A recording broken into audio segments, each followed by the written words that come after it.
Okay, we are live. At least I hope so. I'm going to double check things because I'm still trying to get used to this multi-streaming sort of thing. Excuse me. Let me just double check, see if this is working.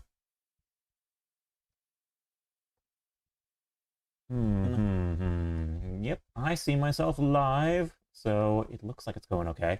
Okay, I think we can get started then. Let's see, move this over here, move this over here, move this maybe over here. I don't know. Actually, let's move that a little further down. Make sure this is all going straight. Let me do a test message here. Test. Good. Here too. Test. Yep, all working fine. Okay. I think we're good. I feel like I'm forgetting something. Don't I always whenever I start streaming anything? Okay. Yeah. So this is... Oh, started that. Yeah, well, I'll just let this play out while I explain this. So, this is Mega Man 03, as you can tell from the title. I am going to be going through this with attempting 100 points in each stage. We will be doing it. I shouldn't be saying attempting. I am actually going to do it. So, yeah. And it should take a good, sub 2 hours maybe.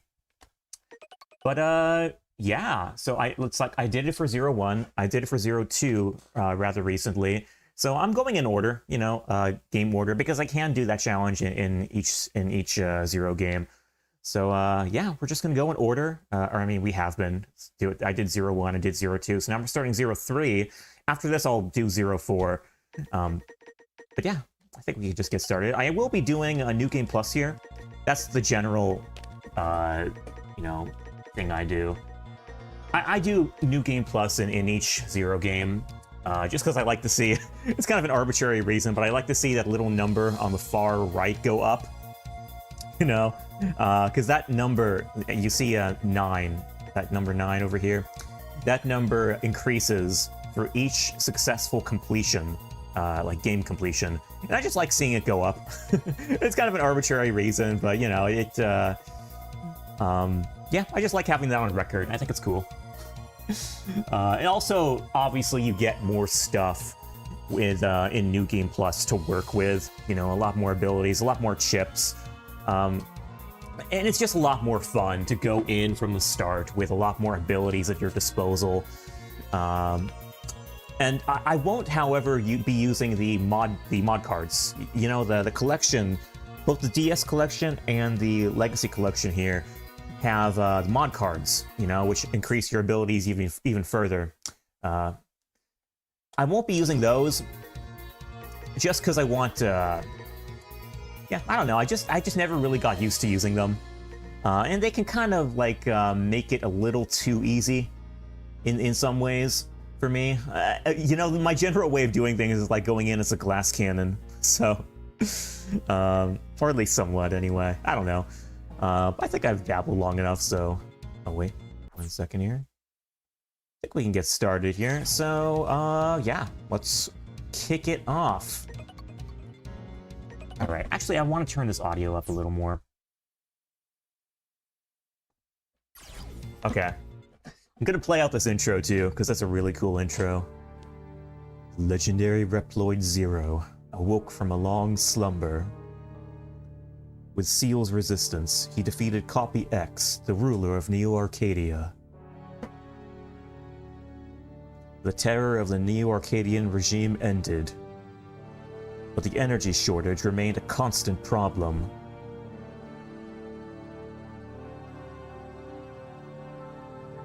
Seal devoted herself to researching new forms of energy, and El Piso became the newly appointed resistance leader.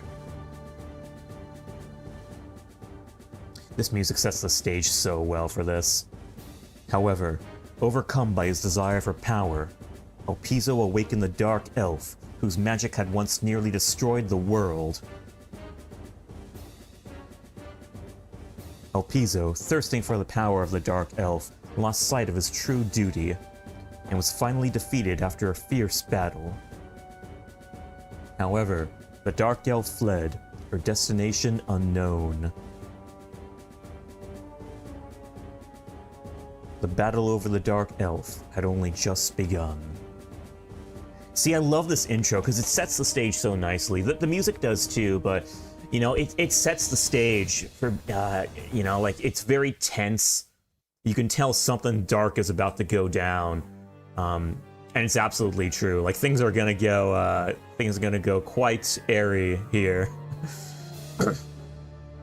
Or awry. No, that's how you pronounce the word. Excuse me.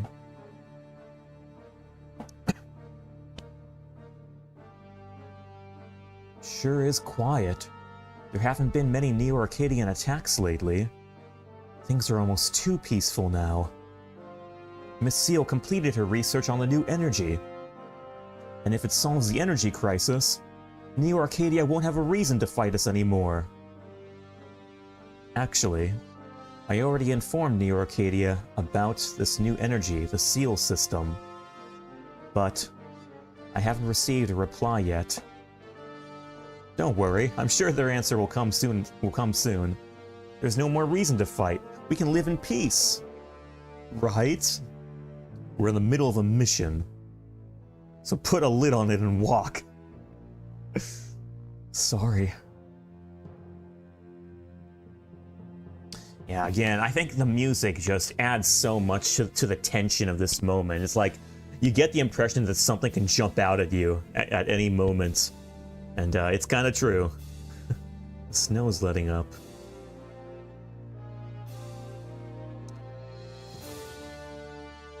I just love the whole style of Zero 3. You know, from beginning to end, it has a very distinct style. You know, a very kind of dark, kind of tense sort of atmosphere going for it. Did that huge thing fall from outer space? Yes, but what's more, it's giving out the same energy reading as the Dark Elf, of which there is only one in the whole world. Zero was against the idea, but I just had to find out what could possibly be going on here. Neo-Arcadia has the area ahead of us cordoned off. What? You guys stay here until I make sure it's safe. Okay, be careful, Zero.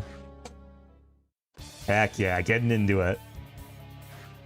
Oh man, the music also just sets the stage for such an exciting time. All the intro stages in the Zero series do, which is why, you know, as soon as I get into the intro stage for any of the Zero games, it's like, I'm ready to go, man. It's like, the music sets it off so well, gets my blood pumping. It's just, man, I'm just ready for a good time. And it's very thrilling. That's the big thing about it. Yeah, I'll throw all these on. Well, maybe I'll wait on that one. Yeah, gonna equip Clockle here. Clockle gives you faster weapon charge. It's even faster if you have the normal body equip. Pitapa is gonna be the other one. Okay, we're getting into it now.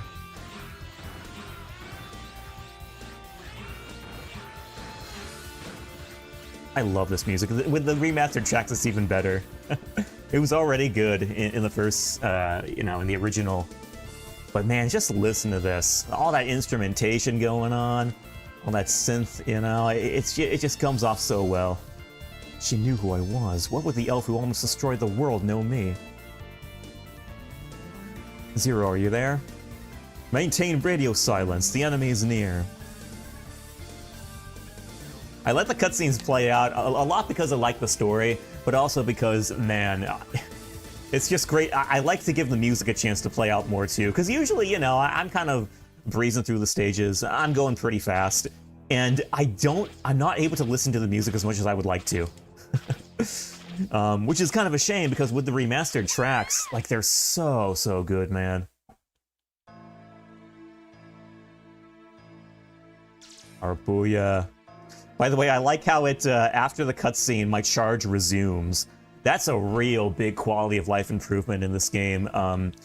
Your charge, when you enter a boss door or a boss gate, your charge is always, like, if you enter it with a charge, that charge stays there, like, throughout the whole cutscene, and then you can go into the boss fight with it just raring to go.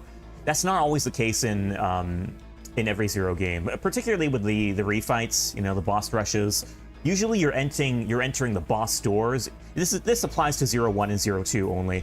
But in 0-1 and 0-2, when you enter the boss doors for the boss fights, even if you enter those doors with a full charge, your charge resets when you enter the door and get into the cutscene, so that you can't really go into the fight with that charge that you entered with. It's kind of annoying if you got into the game, if you got into the series with 0-3 and 0-4, you're gonna have a hard time going back to 0-2 and 0-1 for that reason. For other reasons too, but yeah, that's a nice quality of life improvement that 0-3 offers, letting you enter a lot of these cutscenes with a full charge and then just going straight in with it. It's very handy. You will see me using charges a lot in here, by the way. There's some crazy things you can do with the combo system in 0-3. 0-4 as well. 0-4 is kind of where it gets really crazy. But 0-1-3 is, in most cases, comparable to that system. But you can do some crazy things with the combo system in this game. Like, you can chain EX skills, a lot of the Saber EX skills, in with the charge attacks. And there is a priority order. It's kind of specific. But if you do it right, yeah, you can just rack up insane amounts of damage. That's very cool.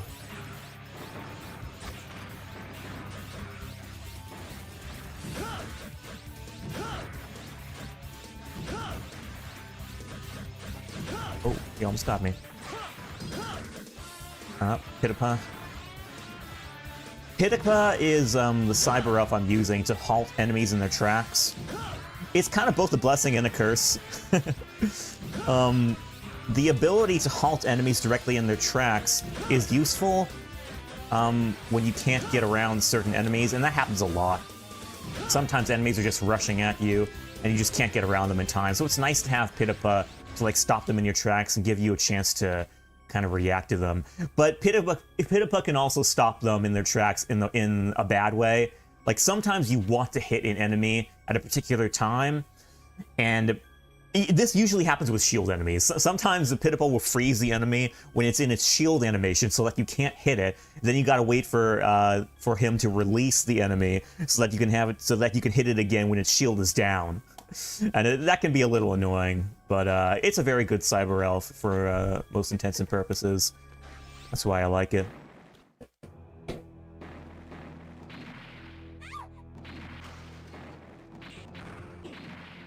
Oh, sorry, my bad.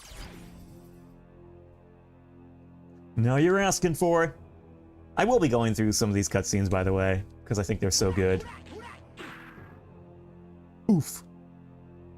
The cutscenes in 0-1 and 0-2, the story in 0-1 and 0-2 in general, I always thought were a little rough. You know, like the translation's kind of iffy, and it's a little too direct. It doesn't have a whole lot of flavor going for it, in my opinion.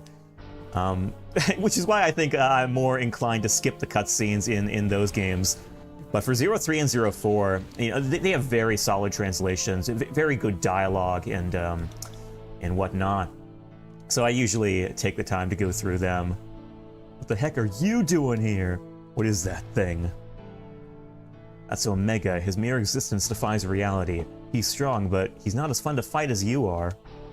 I don't feel like fighting him, so he's all yours. See you later, Zero. I recall how reading how the devs of this game, or of this whole series, were like, they always wanted, you know, like in retrospect, they wanted to give Leviathan and Fafnir more personality.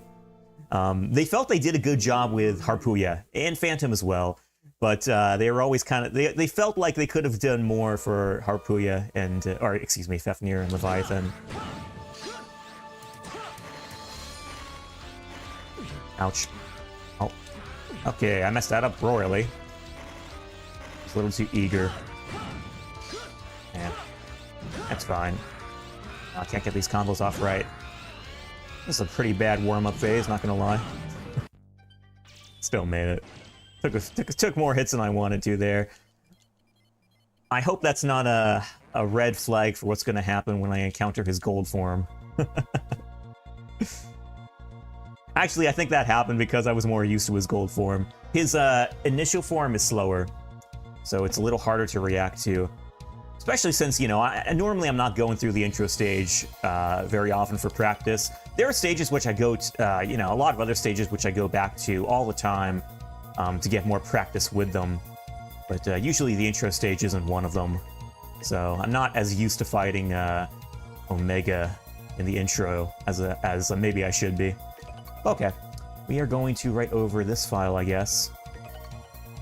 By the way, I'm really curious to see what happens when I go beyond 9 consecutive New Game Plus playthroughs. I'm currently on the 9th one, but I've never gone past 9 before, so I'll be curious to see if it adds an additional digit, like if it goes up to 10 plus, or if it just stops at 9, because I'm not entirely sure. Usually I'm playing New Game Plus in all 4-0 games when I do these playthroughs. Primarily because I like to see the number go up. It's pretty satisfying to just, you know, kind of see how many playthroughs you have. And yeah, just remind yourself how much you've gone through with the game. Like how many playthroughs you've done, and how much of a history you have with it. You know, and obviously added to the fact that a New Game Plus gives you some really nice abilities, which are very useful in a 100 points playthrough. And it's also just more fun. You know, it's just a lot more fun to just be rushing through the game with, you know, a lot of the added abilities you get in New Game Plus that are carried over from your, you know, previous playthroughs and whatnot. Okay. We are going to tackle Blazing Flizzard first. Hopefully it goes well. Yeah, these stages are great. Well, let me turn up the audio more. I love this music so much. It's like a full rocking out, man. From beginning to end, I love it. Oh wait, gotta cancel that out. Sorry, my bad. There is a Maverick in the chat here. Come on, gotta lift that up. Where's the button? I think that's a button. Where's the technology that I need to do this? There we go. Okay, no Mavericks here anymore. Let me minimize that. A little lower, just that. Wait, hold on, one more thing. I'm sorry, my bad. Close that down. Okay, sorry about that. We're gonna go with Ice Chip here. Ouch, missed that. Okay, I really am rusty, I guess. Oh, messed that up too. There we go.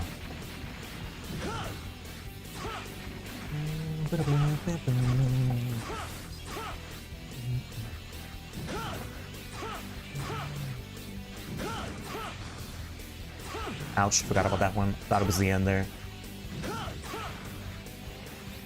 Okay, good. We're not dead.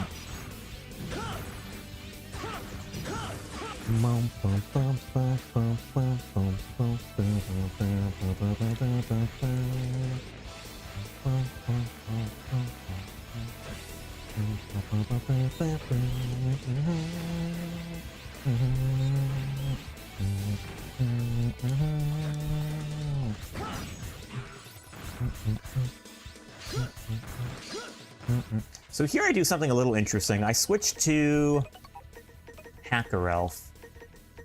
If I could find the one. That's the one. Yeah. I switched to this elf for the upcoming section here, primarily because it gives me more space, or, you know, I have more upward slashing space to get these things easier. Jumping slash works okay too, but you have a little more range with the with the slash spin here, and I like how it covers like the whole, like Zero's whole hitbox. So if they approach you at any tricky angle, usually I got them with the spin. But then I switch right out of that. It is more menuing, and that's a little annoying.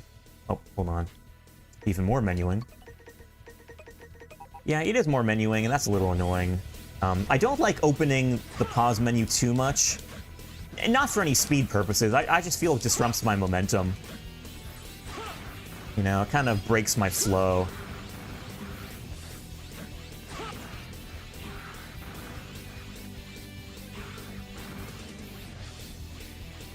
What I really like about Zero 3, there's just so much to like in general. Actually, I should probably focus on this real quick.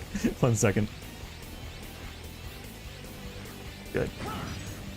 There's a whole lot to like about this game in general. It really is a masterpiece. Like I think this is legit.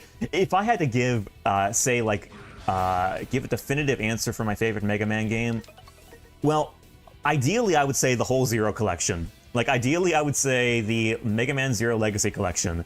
Because that's such an easy answer. Because, man, I love all 4 of these games so much. But if I was forced at gunpoint to tell you what my favorite Mega Man game is, or heck, my favorite game of all time, it's Zero 3.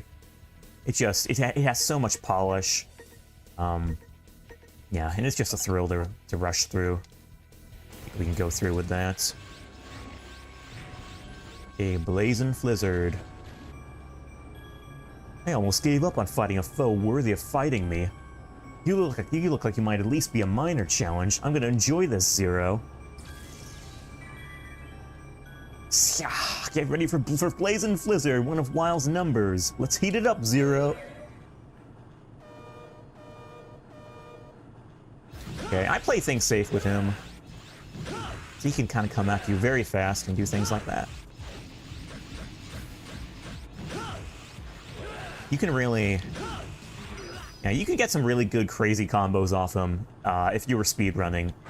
But in a playthrough like this, obviously I gotta take it more safe. So, theoretically, you know, you could do like...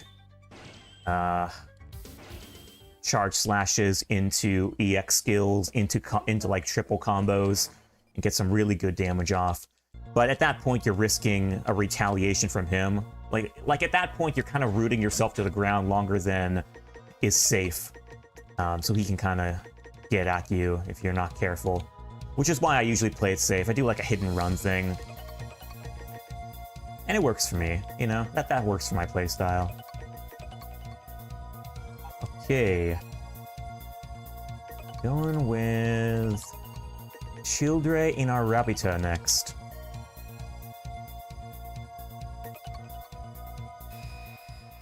I feel like this game has a really good difficulty curve as well. Like, the initial 4 bosses, they're really manageable.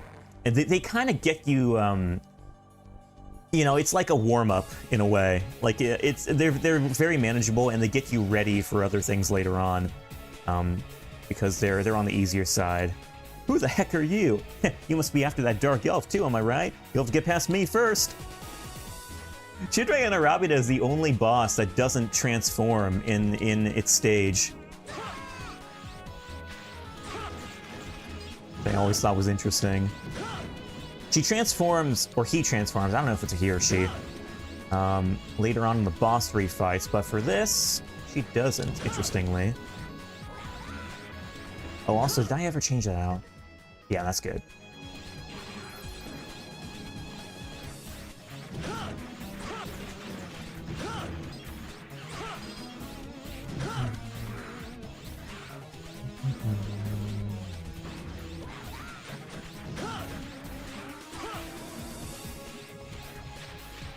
This is where the double jump really comes in handy.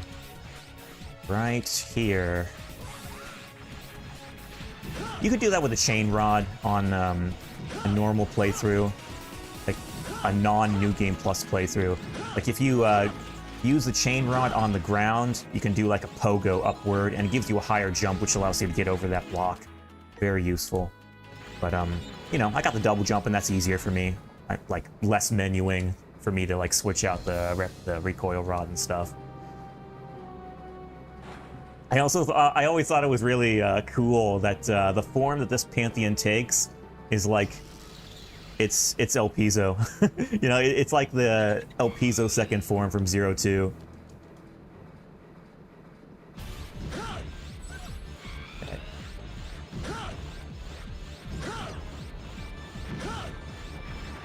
I remember on the original GBA, that would lag like crazy, that boulder attack.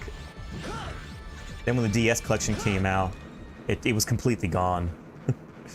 This game, that's another shout out I gotta give to the original DS collection. It really did a good job cutting out a lot of the lag that these games did have. Didn't have a whole lot of it. Usually it's a pretty smooth experience, but the lag that it did have, the DS collection took very nice care of. there anything here? I always forget. No, there's not.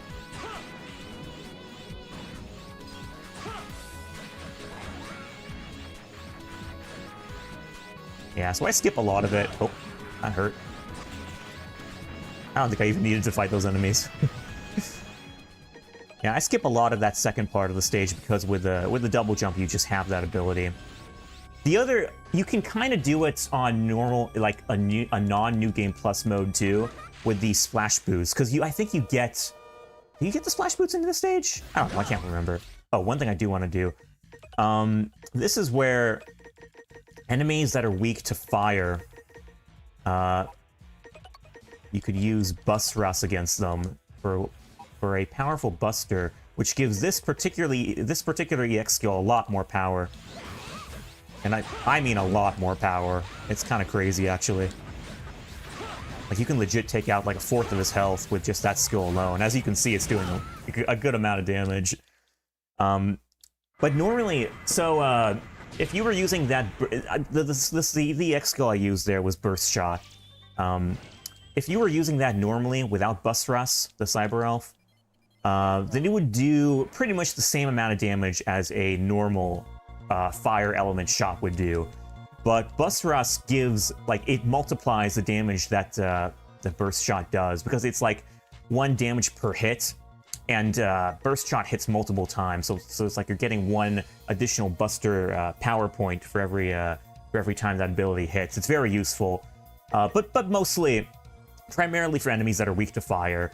Like, it doesn't really apply very usefully to any other element, except for Burst Shot, just because of the way that skill works.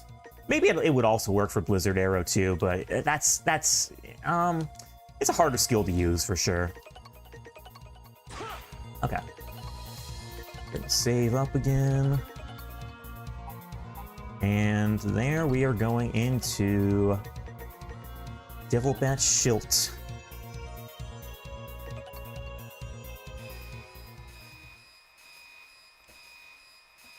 Yeah, I'm always very intimidated going into 01 and 02 because those are very hard 100-point playthroughs. Like, the game really doesn't cut you a whole lot of breaks. But this game is nothing but fun. It's a lot better optimized for 100-point ranks. I love that the damage threshold in particular is 6 points as opposed to 02's 5 and 01's 3. That 6 points just divides a whole lot better into the damage that enemies give you in this game. The 5 points was also very useful. I mean, you know, don't get me wrong, the 5 points in 02 was a huge step up from 01. But that 5 points didn't exactly divide evenly. Or rather, a lot of enemy attacks that you get in that game, that you take from enemies, they don't divide very evenly into that 5 points usually, because that's, you know, usually you're getting hit in even numbers, like 2 points, 4 points, 6 points.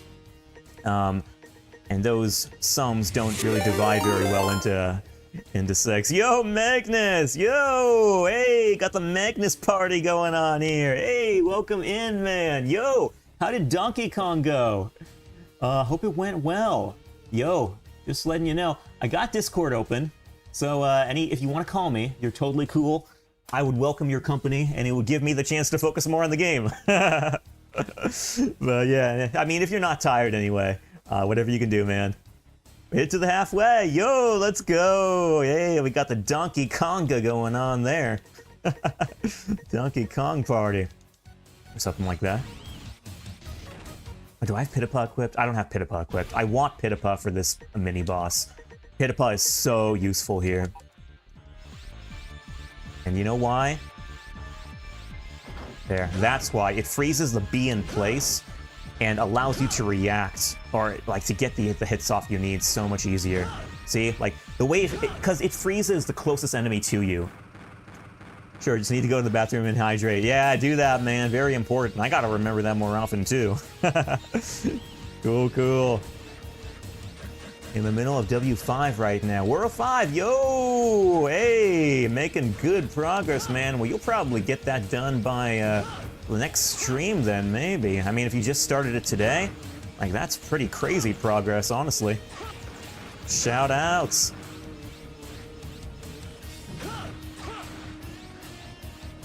Okay. I always wait for this one. I think I could get by with it, but I like to play it safe.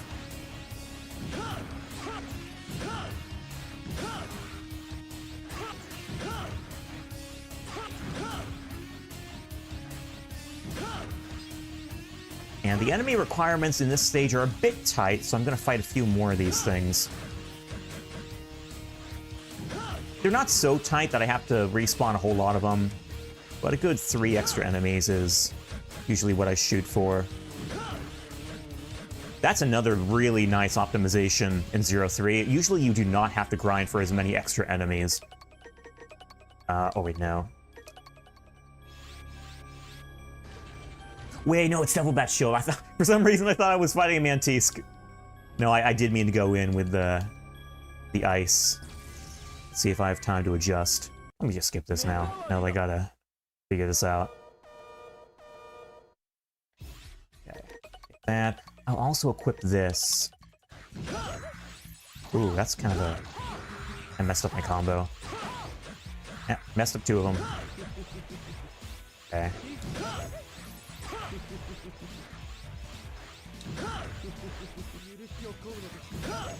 Nope, missed that too. Missed that too. Oh. Okay, let's try this. There we go. Not the best fight ever. But I mean, obviously, you know, I'm trying to prioritize not getting hit. Usually what I like to do with that guy is I like to get a charge shot off and then line up an icicle shot right next to him. Because the icicle shot is a little tricky, and I'm talking about the EX skill.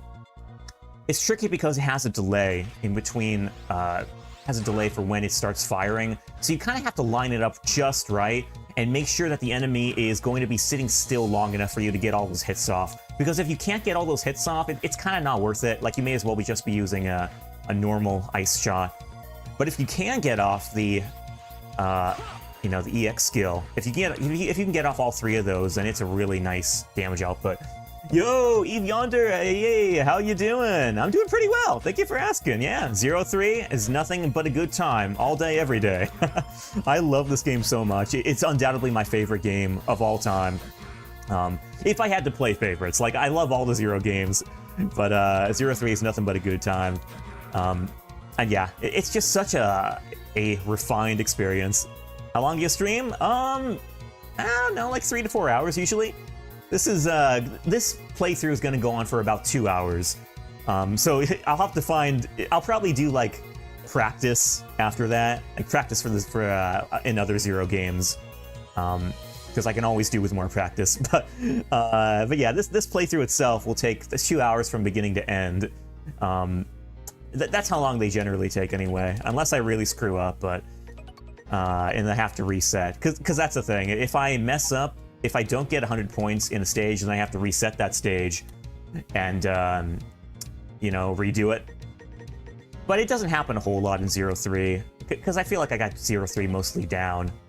It's amazing how well you can do with a game that is actually pretty, you know, decently optimized for a 100 points playthrough. I mean, the devs kind of expect it from you, honestly. You'll look crazy with emotes. What will look crazy with emotes? I don't get it. But yeah, I think the devs wanted you to do 100 points thing, because I mean, they have 2 mini games that you can unlock with by getting 100 points in each stage, and that's not a thing for any of the other Zero games. So they kind of incentivize you to do those playthroughs, and as a result, I think that it is more optimized because of that. So yeah. My stream? Oh yeah, okay, thank you. I don't know what to say, my bad. Okay, did I save? I don't know if I saved. Let me switch out my loadout here real quick. Yeah, I know, I got a few, I got some good, I'd like to think I have some pretty good emotes of my own. You have Discord? A Discord server? I don't have a server, I don't have a dedicated server, no. I don't really need one.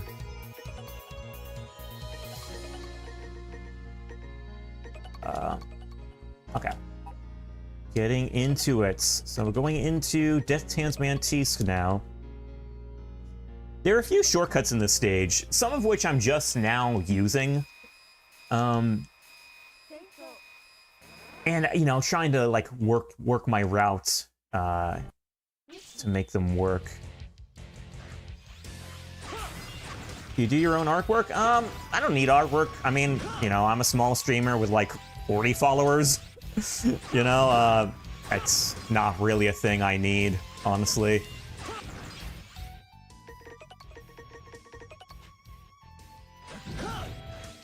Okay. Yeah, here's one of the shortcuts. Kind of useful. It's always tricky for me to figure out. Help you grow faster? I'm good, Eve. You know, I'm cool just doing my own thing. Thank you anyway, though.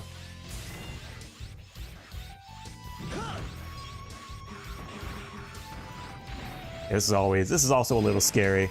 I kind of have to take it slow here. I do kind of want to experiment later on to see, like, faster ways of doing that, but, you know, I prefer it safer.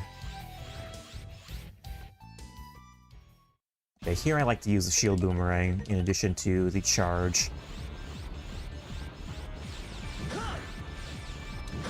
And with the quick charge, you can get off 2 of those.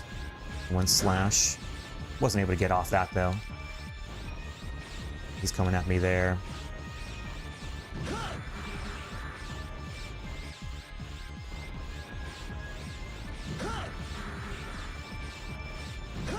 Cool stuff. Let's switch back to Buster here.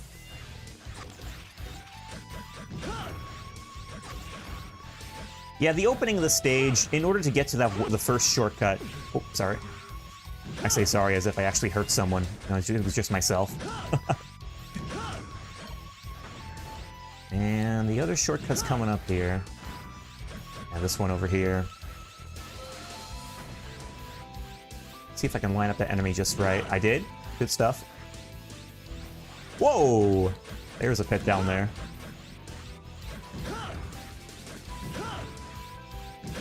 By taking that shortcut, I do miss some enemies, which I kind of have to make up for. But I'm not sure, I haven't counted exactly how many enemies I missed by doing that. So, we're just going to play it safe here and do a few extra kills. That should be enough.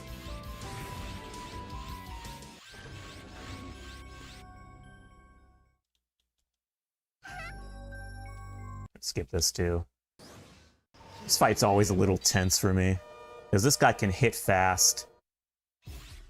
And for that reason, I usually go with the, you know, this chip.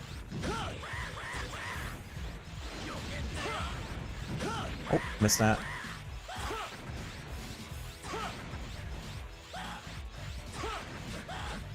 And he can do some pretty gnarly close-range attacks when you're up close to him, so I try to keep my distance. And it goes pretty safely when you do.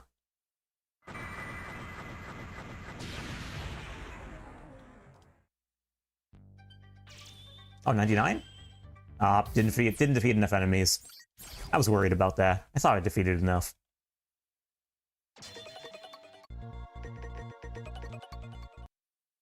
I think I was just on the edge there. Let me actually check up how many enemies I have to defeat.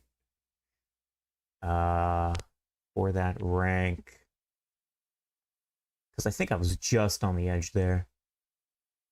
That's the problem with trying new things in routes that you are very used to. Yeah, I missed like 2 enemies. Okay, we know for next time. Push that to the side. Oh, Magnus is ready. Oh, I'm sorry, I missed that call. Yo, Magnus, can you hear me? Yo, yeah, I can hear you. Dude, I'm so sorry I missed your call. Nah, don't worry, man. Hey, appreciate you coming on, though. Yo, you're not too tired from Donkey Kong? No, not too tired. I'm gonna stay here for a while. Heck yeah, man. This run will probably go for about 2 hours, and then I'll probably do some practice stuff after that to make up for extra time. But yeah, nice. I had to reset Death Mantis because I missed like 2 enemies. Oh, really? Yeah, Damn. which is why. How many? What's that? How many do you need in order to get the S rank? It's different for each stage. Mm. You know, it could be as little as as little as 19 or as many as 110. Jeez, dude. It's very diversified. But this stage in particular has 37 enemies that you have to defeat. So yeah. I assume the desert levels are the ones that require the most kills, isn't it? The desert levels, you said? Yeah. Oh, you mean in 0-1? Yep. That's the second most kills. I think you're thinking of Duel in the Desert is the one where you fight Fafnir, and you know all those that huge onslaught of enemies where you have to defeat like 50 extra. It's kind of crazy. That stage has a threshold of 91 enemies you have to defeat. Oh, close enough. Yeah, but it is topped by. Okay, so that's the second highest number in the whole series. The first, you know what the first goes to? I want to see if you can guess this actually. 147. No, well I mean the stage. Can you guess the stage that has the highest number of kills? No, I don't know. Okay, it is the airship stage. Everyone's favorite airship stage in 0-2. Oh, okay. Yeah. Jeez. All those enemies you have to kill to protect Seal is what gets it, I think. Oh man.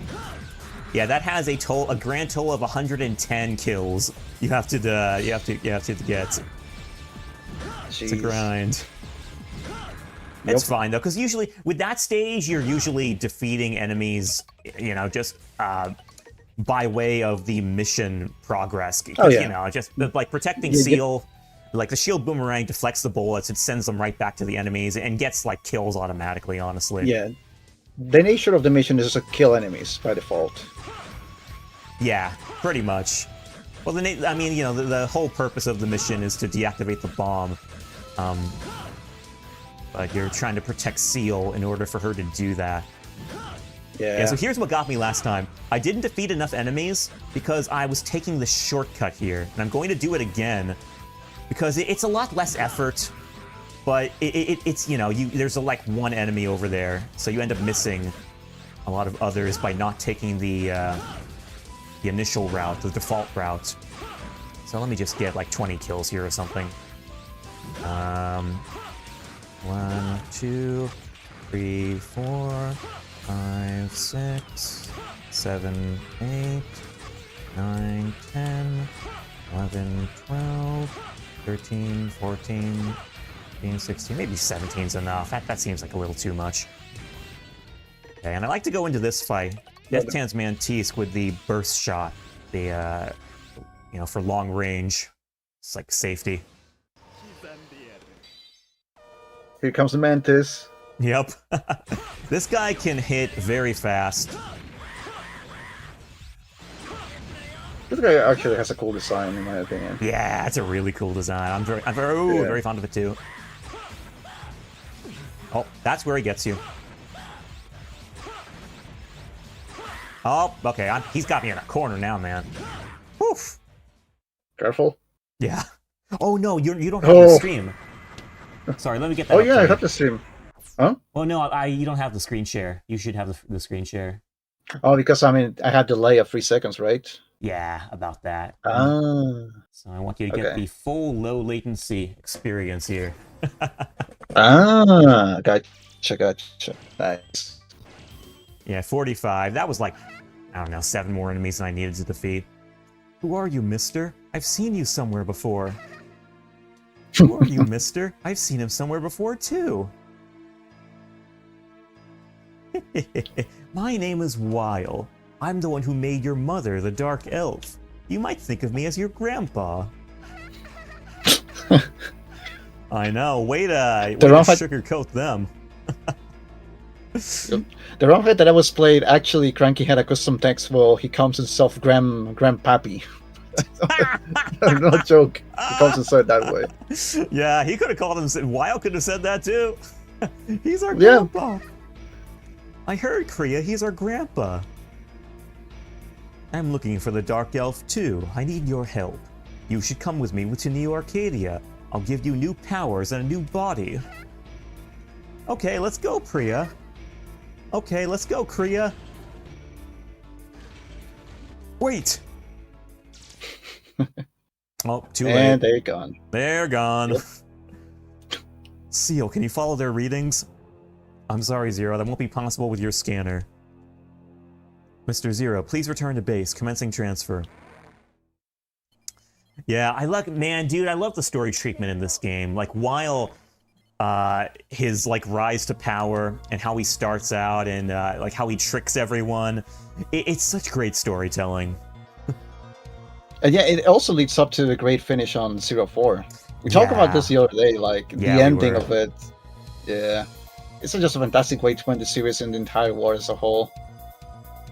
Yeah, the build-up is great. I love how they spend like a whole game kind of building up Weil's character, and then they expand on that in 04, and it's like just in time for them to build up a lot of like expectation and anticipation and like tension for the final climax. You know, like you're really kind of what they invested in did. Kind of what they did on like, with X and Zero for the Mega Man X series, right? Kind because of. they built that one for, Although like, we were talking about this too. The X5 kind of it could Yeah. have done a little better with building up that climax. Yeah, itself. I agree. The execution was Yeah, like not the other best. games kind of do it, but when it comes to the actual game of the climax, it's it doesn't do it. It's a little quite very well. disappointing. Yeah. It's a little too abrupt, I think. I don't know. I just don't think the actual reason for them to fight is not as compelling as the previous 4 games like try to imply. You know? Yeah, I agree. Yo, we're going into the missile factory though. Dude, I love the missile factory. I would get so into the music when I was a kid, man. It's like the second it ramps up, like the second you hear the first few notes, you know, like this is a high adrenaline mission that's intended to get your blood pumping, that's intended to get you just like a huge rush through it. It's an awesome time, man. They made a good job with all the soundtracks of these games, despite being on the Game Boy Advance, and sometimes they needed to make some compromises for it. You know? Yeah, I agree. I absolutely agree. The remastered tracks are kind of their own thing, honestly, but the originals, yeah, they're great. And then when the DS collection came out, the sound quality was refined to DS standards. So if you listen to the two. If you listen to those two versions, like the original GBA compared to the DS collection, you'll notice a big boost in sound quality, which is really, I noticed it the first time I got into them, and I was eating that stuff up like candy. Nice. That's pretty good that they actually took care about that detail as well. Yeah, they did a lot of neat things with the like quality of life things with the DS collection, which of course eventually that was like translated 1-to-1 over to the Legacy collection. But it's like the sound quality was ramped up, the lag was toned down, you know, because to account for like the additional RAM on the DS. So there's like no lag in the DS collection at all. Huge improvement, man. Yeah. Absolutely. What they could have done was expand the screen, I think, to fit the DS screen the dimensions. They could have done that. And I mean, you know, we see now it was totally possible. Like there was a fan that came in later on and did it himself, like as a hack. Yep. The fans actually helping fixing the game again. Yeah, so we see it was possible and they just didn't do it. But hey, you know, I'm appreciative for what they did already, so, you know. Yeah.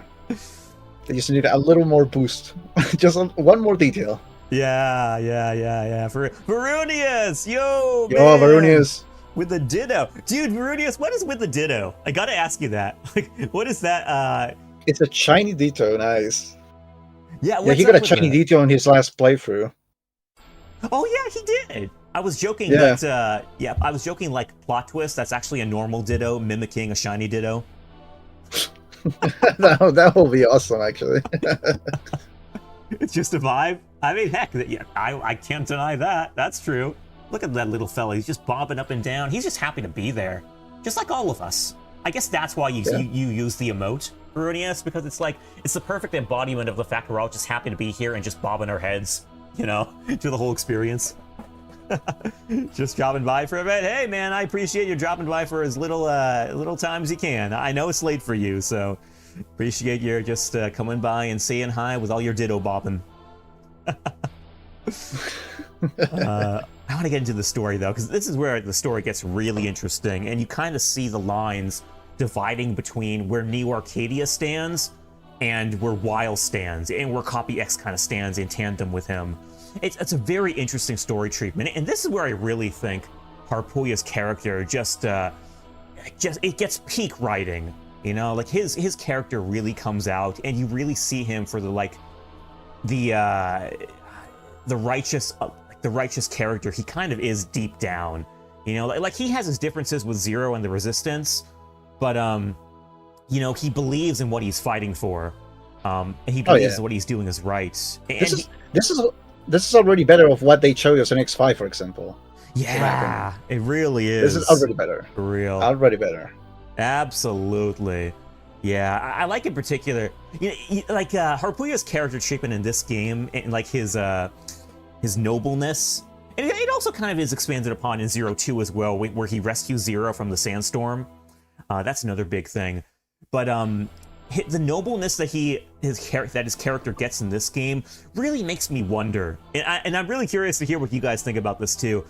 Whether if Weil and Copy X didn't come back into the picture here, if Harpuya, because at that point, like before they came back in, Harpuya was basically the leader of Neo Arcadia, like in Copy X's stead, and it makes me wonder if Copy X and Weil never came back into the picture, would Harpuya have accepted the seal system and agreed to a agreement of truce with the Resistance, and you know, would they have just agreed to stop fighting altogether? Because at that point, I feel like there wouldn't have been any reason for them to fight anymore. Because at that point, you know, the energy shortage would have been resolved, and you know, Harpuya, given his character, and since he is leading the Neo Arcadia at this time, I feel like he might have gone along with a truce. But I don't know. Yeah, I think I agree. Knowing this guy probably would have happened. Without Weil and XCOPY intervention, that would have happened for sure. Like at the end of the day, they didn't want any more war. That's the thing. Yeah. If that means a truce, it would have been a good compromise for everyone. Yeah, for real. And also, I think it's also like solidified by the fact that, I mean, when Copy X goes away, like when he's defeated at the end of Zero 1, and then when Zero 2 rolls around, you hear Seals, or you have El Piso saying at the beginning of the game that there haven't been many attacks from Neo Arcadia lately. That's kind of like a hint to me that suggests that Harpuya doesn't really want to fight the Resistance unnecessarily. Like I feel like he's the kind of guy who's like content to just leave well enough alone if you don't bother him. You know? If you don't like invade his territory straight on, he'll just leave you alone and just like let you know, be totally content to live his life and you live yours. Yeah, pretty much don't mess around with him. Just don't do any business on his territory and you will be fine, basically. Yeah. That will be his motto. See, that's what I feel. And, you know, it's a real big sign that he only does retaliate in Zero 2 when El Piso launches that all-out attack. You know? Like, that was the thing that tipped him off. That was the thing that told him, okay, you know what? I can't leave these guys alone. They are not willing to leave us alone, so we have to launch a big, aircraft with a bomb right at their base. It doesn't insane the phones, basically. It gets motivated by external factors and it's like, okay, we need to counterattack, basically. Right. So yeah, that's what leads me to think that if Harpuya was presented with the seal system, and if Copy X and Weil never came back into the picture, things might have just ended happily ever after. Yeah. But then they did come back in and screw up everything. Against Beal in X4 and Zero 4 for sure. I mean, would you take that ending? That's the thing. Yeah. But everything gets messed up here, as this illustration very nicely shows. Yeah, really good one. Yeah. I always wonder, like, man, what is it about Copy X that makes him so, like, averse to siding with the humans? I mean, like, he says he's doing it for the humans, but, like, he is more inclined to side with Weil and his schemes as opposed to Harpuya. Like, what is it about him? I don't know. You know, I mentioned this the other day, but I wish they went with the original idea of making X the evil character and not making X Copy, but I understand why they did it. Yeah, so many kids would have been ticked off. Like so many kids who saw X as a hero, I think. Yeah, damn it, man. This is when I saw that they just got cold feet and they were like, "No, this is a copy. This is not the original X." I was like, "Damn it, man!"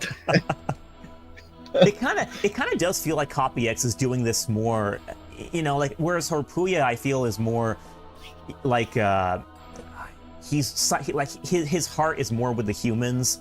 I think Copy X is doing it more for his own agenda. Like he has that. I feel like Copy X has an eternal inferiority complex. Like because he's a copy, because he's not the original X. Yeah, that's a good way to put it. He feels the need to like rise above and beyond, and that's what kind to surpass everyone. Yeah, surpass everyone, and gives us this, and it gives him this huge ego, which makes him side with Weil. You know, for the promise of like being the supreme ruler of Neo Arcadia, and altogether just like overthrowing the resistance, and I think also like getting revenge. Like he has like a spite against Zero too. And he kind of wants to get even with him, and that's like rising above his priorities to help the humans. It also doesn't help the fact that X is like a legend to everyone in this universe, so he needs to fight against basically the almighty X. You know, and he has big shoes to overcompensate. Yeah. True, yeah.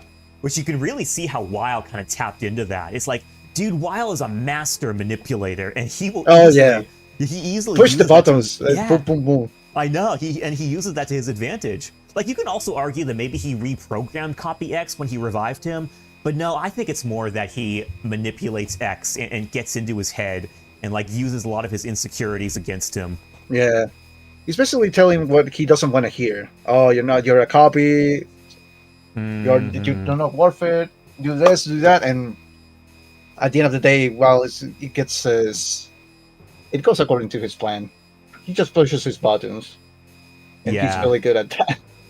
He is, and he tries to do it with Zero too, like plenty of times. Like aggravating him. But he's trying to get his goat by in the same way, like saying, "Oh, you're just a copy. You're a fake. You know, you're nothing like the original." And you know, Zero just doesn't care. Yeah, he doesn't give a damn. It's like at the beginning of 01. He's like, he wakes up, still says, "Hey, save me, please, help me," and it's like, "Okay, I'm gonna do it," and he just doesn't. It's on his game. Yeah, everything is on the game right at the start, and it's like, all right, I don't remember who I am, but I'm gonna help you. Yeah. That's what Zero is. He is willing to fight. Even though he doesn't have technically a good reason for it, he's going to do it anyway. Yeah. No, it's absolutely true. That's one of the biggest things that, honestly, you know, growing up, we're always looking for these, like, role models. That's what really made Zero, like, the definitive role model for me growing up.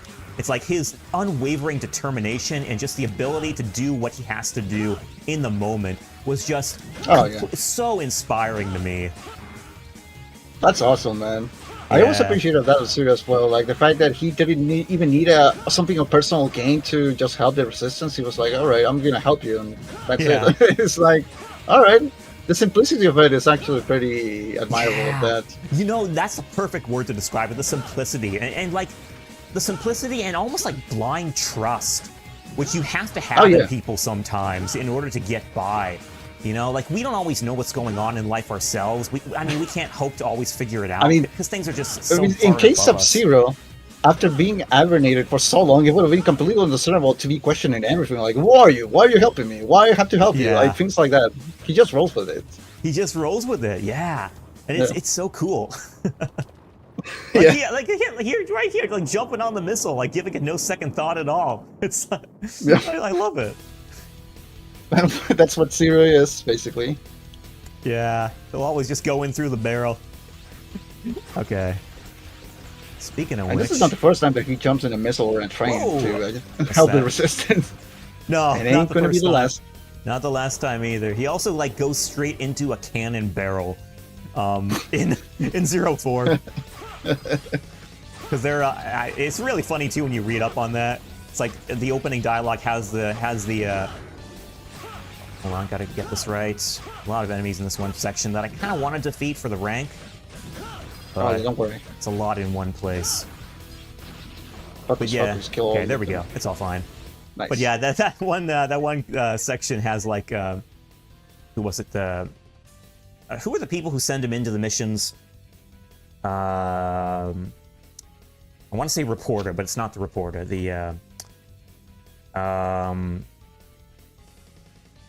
I don't know. The people who send him in on the missions, like who teleport him in. What are they called? Mm-hmm. Oh, I haven't played Zero 4 in a while. I want to say navigators. Not the navigators. My mind is on Legends, where I'm thinking spotters. Yeah, it could be navigator, but no, spotter is not a thing in there. Okay, well, I'll say navigator for lack of a better term. The opening, that one stage where he like goes straight into the barrel of a cannon in 04. The navigator's like, okay, it'll give us a few minutes. You got to give us a few minutes to analyze a route to the missile, or to the boss or whatever. And he's just like, there ain't no time for that. I'm just gonna go straight through the cannon. Yep. just jump for the fuck it. I don't care. Yeah, I don't care. Wait, who's the boss here? The elves. That's right. Okay, I'm gonna skip this cutscene. This is also very quick with the quick charge.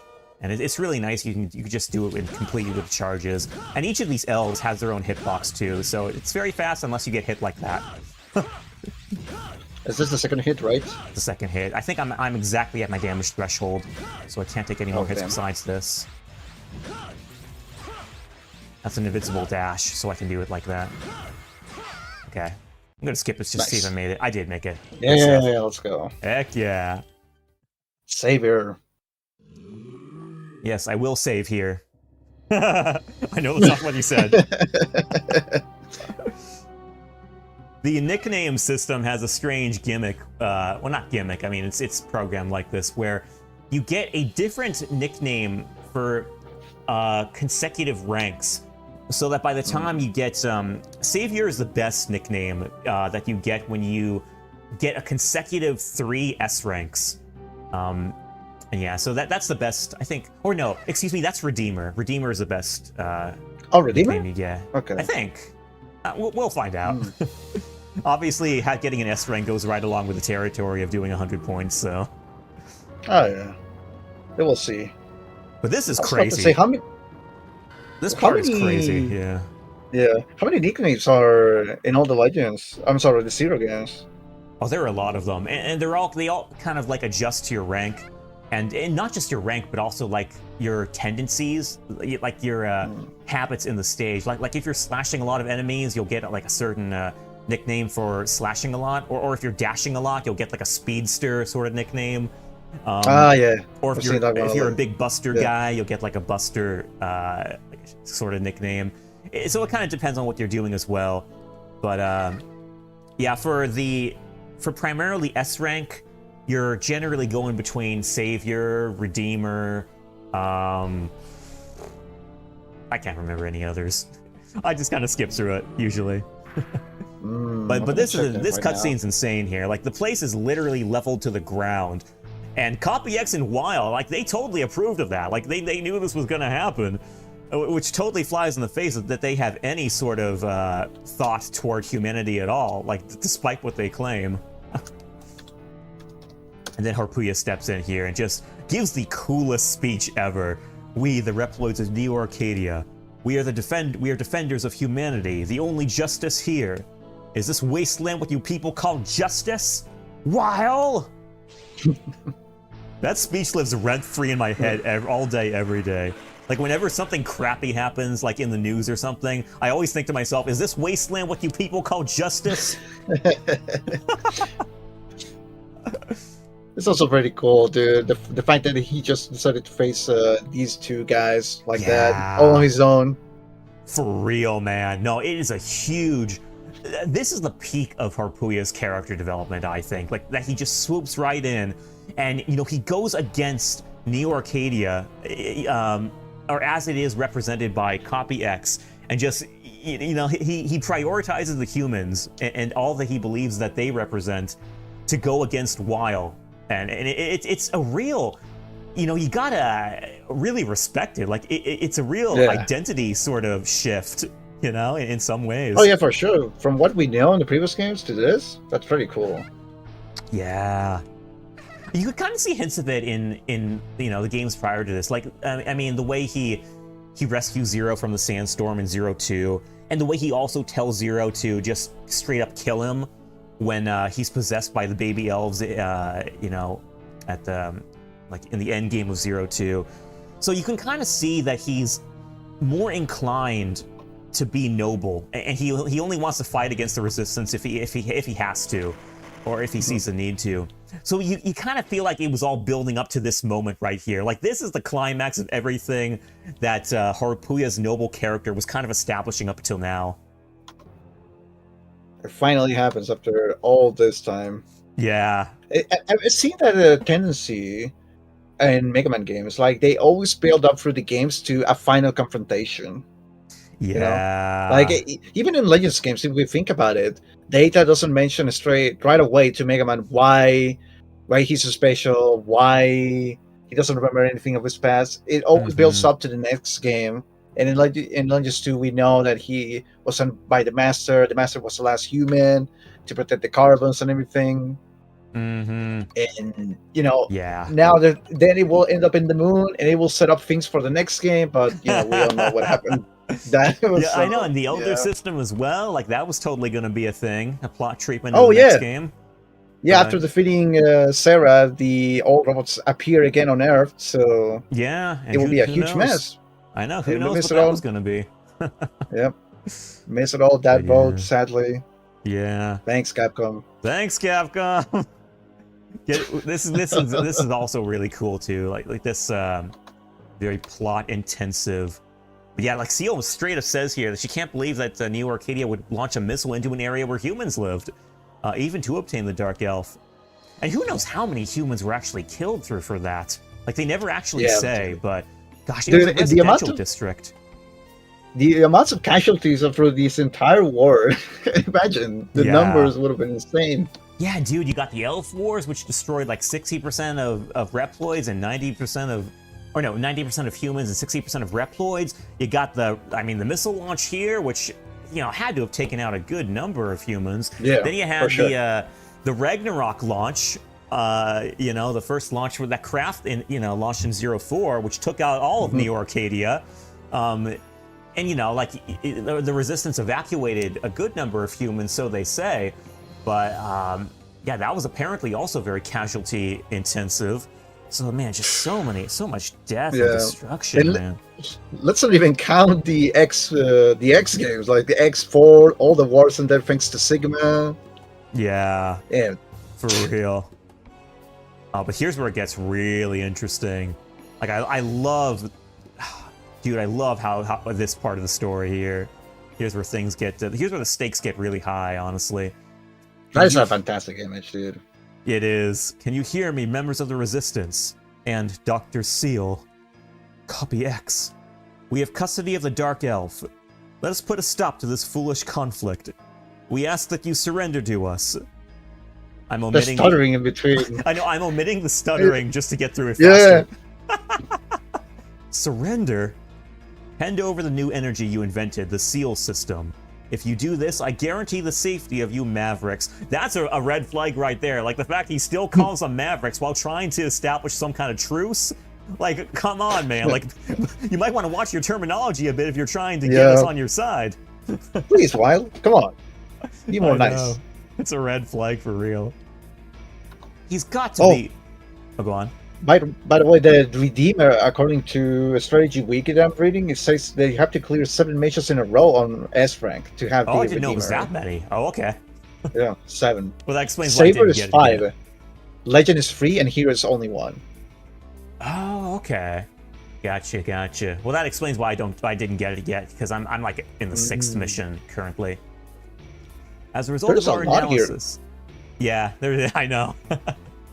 As a result of our analysis of the Seal system information you so kindly sent us, that's alluding to what Seal said in the intro, where she sent them a initial analysis of the system to show that it was the real deal, and so that's what Weil is referring to here, the initial sample that she sent them. We have determined that by combining it with the Dark Elf, it may be possible to generate enormous amounts of energy. This would solve the energy crisis in one fell swoop. there would no longer be a reason for us to fight. Seal, a single answer from you will bring peace to the world. to the word. Okay, now here, right here, fam.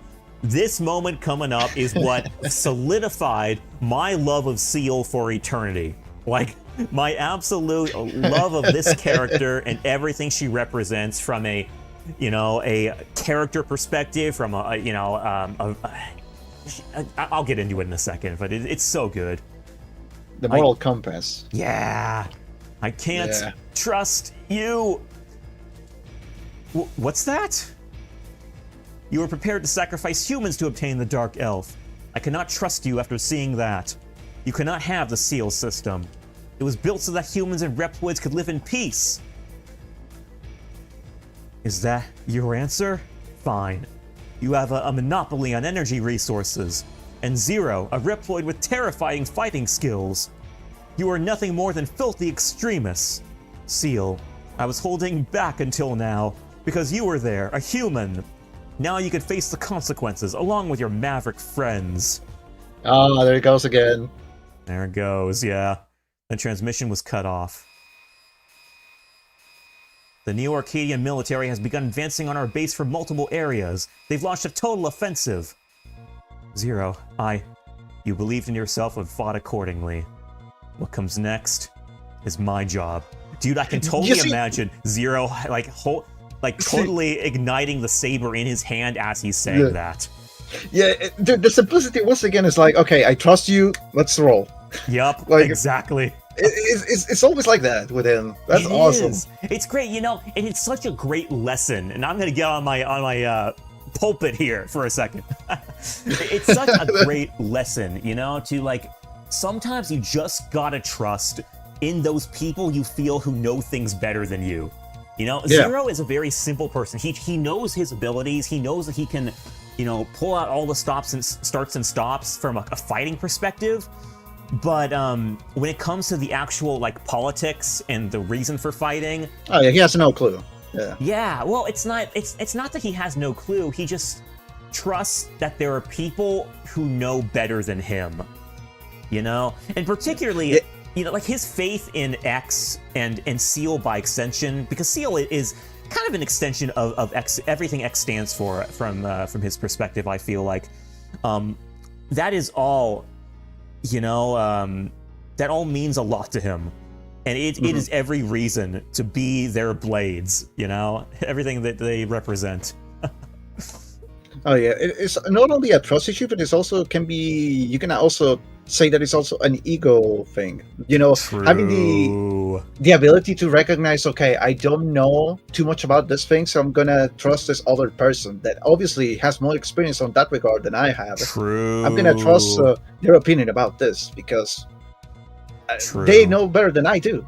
Why I will just not trust Seal in this case? Why I will not trust Seal about this situation? She has her own. She has a feeling she's doing it right according to her judgment, and she has way more experience about this than I have. Yeah, I just have to trust her. Yeah, and Zero's no idiot. He sees what Seal's doing. He sees how she's been leading the Resistance up to this point, that she's really willing to put her life on the line for everything she stands for. And it was the same with X, he saw everything that X was doing, and, I think that they really left an impression on him to the point where, he really saw that what they believed in was above and beyond anything he could really believe himself, perhaps. Yeah. He knows he's fighting for a greater cause than only himself. Yeah. Yeah. Absolutely. Which is why, I've always said, man, and it kind of goes back to what you were saying about him being very very simple-minded. Yeah, kind of. But I've always thought of him as a very humble hero. He has faith in his abilities, but he's very humble. And he says it himself, he never thought of himself as a hero. In the end of 04. We'll get into that when we get into that game more in depth, but yeah, it's a big deal. And once again, this is great. Yeah. Oh, but I did want to go into what I was going to say about Seal there. So what Seal did there, was so inspiring, I think. Like, and you could tell, like, she was really struggling to find the ability to say that. Because, you know, the very premise, you can kind of put yourself in her shoes, like, you know, wanting peace more than anything else. Yeah, and here she is presented with the prospect of peace, you know, from these two. Once and for all. Yeah, once and for all. And like, see, that the way that Copy X presents it to her is the most tempting thing in the gosh darn world. Like, he literally says, one answer from you would bring peace to the world. And then she hesitates. You know, you see the ... right after that. Yeah. And then she's still hesitating as she says, I can't trust you. Trust you, yeah. Yeah, but then you know, Copy X can't believe it. He's like stunned to pieces. But then she elaborates and she goes, you know, you were prepared to sacrifice humans to obtain the Dark Elf. I can't trust you after seeing that. So, you know, that's like resolve that comes off of that hesitation that came from, you know, in turn, like the sheer, you know, she wants to see peace so bad. Like, that's where her heart is. And you could totally respect that. You could totally see where she's coming from. You can relate to her on a totally human level. Yeah. From for having that hesitation. But then her reality kind of comes into check. Like, her rationality comes into check. And, you know, she has to keep her, you know, she has to realize that thinking that Neo Arcadia has their best interests at heart is naive. You know, it's foolish. Like, seeing what they did with the missile launch, seeing what they did before, like in the events of 01, you know, she can tell, she sees all, like, at the back of her mind, she realizes all these red flags. And, you know, that's where her rationality comes in. And she has to say, no. You know, that's like, it's, for me, all of that stuff put together is like the perfect blend of, like, you know, a character who is like you know, they're compassionate, their heads on straight, they're rational, and they're a great leader. It's like the perfect combination of all the perfect characteristics that make up, like, an ideal human being. And she's also just, like, so, you know, so kind and caring on top of that. Like, she's just great, man, on every single possible level. Yeah. The conflict is also very relatable. Like, the ideals that one has on the heart clash with the logic of the brain in this regard. The fact that she wants the peace so bad, but she knows that she has a good reason to deny to Copy X the power that he's seeking for. She has it, and you understand why. She knows that they were able to sacrifice so many humans for the Dark Elf. She knows that deep inside of her, that just saying yes will not actually bring peace to herself, at least on peace of mind. She knows that it will be naive to go for that route. And it's accomplished again at the heart and the brain. What the heart wants, the deepest wishes, but the brain says no. And you shouldn't do that. You always need that in a person. Like, I mean, think about, like, day to day, you know, your day-to-day life and the people you meet. Like, you always want that combination. If you have too much of one or too much of the other, you're going to have a pretty imbalanced person that's going to be prone to making, like, some wrong choices from time to time. So you need that you need that combination of both, like, compassion, kind-heartedness, and, you know, the rationality. A little selfishness too sometimes. I will say, not to be a complete prick, but, you know, thinking about your own, you know? That too, absolutely. You know, care about the others, but also think about you. What is the best for you as well? Yeah. Because I've seen cases of people, you know, always thinking about the others, always taking care about the rest, but never actually putting the time of taking care of themselves. And they suffer at the end. Yeah, and the people they're trying to take care of suffer because of that too, because when they can't take care of themselves, they lose the ability to take care of the people they care about. It's like a domino effect. They lose the ability of everything at the end. Yeah, no, absolutely. And it also goes back to X as well. Like, I think that's a lot of why we like X as a character as well, in a different way from why we like Zero as, you know, in his own right. Oh yeah, it's like that exact same combination of compassion and also doing what you darn well need to do. Oh yeah. Well, when I was a kid, I didn't care too much about that. I liked the design of Zero way better with the long hair, but now, like, as an adult replaying the games, I can see the clear difference between X and Zero, just much more than the hair and the color of the armor. I gotcha. It's good stuff. Gotta be a little careful. I missed that shard shot. I missed both of those shard shots. Oh well. Just be a little slower. There we go. Good stuff. Do the quick charge chip along with the Clockle Cyber Elf makes for a deadly combo all day, every day. Oh yeah. You can get charges off so nice, and it's particularly helpful in this stage. This is a very hard stage to get 100 points in because there are so many enemies coming at you. You know what? And actually, give me a second. I gotta count. I count some enemies here. 1 second. 1, 2, 3, 4, 5, 6, 7, 8, 9, 10, 11, 12, 13, 14, 15, 17, 18, 19, 20, 21, 22, 23, 24, 7. That's very safe, but I only do it because I'm probably going to be skipping a lot of the other enemies coming up here. Those flying enemies are the worst. Not the copters here, but like the ones that come dropping down from the sky. Those ones, they will see, like right there, they catch you totally unawares. Very difficult to dodge. They only do 2 points of damage, but it's very easy to just get hit by a bunch of them because there are tons of them in this stage. Oh, he's back once again. He's back. Anubis Necromancis Mark II. I just keep calling him Anacarius from Darkstalkers. Yeah, that works too. Anacarius. I love his dialogue, by the way. It's very like old English-esque. Ancient one, it is now your turn to lie beneath the soil. Back to the earth with you. Okay, Anubis Necromancis can be a little tricky too. I can only take like 2 points of damage more before I have to reset. So let's hope I get it here. The zombies. Oh no, this one's. No, the zombies don't come in until later. To like half the life bar. There's a zombie. There you go. I was able to get an icicle off though. That was very nice. I missed. No.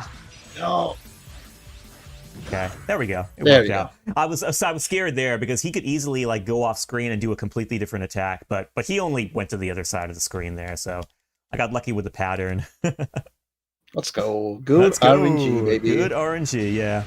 I think I've had to practice this stage probably. I mean, barring the boss rush, obviously, but barring every other stage in Zero or in 03. Because it's very tricky to get around all those enemies like falling from the sky, and there are a lot of pantheons, and it's just a crap load of enemies that come at you so fast. Yeah. But yeah, I think that's a big hump that we're over now. So, shout outs to that. Let's save up here. Okay. Going into Can You Machine R. I like how all these bosses have like, or do they? No, actually they don't. I was gonna say I think all of them had additional numbers next to their name as like a Mark II or Model 2 to, because they were like revivals. But I think it's only Anubis Necromancis that has that. Someday I will get good at remembering where these platforms are, but because I can't remember where they are, I gotta take down the foliage for visibility.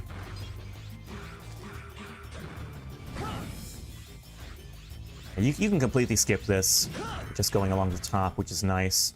It does mean you have to defeat other enemies later on. That's usually the trade-off. I mean, there are actually a lot of shortcuts you can take in 03 that allow you to skip a lot of enemies, but you need, I mean, in a 100 points playthrough, you got to defeat enemies at some point to make up the mission score. Yeah. I've also about to ask how many enemies do you have to kill in this level? It's like low 40s, I think, or mid 40s. Okay. So, and I'll find, there's a good point later on where I can, usually there are points in every single stage where my grind, I have a designated grinding point where enemies are just, they spawn in nice numbers that are easy to respawn.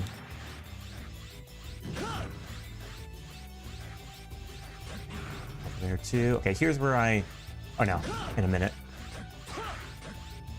Right here, yeah, that's it. 3 enemies just off the fly. 5, 6, 7, 8, 9, 10, 11, 12, 13, 14, 15, 16, 17, 18, to 21, just to be really safe. Okay, that should be good. Ideally, you want to find a spot where there are like 3 enemies spawning in at a time. Usually that's impossible though, so I have to do like 2 enemies, sometimes even 1. This damn monkey. I know, going full. Hey, that's a tribute to Donkey Kong Country, eh? This guy is the real unhinged man. Oh my god, can you imagine? And let's see if I can get a combo. There's actually not that many monkey enemies in Donkey Kong Country games outside of the orangutan in 1. Really? Yeah. Ah, come on, man. Okay. Nice. Took a hit there, but... Goodbye, monkey. Goodbye. I don't think I took any damage during the stage. Now that I remember, it's mostly Kremlings. In the first one, there's the orangutan that throws barrels at you. In the second game, there's more Kremlings, but no monkey. And in the third game, there are little monkeys that throw nuts at you, but they're invincible. You cannot kill them. They're in the walls. In your walls. I think that's it. I think only those 2 are evil monkeys in Donkey Kong Country games. Oh, okay. Wait, what about the main characters? No, the main characters. Well, or are they apes? Yeah. Wait, there's a distinction between monkeys and apes, aren't there? Oh yeah. The apes are the ones that don't have tails. The monkeys that have tails. That's right. Yeah, I had a coworker who kind of tried to no end to hardcore that into my memory, and he was never successful. He was like an animal nut. Like he knew everything about animals. Yeah, smart guy. Nice. Okay, 3 enemies here so I can get nicely. Whoa, hold on. That's not the kind of skill I want. Let's go with this for now. 3, 4, 5, 6, 7, 8, 9, 11, 12, 13, 14, 15, 17, 18, 21 should be good. Do you play all the Donkey Kong Country games or not? I don't remember that. Yeah, you asked me that recently, and I couldn't quite remember. Yeah. It's been a long time. I think it was just the first, maybe, and even that would have been like when I was a real tyke. You speedrun them though, don't you? Yeah, I think you will have fun with those games as well. I don't know, man. I see them being played, and it's like those games seem like worse. They seem worse with a screen crunch than Zero. Can you confirm or deny that? I mean, sometimes when you jump, you have to make some blind jumps. But I guess I'm too used to the games. I mean, maybe when you jump up and down, maybe there will be some blind jumps that you have to do sometimes. But I don't think it's as bad as this game. I could be a little biased because I haven't played those games for a long time. Yeah. Well, the thing about Zero, and this may be another primary distinction, is that you're going really fast. Like, the gameplay is by default super fast. So normally, you're running into enemies all the time just because you're going too fast for the screen to keep up with while you're dashing through everything. But Donkey Kong may be slow enough to where you don't have to worry about that. I don't know. I mean, there's no dash in Donkey Kong. Huh? There's no dash in Donkey Kong, right? There's roll. You roll for the enemies and you gain speed by doing it. Oh, that might be a problem. Yeah, it could be. But I think it's more of a problem when you go up and down more than left and right. I think the game does a good job. Like sometimes I roll through enemies in Donkey Kong Country 1 at least. You have to roll through a lot of enemies and you gain a lot of speed. And I don't think the screen is that bad. Really? Okay. I think. Yeah. So if you... I mean, I think of you playing, casually, you will be fine. Nice. Nice with that fight, too. Hey. Yep. That was Real very quick. solid. I am so happy that guy is weak to fire because it means that I could use the burst shot on him. The burst shot EX skill, which does more, and that EX skill does more damage than any Buster. The Redeemer. Nice. Yeah. Oh, okay. We're at the 7th mission now. But and also he's really aggressive, and he's all over the place. He's jumping all over. It's really difficult to dodge him. So the ability to take him out very fast with a burst shot is a huge godsend. It's a big deal. For sure, brother. Heck yeah. Okay, saving that up. We're going straight into Copy X now, I think. Oh boy. Now this is a mission that, okay, actually I want to make sure my loadout is perfect for this. Get that over. I do not want Pitapa. Pitapa gives you, he stops enemies in their tracks and kind of makes them so that they're standing still and that you can hit them easily. It's helpful for a lot of enemies, but it's not very useful in this stage because if Pitapa grabs onto an enemies and immobilizes them when they're in a shielded animation, because there are a lot of shielded enemies in this stage, if he immobilizes a shielded enemy when they're shielding, you gotta wait quite a while to hit it again, and it really throws off your judgment. Yeah, your timing. Then they can get a cheap hit off you, and everything goes awry. So that's why I unequip Pitapa here, even though in general it's a very useful Cyber Elf. Oh, also, let me get your opinion on something. So I'm gonna get into this dialogue here. Again, we've analyzed the enemy's movements. As a result, we've succeeded in determining the location of the Neo-Arcadian headquarters. It seems that Copy X and Weil are commanding the entire army from this base. If you strike here, you may be able to stop Neo-Arcadia. I feel like they meant to put the other navigator's mugshot over there and not Zero's, because that does not sound like Zero dialogue. Yeah. That doesn't reflect the simple-minded Zero that I have in mind. Well, also, it's like, if you strike here, like, this should be addressed to Zero. So, yeah. I mean, if this is... Also, I think the problem is strong. If I strike here, we may be able to stop Neo-Arcadia. I think that will be the better dialogue if Sirius is speaking. You know? Yeah, that's what I'm saying. Him saying you strike here. It doesn't make sense because he's the one. Because he's the one. Yeah. Yeah. So I feel like they meant to put the other. I feel like that's a mistake.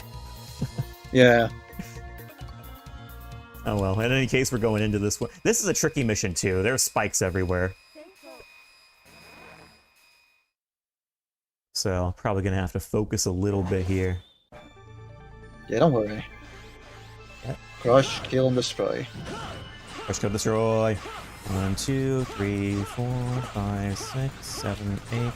No, 7, 8, 9, 10, 10, 11, 12, 13, 14, 15, 16. I'm messing up some of these spawns. I'm impatient. Oh, that's that too. Oh, that was close. Dash here. Oh, wait. I do not like it when that happens. Those things move back and forth, and they're quite difficult to dodge sometimes. I summoned them again? Oh, I didn't even hear that alert. Dang, okay. There we go. I used to grind there with these things, with those enemies that bob back and forth, because you can get like 4 kills at a time by that's very risky too. But that's the reason I stopped doing it. Yeah. It was very risky. And they do like 3 points of damage per hit, so it's the stakes are a little too high as well. I assume that has to be done in speedruns. Well, any speedrun that cares about enemy kills. Yeah. Oh, holy crap. What the hell? That scared me. I thought I was going to go into the spikes there for a minute. There.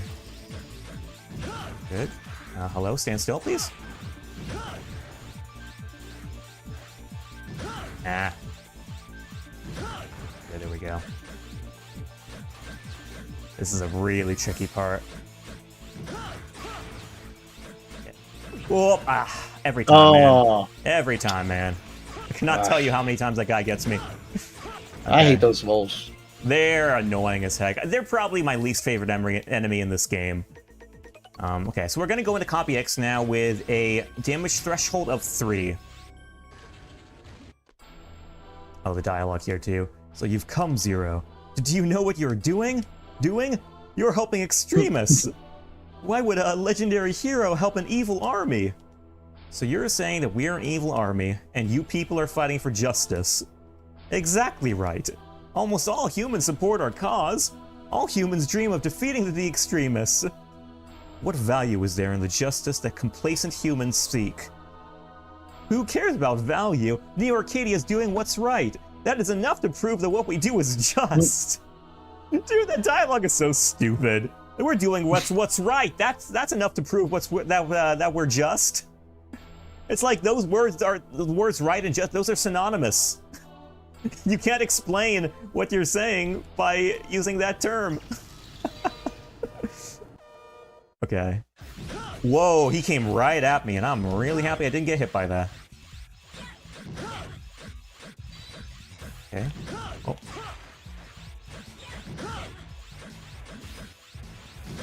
Nice, I got him there. I didn't get him there. Didn't get him there either. Yeah, let's not have that. Ah, sub-tank. Yeah, nice try.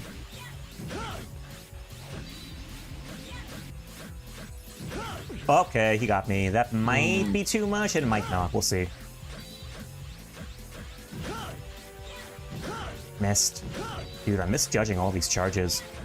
Okay, we'll see. No, why? I'm a hero. I fight for justice. Weil, Dr. Weil. That dialogue is so pathetic. It is, yeah. It's a lot more. He didn't have that stutter in 01. This is new. Yeah. Use Omega, crush him in your hand. I'm kind of playing it up too, because I feel like it is that pathetic. He is no longer here. Who are you? X? You are my original form? Weil has moved to another base with Omega. Weil was using you for his own purpose. You idiot. You idiot. You absolute dumbfounded jerk. Gee. Everyone treats me like a fool. Because you are a fool. That's why. A fool. I won't stand for it. Let me show you my true power. Ah! Oh no, Weil has placed a trap on your body. Gee, I can't move. Okay, we'll see about the rank. I want to say there's no way that Icicle could have done more than 3 points of damage. Yeah, I'm right. Good stuff. Nice. Yeah. I'm allowed 6 points of damage, so it was good. Weil knew from the start how things would turn out, so he must have rigged a trap on him to fulfill his true ambition. See, I like this because it shows that Weil had a suspicion that Zero wouldn't outright kill Copy X, so he had to take it into his own hands. Even then, Weil was like, I don't think Zero's too cold-hearted to do this thing on his own, so I had to place a trap on my own in case things go south. Yeah, that's what I mean. That's what I mean. So, and you could also tell that Weil just wanted him out of his way, too, Copy X. Yeah. Like, he did not have any need for him past the point. It's basically a tool Copy X at that point. Yeah. The only one that never realized that thing was Copy X, sadly. Yeah. Hear me, citizens of the great land of Neo Arcadia. This is the prime Puppet Master antics right here, man. Yo, Cypher! Hey, man, how's it going? Cypher. Yo, what's up, dude? how's 03 playthrough going? It's going great with Magnus on board here. I got the illustrious Magnus. Do you have any numbers at the end of your name?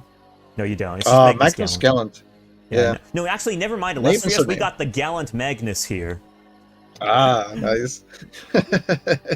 And yeah, we're just having a great old time. Great conversation. Magnus knows his Mega Man stuff. And he is nothing but a pleasure to talk to all day, any day. How are you doing, Cypher? How it is? Are you working or not? Because, man, I feel sometimes the moments you're here, you're also working. Yeah. I feel like. Yeah, yo, Cypher, we were talking about you the other day. We were like, dude, I feel so bad for Cypher. It feels like he's working all the time and never gets a load off. It's crazy. It's crazy that in his company they actually call him to cut his time off work. It's just nuts. I hear you, man. Got off work a little early. Well, hey, how you do? Good news. Oh, look at that. Hallelujah. Praise for good news for once in a while. Yay, let's go. Yo, Cypher, you gotta get back to Symphony of the Night or Legends. I know you did it just a couple days ago, but you know it's not Dude, enough. I missed that stream. The time when he Magnus streams, missed it. You got to do it for Magnus, Dude. man. Come on, man. I needed to see some latest action at midnight, past midnight. I was like, nothing is gonna happen. I went to bed, and then I realized that Cypher's stream. I was like, man, Yeah. I know. damn it. We need our Cypheronium. Cyphertonium? I don't know.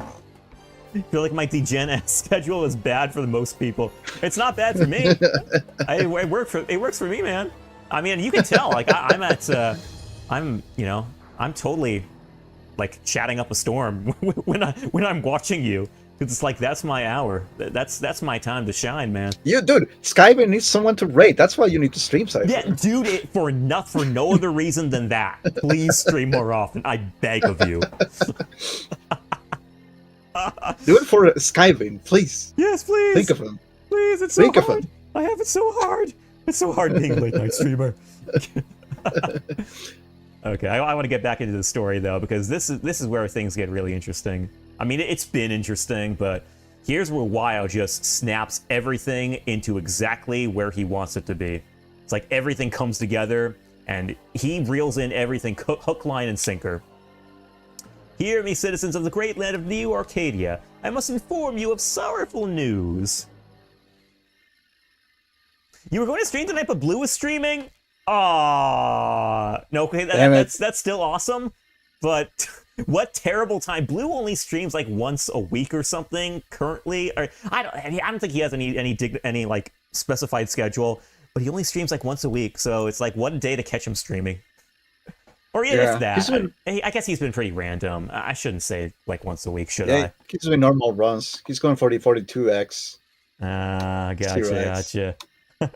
Well, yo, Cypher, tell him I said hi. If you feel so inclined, don't disrupt any mood or something. I don't know, because like the very mention of my name could throw him off. He'll be like, "What? That guy? Oh my gosh, I lost a run because I was so revolted thinking about his very name." Oh, he's at the very beginning. Okay, cool. You are fine. Dr. Weil. Just now, our hero, Master X, was taken by bloodthirsty extremists, and he has sadly passed away. So in accordance with Ordinance Number 8, going to ruin his runs by... Master Troll. Oh, so... Okay, the whole mood of this cutscene has been totally disrupted now. This deep, serious moment running by this fucking thing. Yeah, no, just watch it happen. I swear, just watch it happen, where he just loses the run because when I'm brought up. Okay, getting back into this. So, in accordance with Ordinance Number 8, I, Dr. Weil, will become your new leader. Okay, well, actually, low-key, that sinister grin kind of fits the mood of what Cypher is plotting. Oh, dude, yes. I'm gonna ruin Blue's stream right now. I'm gonna ruin his run. I know. Just let me caption this image by saying Cypher when he's about to ruin Blue's playthrough or his speed run. Dude, yes. It will be awesome to actually hack this and copy this image and just erase the text and put whatever you want. That will be actually a good meme. Yeah, heck yeah, man. But I, Dr. Weil, will become your new leader. It is time to put a stop to these extremists. Dude, the way Weil twists all this around and plays it as if the Resistance were the ones... Yeah, he's the hero, and Zero was the one who killed Copy X, is like such a crazy plot twist. It's like, because he achieves two things by doing that. He sets the Resistance as even more of the enemy, and in doing so, incentivizes Neo Arcadia and all the humans therein to be more enraged at the Resistance and therefore more inclined to like approve of Weil's leadership in a knee-jerk way. Because it's like they have that urgency where it's like they're enraged because their supreme hero was killed. So yeah, it's like we need to get rid of these guys, and they put together a knee-jerk reaction to approve Weil's leadership, which eventually comes back to bite them in the rear in 0-4, and we see that later on. But for now, this is all like a chess game for. But for moving the now, right this is just pieces a chess just game. to checkmate the king. Yep. Yeah, no, this is all a game. Weil is like always full on chess master. Like he always has. Yes. Yeah. Just primary mastermind and puppet master. Thank you all. I've just confirmed your approval. That line of dialogue as well. It has always just struck me so hard. It's like the humans in Neo Arcadia just approved him instantly, man. You know, like they didn't think They about didn't even it need to at all. deliberate. Yeah. There was not even an option for debate. They were like, "Yep, we're ready. Yeah, let's it was do it." instant. Yeah, they didn't care at all, and it really goes to show you how complacent they have become. You know how much of a little bubble they're in, where it's like they're so removed from the war here that they're just like whatever, and they're not thinking of the consequences behind something like this at all. Yeah, just do it, man. We don't care. They don't care. And you know, I always love to tie this scene in tandem with 04 and how the humans are like so stuck up in there, and they're like, oh, we were so wronged, it's the war, it's the Reploids have totally ruined everything, when the actuality is, I mean, you know, their complacency was also a big part of this problem, you know, in a lot, at least in the Zero series, I think.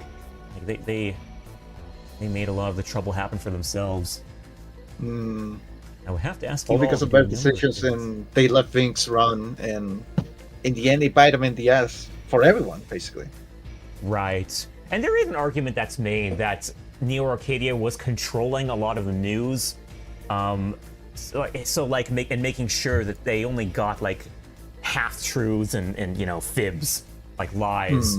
So there's an argument to be made that they weren't really fed a whole lot of the truth to really kind of influence their judgment.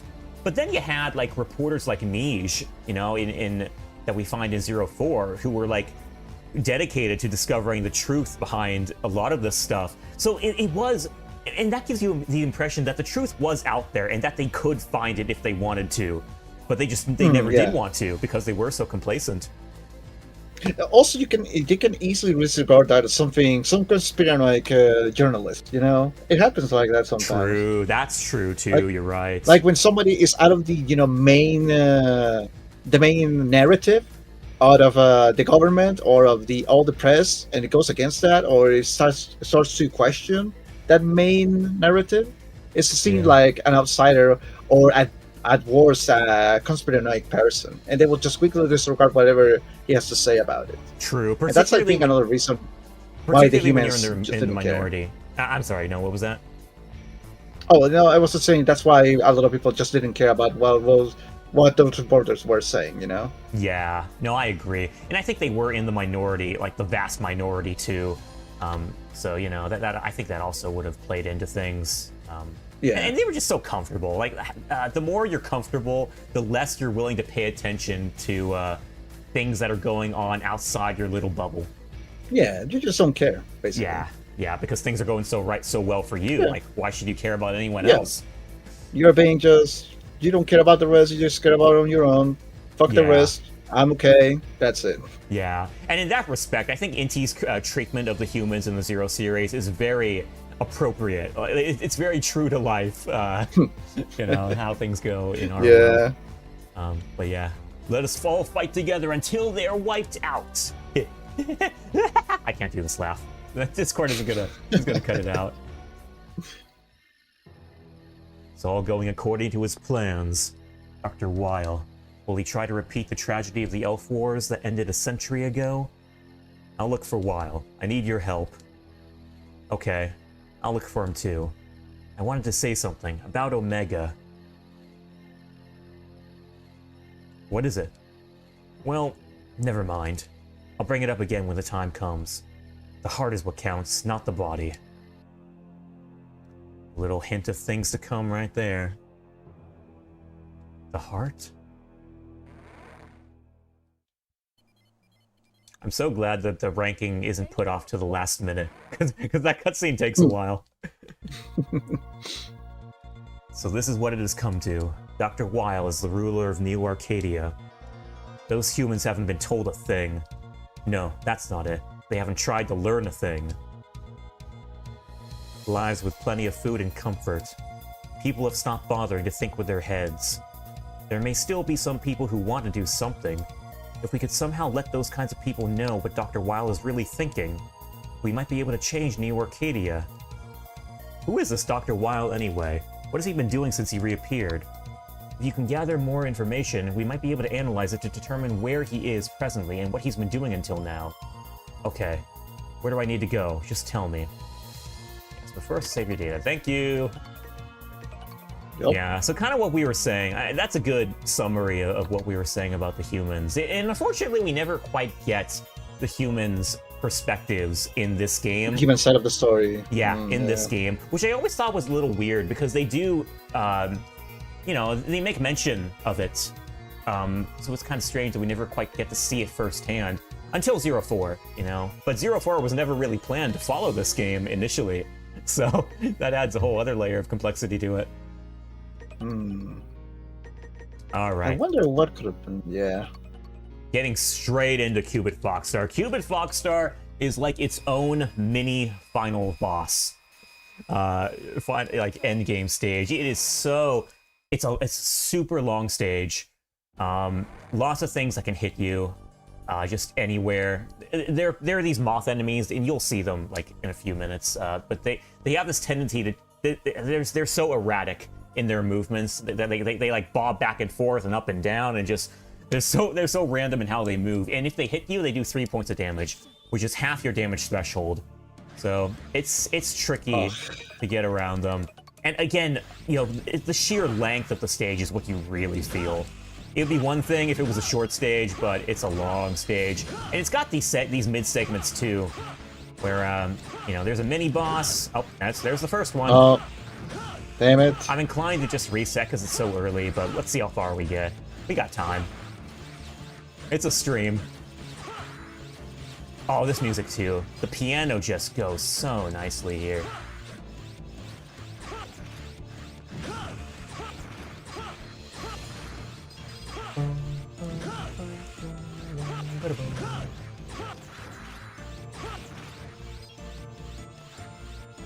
Okay. First little section here. This isn't that big of a deal. Unless I get hit. There are enemies that spawn in here. Or no. No, never mind. It's the other one. This is Senshi. What the cool thing about having a stage this long is that you give the music a solid chance to play out. Oh yeah. I know that feel. Yeah. This That certainly happens a lot. Go on. For example, in Donkey Kong Country 1, a lot of the songs in that game have like a very long intro. And if you're a speedrunning the game, you'll never have a chance to actually hear the music because you actually finish the level before the songs start. It's a shame. That's funny. Yeah, that's kind of the that's a Zero experience as well for the most part. Oh. Almost made a mistake there. I had the element chip on, which doesn't allow me to get as much charge, or it's not as fast as a charge as it should be. Oh, now I know why I got hit by that moth back there. I didn't have Pitappa on here. Okay. First hit, second hit. This guy takes 4 charge shots, or no, well 5 hits technically. There, and then I do a little. Actually, I got scared, so never mind. I was going to do an EX skill there. I got scared though. That was about to look cool for a second, but safe strats took priority. Yeah, it's fine. Don't worry. Okay. Here I use the ice chip so I can do this and get some enemies ahead of me here. It has a wider hitbox than the standard Buster. Hey, why aren't you dead yet? Hello? Okay. That was weird. What the hell? Okay. I don't know. That's what the hell was really that? happened before? Okay, no, wait, actually I want the Thunder Chip. These guys in the next room can get some cheap hits off you if you're not careful. Yep, like right there. That guy just spawned right in my hitbox. It was only 2 hits though, so I can take 1 point of damage, and there is not a single enemy in here that does only 1 point of damage. So I gotta go in damage free now. Yeah. What I could have done for this playthrough is enable a mod card. Are you familiar with the mod cards in the Zero series? Or in the collections anyway? No.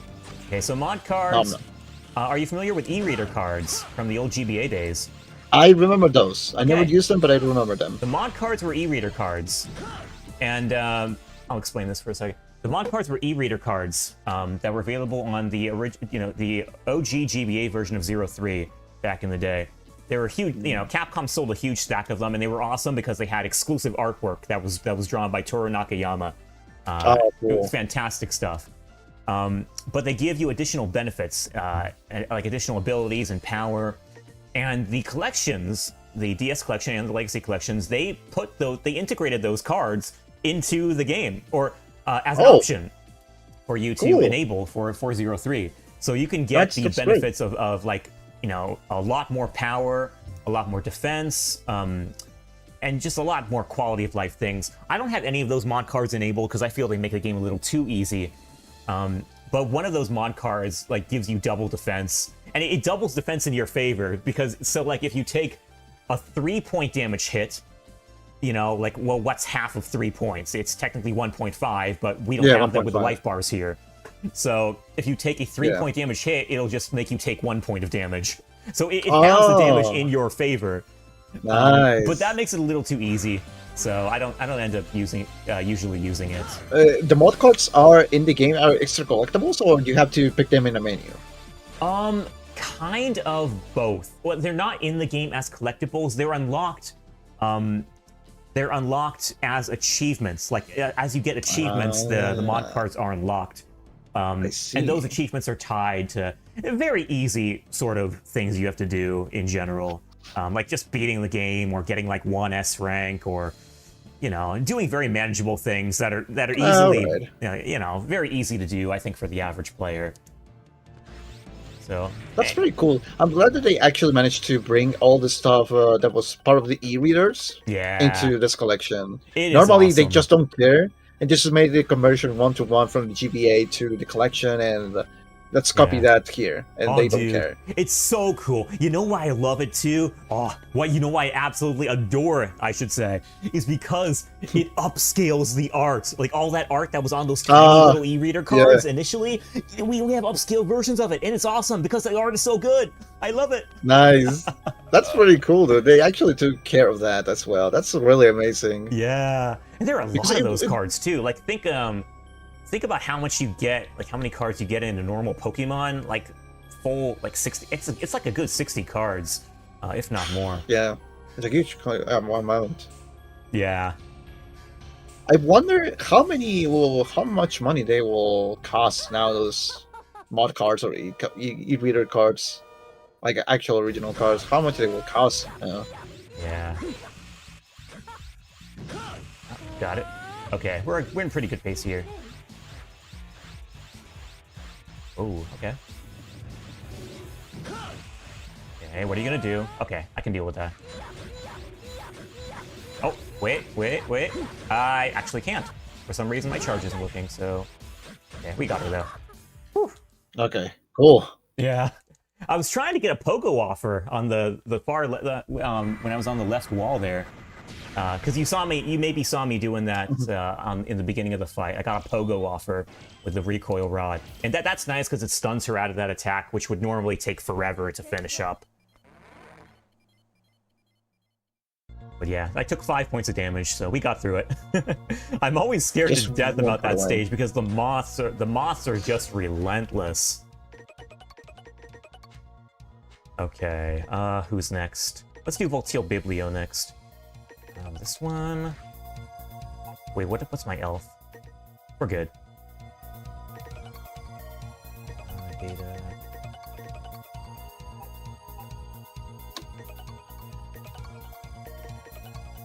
Oh, for Voltio Biblio, I will have to retrieve a little something. There's this puzzle in the stage where you have to find the correct door, and I got a chart, but I need like a pen and paper for it, so give me a second to get that. Okay, don't worry.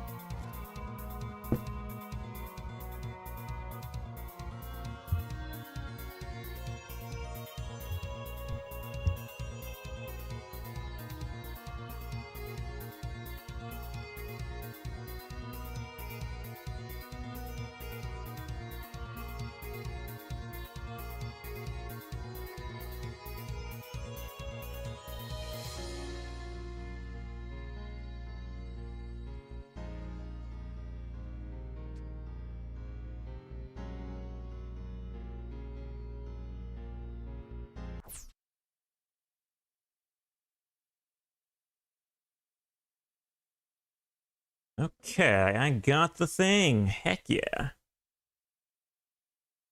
Yeah, so you'll see the puzzle in a minute. It's kind of, I don't like it. It's because it takes you out of the game. Like, you know, you got this fast-paced, high adrenaline action game. Then it makes you do a door puzzle. Usually, I think puzzles just don't mesh too well with the X games, even. So yeah. Yeah, which ones? You know, the one I think of in X5, where it makes you do the thing after that ride chaser stage. Ouch. Oh, which one? Oh wow, you took damage there. Damn. Yeah, that's unfortunate. Voltio Biblio is also good at getting a cheap hit off me, so I gotta be careful. You're thinking of the one where you have to grab the spheres to get that one. Oh yeah, that sucks balls. Yeah. Yeah, that's the puzzle stage I'm thinking of. Not necessarily the. Oh, hold on. Let me wait a second. Not necessarily the balls, but more so. I should say the spears. But more so the thing you have to do with the doors later on. Ah yeah. Nobody remembers the door part because the ride chaser part is seared so much in our memory. Man, the spears beginning is just terrible. Yeah, it's terrible. But yeah, I agree. Also, the thing that you have to do with the firefly in the doors is also pretty bad. Yeah, that's the puzzle I'm thinking of. Okay, here it's a bad stage overall, in my opinion. The spheres, the firefly thing, it's just not good. Not a good stage to play. Yeah, it's weird. Okay, that is 3 yellows. Stack door over there. Okay. Got 4 of these to mark down. It's 4 blue in the corner. That's right down there. And then we got it's 2 so far, so 3. That's which one is that? Looking at my chart here. Green. Where's the one where green's below? It's that one, okay. That's 3 doors to the right of the other one. Then 1 more. Okay. 3 yellow doors to the left. That's over here. There are a lot of these doors. There are 1, 2, 3, 4, 4, 8, 16, 24, 28, 32. There are 32 of these doors in total, but the actual ones they show you are like the ones that the boss is in, or the ones that these data discs are in. They can only be in the middle 8 doors, so that narrows things down quite nicely. They're never in one of the edge doors. They're always in the middle.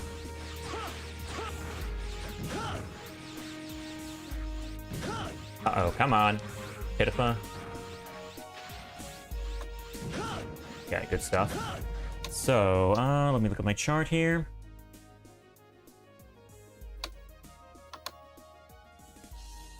So we're going 1 down from there.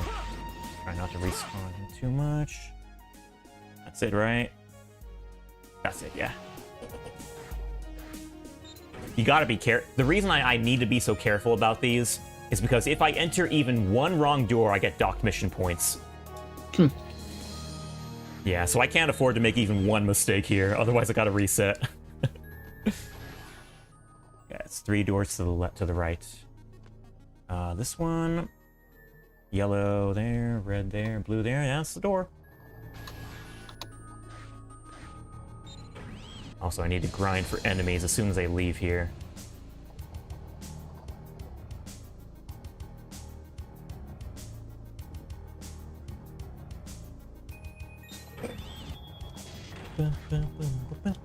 Okay, here is my main grinding spot. 1, 2, 3, 4, 5, 6, 7, 8, 9, 10, 11, 12, 13, 14. Let's do 1 more volley. 1 more round. 16. Okay. So 2 more doors left. We're looking for a green one here, it looks like. Green there, red there. Yeah, that's it.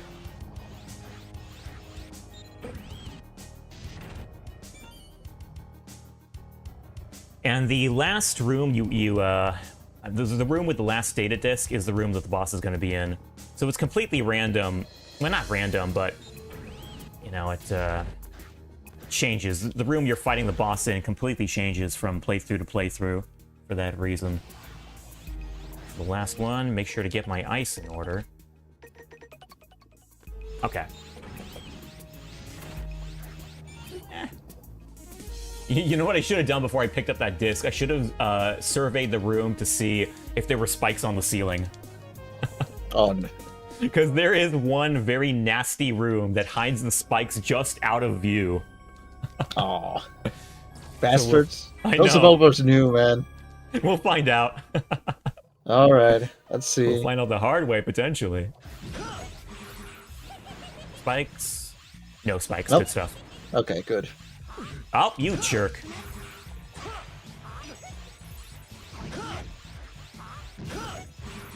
No! 1 more point. Oh, that's so close, man. Whew. Alright. I was scared for my life there. That ball of his, like, it was like a frame away from hitting me. And I thought my combo would take, oh, like, look at that, 6 points on the mark. Holy crap. Oh, wow. That was so close. Voltio Biblio is a jerk. He can get some really... He's not a hard boss, but he's really good at getting a cheap hit off you. And those balls of his, they do 4 points of damage per hit, which is 2/3 of your damage threshold.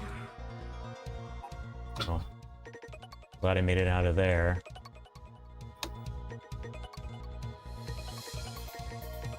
Okay. How many more? We got 2 more in the lineup here. Get this guy out of the way. I saved the easiest for last.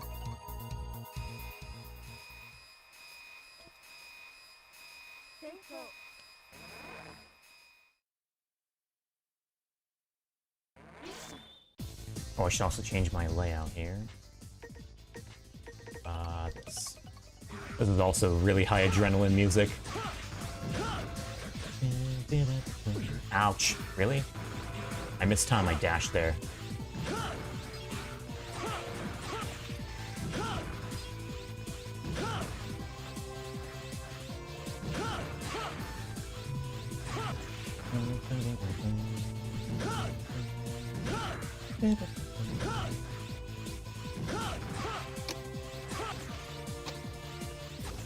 Come on. There we go. Oh, wrong direction.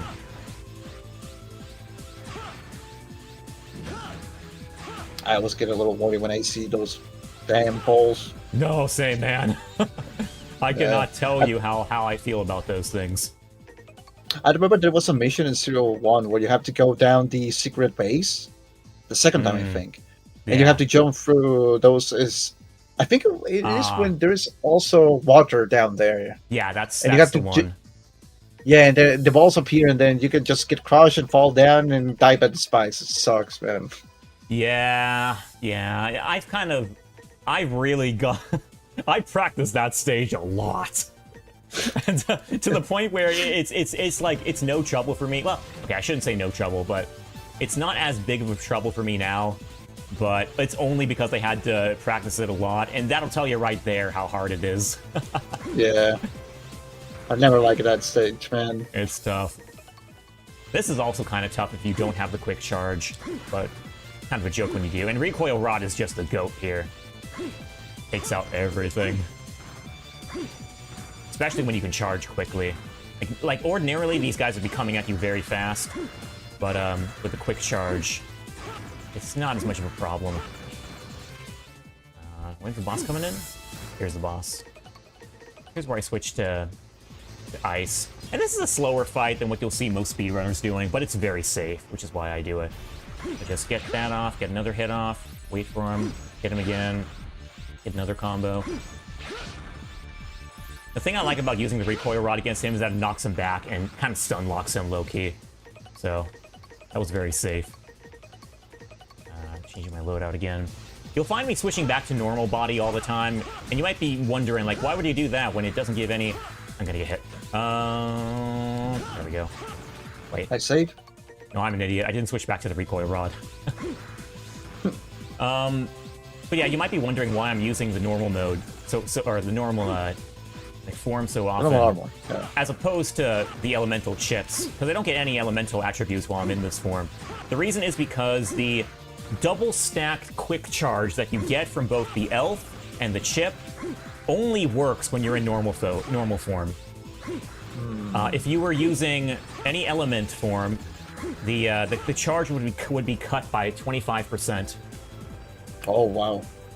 Yeah, which is still Is that okay. intended or not? It's intended? I think it is. I don't know what. Yeah, I think it's intended because as like a difficulty thing, because the quick charge, like the double stacked quick charge, is a very, very, very useful ability. So it kind of makes sense to me that they would cut out the elementals as like a way of balancing it out. If you could use the elementals on top of the double stack charge, it would be insanely overpowered. Like you would just have so much power to your name, because then you wouldn't just have the ability to use like quick charges like so quick, but you would also have the ability to stun enemies, you know, with the attributes of the Elec and the Ice primarily. So Yeah. it's a big advantage. And also, I guess it will kind of undermine the mod packs if you're that powerful already without them. Yeah, the mod pads the mod packs make you overpowered no matter which way you swing it. Oh yeah. That's true. If you were using all of them, you would just take out enemies super fast, no matter how you were playing the game. And that's why I don't use them. It's like taking out a boss in like 3 burst shot hits is a little too easy for me. I like there to be some challenge. I like it when see, I'm generally a fan of glass cannon builds, where I got a lot of power to my name, but you know, any attack from an enemy would kind of send me over and make me reset. I think that's why I like the challenge of 100 points playthroughs, because the Zero games in general give you a lot of power just normally. I mean, considering that you're grinding from a very early point in like 0-1 and 0-2, you know, the power you get from the charge attacks is very good. You know, you really feel like a huge powerhouse when you're just like dashing all over the place with Zero and got all this power to your name. So, you know, imposing a challenge like 100 points, you know, it makes it feel, you know, like you're yeah, just like earning that kind of power in a way somehow. Yeah, I'm gonna skip this. This guy hits hard, so I'm gonna try not to get hit. Obviously. Oh, I shouldn't have done that. You gotta be careful with the grounded saber charges, because they root you in place for just long enough that an enemy can retaliate. But Buster is fine. Buster doesn't root you to the ground anytime, so it's very safe. Should I dash out of the way? Let's not.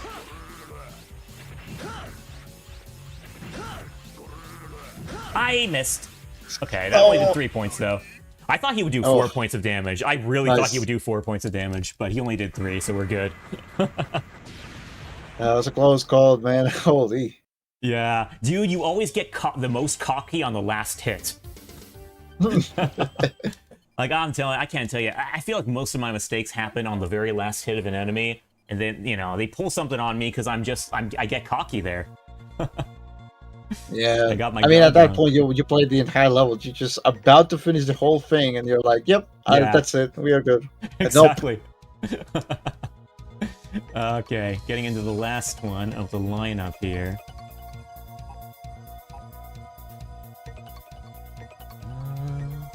Oh, wrong. Messed that up. Then we're going to get into Sub-Arcadia after this, which you might remember as being the site that you can refight Phantom as an optional boss, I mean. Are you going to do it or not? I am, actually. I usually do it, because I think the fight is so cool. I don't have to. You know, you could easily take on that fight on a revisit, and, you know, in that way, it wouldn't impact your score at all, because, like, at that point, the mission would be done.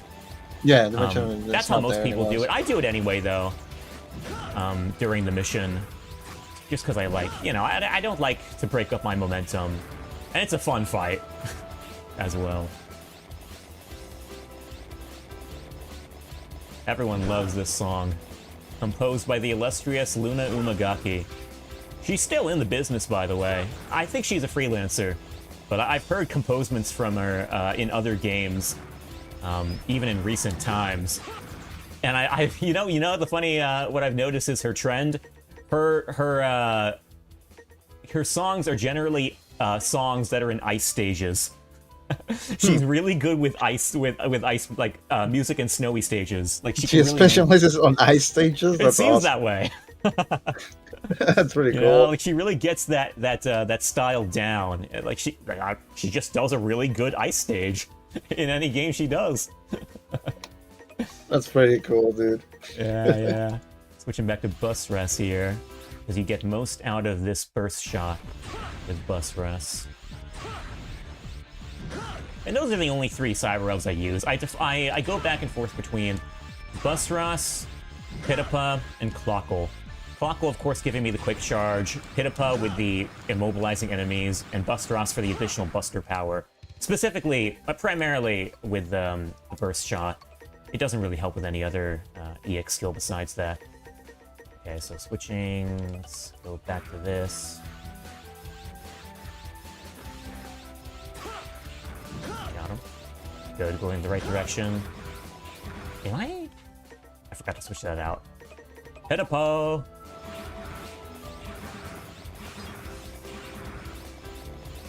So yeah, this looks pretty easy, and for most parts it is. But some of those bees... Oh, I lost the thing there. No, the ride! I know, we missed our ride. It's fine. Yeah, that's the easiest stage in the whole game, because most of it you can just ride on through with that surfboard or the snowboard. But some of those bees are lined up in such a way to where they still will hit you when you're rushing through.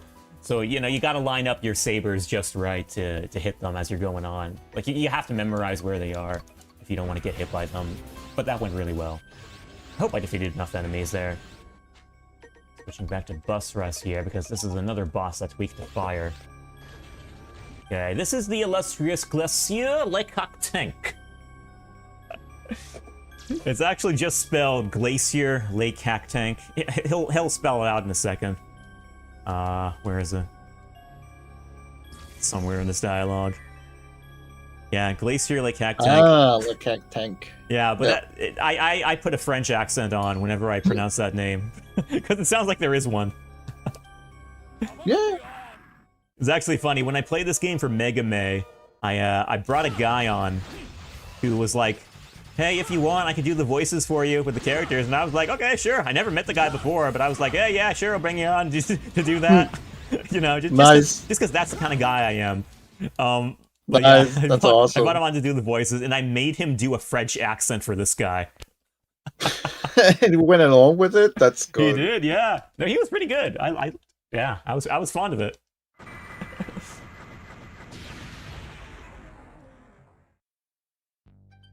I did, okay. Got enough enemies there.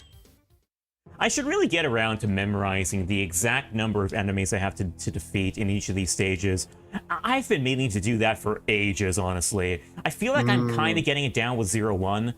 But with the other games, I'm mostly just defeating a set number of extra enemies without any idea if I'm actually hitting the mark. There has to be a guide about that. There is. No, there absolutely is. I've consulted it before, but, you know, there's so many stages in the series that I can't keep them all in my head. Okay, we're going into Sub-Arcadia in a second after we pay our respects to Harpooya here. So, hey, okay, question. That phrase, pay your respects, does that apply in other cases besides, like, I don't know, dead people? You know, like you pay your respects to, because I know that phrase mostly from, like, visiting your, visiting someone at a cemetery or something. Like, you pay your respects to your dead relative. I'm not so familiar with it in like, the sense that Seal just used it, where she was like, why don't you pay your respects to Harpooya? I don't know. I guess that kind of sense that Harpooya is the superior of Zero, so you have to pay the respects to him in that regard, maybe? Maybe it is something like that. I don't know. There could be different terminology. Yeah, I think it will be looking to that way. Like, I paid you respect to your superior, in this case, this guy. I think. Yeah, I maybe. think. Oh, also this upcoming part kind of it cracks me up. Harpuya, you're hard to keep down. The What are you swag up to? walk. Yeah, the swag walk. That's one thing. Why did you rescue me? Did you expect some favor in return? Perhaps. Okay, I love how Serviu has to come in at this exact moment, because you know these two cannot hold a conversation with each other beyond a few words. He has to be there to make sure the plot keeps moving forward. Yeah, If I not, they're know. gonna stand there not talking to each other. Yeah, see, for me, this is like a pure nod from the devs saying, okay, we actually can't figure out a way to make these two talk together for any like extended length of time because they're both like super cool, like stoic characters. How do you make those kinds of characters talk with each other? Like have a conversation. But you know, Serviu, he's chill. He can hold a conversation with anyone because he's just like that. He's the guy that everybody likes. Yeah. I like him. I know that. Also, Harpuya's dialogue here goes really hard. Stripped of my position and driven out of Neo Arcadia. Used goods. It's not true. You just stood up for your beliefs just like we do. You've made no mistakes. My beliefs. I can't sit back any longer. We must protect the humans from Weil. We have to stop him immediately. That Weil? Wait, your wounds are not fully healed. I am a warrior, born to protect humans. I am a proud warrior of Neo Arcadia. I don't need any help. Even if my body should fall into ruin, I will still gladly fight for humanity. Yeah, great lines. So, Harpuya refuses to go with us. Mr. Zero, come to the commander's room immediately. They sure run you ragged, don't they, Zero? I'll be back later. Zero, Harpuya, don't you dare die. Yeah, good stuff, man. Okay, how do I do this again? The data is here. I gotta be careful, because by just talking to Seal here, you'll initiate the next mission. So, gotta make sure I remember to save before I do that. But here we go! Sub Arcadia with some of the hardest music in the series.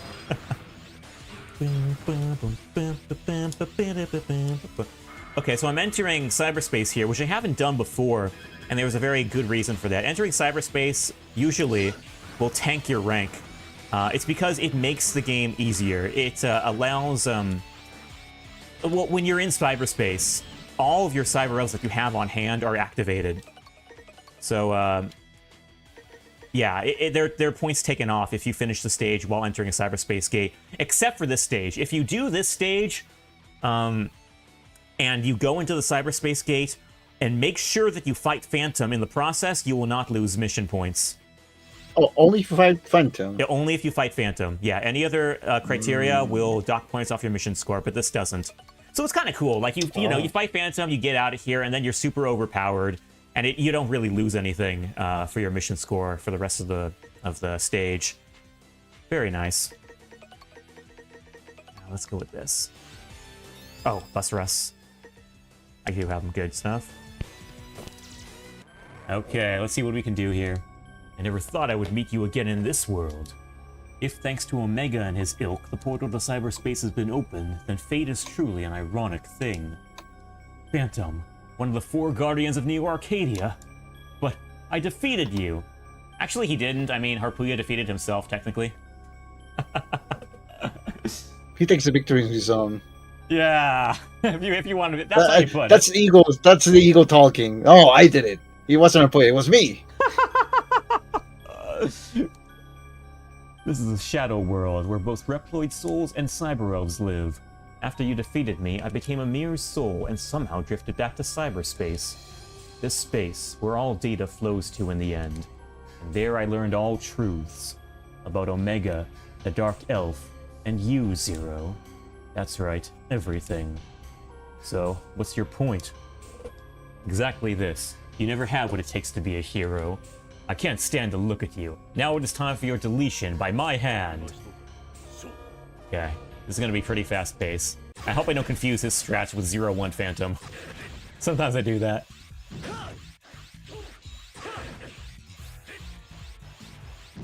Oh, I missed that. Don't. Oh, he got me. That's like 3 points. Okay.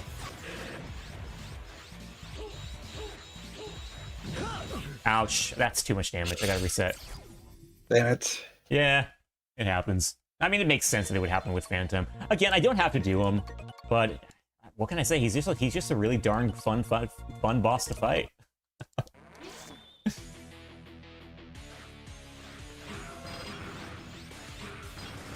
It's also early enough in the stage. That's not that big of a deal. Also, we had a chance to listen more of this music. Yeah, man. It's good stuff. This is the Mythos version of the song, by the way. There are different remastered Mega Man Zero albums. Inti Creates put out a remastered album for every single game in the series, plus another one. Well, plus a couple others, but plus another one, which is like this really hard rock album, which integrates songs from all of the games. It's in select songs. Not all of them, but select songs, and those treatments are very nice. Those arrangements are just so nicely done. In this mod pack I have the Mythos arrangements for both Sub Arcadia, which is this one, and then Cannonball, which is the the Omega boss fight theme. Yeah, cool. Great songs there. Do you have any of the albums rearranged or not? You mean physically? Mm-hmm. I don't actually, and that might really surprise you. Being the big Zero fan I am. But yeah, I never was able to. Oh, really? Oh, yeah. Well, it would be hard to come by at this point, I guess. I guess it would. I don't really know how hard it would be. I think the main reason I didn't do it is because it was like an intimidating process for me to invest in all these albums. And at the same time, I couldn't just get one album. If I was getting... you have to get the whole collection. Yeah, I would have to get the whole collection. And at that point, it's a really big investment. So I think that's what it mostly was. Like there are legit, I want to say, like 7 different remastered Zero albums out there of different flavors. So, kind of tricky when you get to that many. For sure. A lot of money wasted there, yeah. Yeah, and each of those albums would have been, I mean, at the time when, back then, they would have been like $30 a pop, and I would have had to import them. They never made their way in the West. And now imagine the amount of money plus the import, yeah. Yeah, it would be a real big deal now. There's one down there.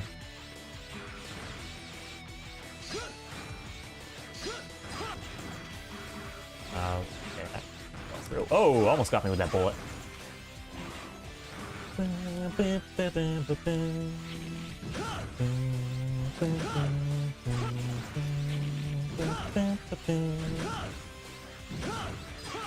Getting some extra kills here. 1. Not the best place, but 2, 3, 4, 5, 6, 7, 8, 9, 10, 11, 12 should be enough. I would grind for more to listen to more of the music, but we gotta move on. What are we on? We here. Yeah. Okay, baby elf time. Oh, actually, before that, Dr. Weil. How gallant you are, yo, Magnus. Hey, shout out. There you go. Nice. Yo, he even that was even used in connection to Zero, dude. That's the biggest compliment. Nice. Although coming from Weil, he means that ironically, so take that with a grain of salt. Oh yeah. To play hero. Also punch him in the face, despite. Yeah, do that. Honestly, you could, you should. Yeah, for real. All the Reploids in the entire world are now under my power. Humans are like pigs, dependent upon the Reploids for their very existence. You do realize, don't you, that if I felt like it, I could wipe all humans out in the blink of an eye? Priya, do with this one as you please. I've got some pig squeals to enjoy. The squeals of idolent pigs wasting their pitiful lives on idle pursuits. Would you like to know who rules this world? He's back, the bad Reploid. He's back, the fake Reploid. I'll rip you to pieces. I'll tear you to shreds. Yes, we're just gonna straight up kill some kids here. Don't pay too much attention to it. Don't think too hard about it.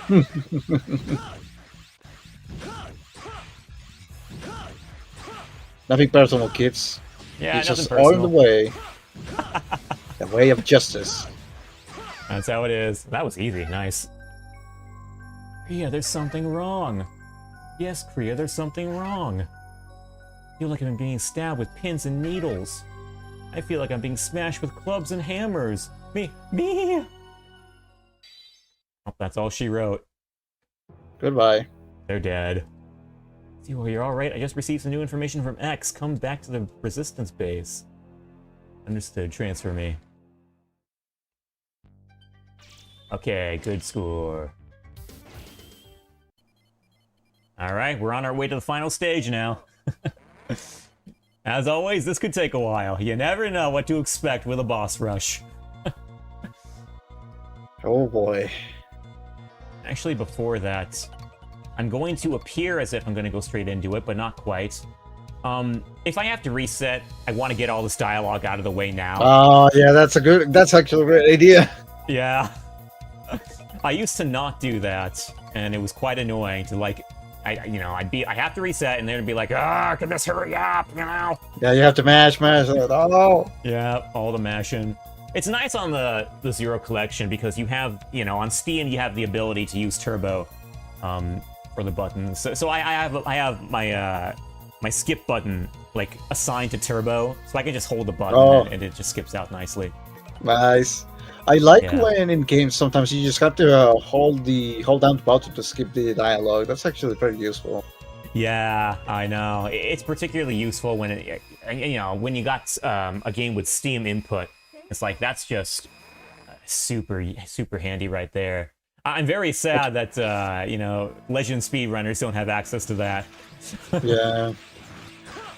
It's interesting because I do remember that is part of Paper Mario. I don't know if you played that game, the original on N64. Nah. You could just hold the button down. You can skip a lot of the dialogue really quickly. But oddly enough, in the sequel for the GameCube, TTYD, or 1000 Year Door, you just have to mash again, which is very strange. Oh, really? Weird. Yeah, I've seen it in speedruns. It's pretty easy just to skip every text on 64, but for GameCube, you just have to mash constantly, and it's a pain in the ass. That's how it should be, in my opinion. The ability to just hold down the button, because then you can kind of turn your brain off, and it goes by faster, I think.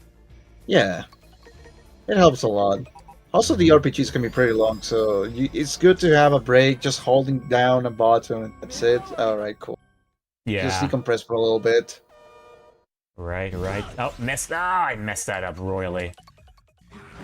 Wasted all. Okay. You know what? I'm just gonna reset. Okay. That's a terrible start, and I can't excuse a hit that lame. I messed that completely. I was distracted by what you were saying. Sorry. Nah, you're good, man. I entered with the electric chip. That's not his weakness. I should have entered with the ice chip. And then in an attempt to open my menu to change that, I expended both my charges so that I couldn't stun him at the opening of the fight. So that just went all kinds of wrong. Okay. 1, 2, 3, 4, 5, 6, 7, 8, 9, 10, 11, 12, 13, 14, 15, 16, 17, 18 is more than enough. Whoa, I didn't dash there.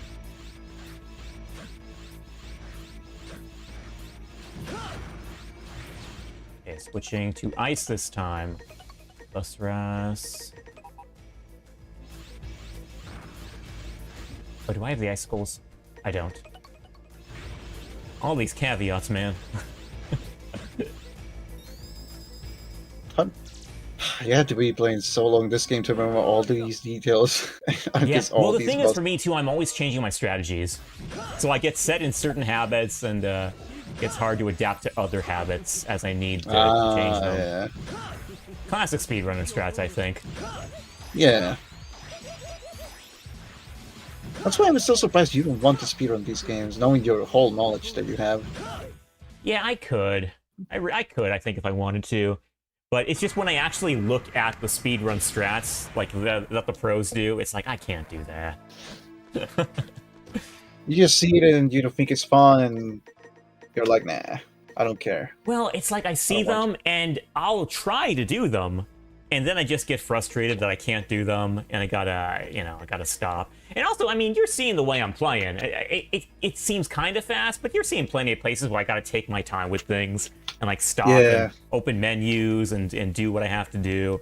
It's like I'm not so willing to compromise my gameplay style to not do that, you know?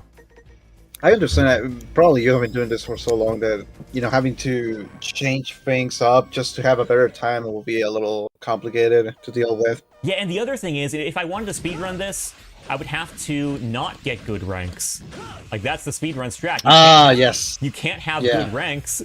Whoa. If that was pretty close. Yeah, for the fast strats. Nice. Because, you know, going for the fast strats, the person that is not a speedrunner. Yeah, no, rank doesn't mean squat to anyone speedrunning this game. It's faster, honestly, if you're not doing ranks for a number of reasons. I mean, you don't have to worry about kills, extra kills. You don't have to worry about the enemies using their EX skills, because the enemies, you only use their EX skills when your rank is high. You don't have to worry about... I don't know, what else is there? The damage. Yeah, the damage. I know, no, for real. Speedrunners can take as much damage as they want, because it only loses them time. It doesn't lose them, and they can use they can use cyber elves as well. Which is the other big thing. So it's like their gameplay. When you really break it down, their gameplay style is very different from what I do. Very different. To the point where I would have to make some pretty drastic shifts in my play style to speedrun it the optimal way. That's why I'm happy to do this. And this is hard enough on its own, you know, in its own right. Oh, yeah, true. That's very true. Yeah. Okay, going into Childre. This is the only spot where you see Childre's default form. You don't get to see it in his stage, because he's this form by default in there. Like, he never transforms. He's always in that form. Oh, okay, fine. Do your thing. You're gonna call? Yep.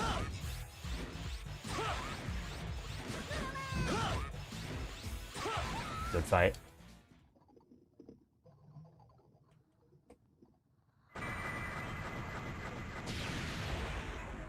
Okay, Death's Hands is the next one.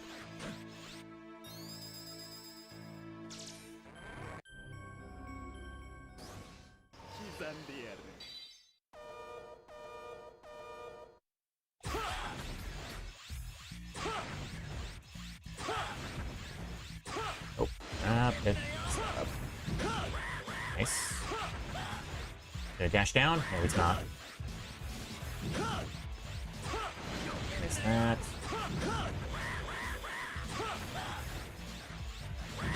Yeah, cool. Nice. Yeah, you might have seen what I was doing with those blocks there. I did like a wiggle sort of strat, where I'm able to get 2 hits off with a charge chop by just wiggling it really quickly so that it hits him twice. I don't know. Hold on. Oh, okay. Like So the double spark. Nice. Yeah, like that. You gotta have a really good D-pad. Like, you really gotta know your D-pad inside and out to be able to do that.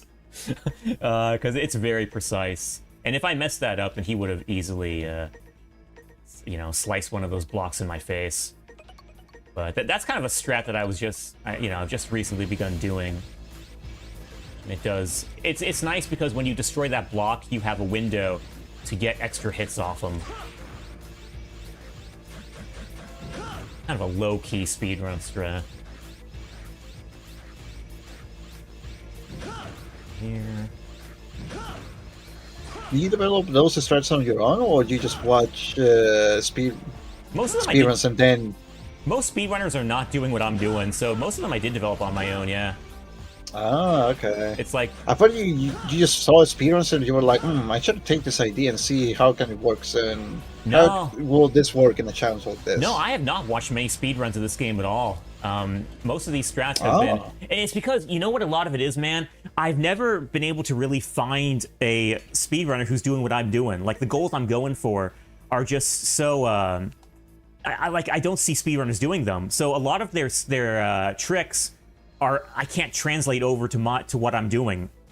So it doesn't really help me to, and you know, I'll watch their runs and I'll be really impressed with what they can do. But you know, a lot of it doesn't really, because you know they're trying to go fast, whereas I got to be safe a lot of times for damage. So It's like a different league. They're Yeah. playing a whole different thing. they do things fast, whereas I try to do things fast and safe. So it's kind of its Yeah. own tricky niche that is not very tapped into. And that's why I had to kind of figure this all out by myself. But that's a lot of the fun of it too. Like I have just had so much fun, like developing these strats over time. Oh yeah, having your own ideas and then trying to see if they can work and then Yeah. test levels. Absolutely, See what's the best option. and adjusting it to my play style too. Yeah. You know, 'cause we all have different play styles as well. Let's see, going on with that and that. No, we're not using recoil rod in the main. We're using it in the sub. Hope my thing charges before the cutscene here. It did good. I always try to stun Foxtar out of that one annoying attack she does, which is that one right there. Stunned! What are you gonna do? I approve of that. What are you gonna do? Nice. Yo, I even Nice. did the Kill it once. okay, Let's so, go. so you see how she's cut there? She's cut in half? Yeah. There are certain parts of the charge shot hitbox which have slash attributes. Normally it doesn't. Normally a charge shot doesn't have slash attributes, and that's why you see normally I'm taking out the enemies. The enemies that I do take out with a charge shot. Oh, who followed? Up, get up OBS. Who followed? I missed that. Ah. Oh, I'm dying because I missed that. I'm so sorry I missed the follow. Whoever followed, if you don't mind shouting yourself out in the chat, I'd appreciate that. But I missed that. My bad. Yo, Zero Blade Edge, the Blade one Edge. and the only. Corey, good to see you, man. Hey, how you doing? Yo, you have a very distinct habit of catching me during 03. You did it during Mega May. You did it. You're doing it here, man. Yo. Well, now I'm gonna ace this run now that you're here. Yeah, you got the Twitch follow bug, dude. Thank you so much for the follow. It means a lot coming from you. I'm sorry that I'm dying in the meantime. Wait, I didn't know there was a follow bug now on Twitch. Wait, do you mean like Corey? Do you legit mean a follow bug, like a serious follow bug, or do you mean like in a jokey, memey sort of way? Like the follow bug is yeah, maybe give it to a joke. Yeah, I think you mean more like you're following a big surge of people lately, so I may as well be in the bunch. Oh yeah. Appreciate you, man, dude. Yo, I'm here with Magnus. Magnus is another Legends bud, Legends speedrunner, also cool dude. So yeah. Yep. I'm here to appreciate also this man playing the game. Oh, competition. Oh, Lots of good the little channels strats. followed. Sorry to hear that, Corey. Yo, Corey, if you want to join me on Discord too, you're more than welcome. Just extend the invitation, and you can do what you want with that. But yeah, just let me know if you are interested, because I'll just. Oh, so it is an actual bug. Wow. Okay. Oh, it is an actual bug. Oh, holy crap! Yeah. What the heck? Damn. All right. I didn't know Dang, that. Sorry to hear that, man. That must That- be annoying you know- as heck. That happened to me once, but it happened like 2 years ago. I had a lot of list of friends, and at some point I just got unfollowed for I don't know for what. Oh, I remember. It was because of an update. Oh. I remember it was because of an update. It was a Windows update, I think. Oh, that makes sense. Yeah, Or it was a kinda- Windows update. Kind of, unkind of. I don't know if that really, if I get it, honestly.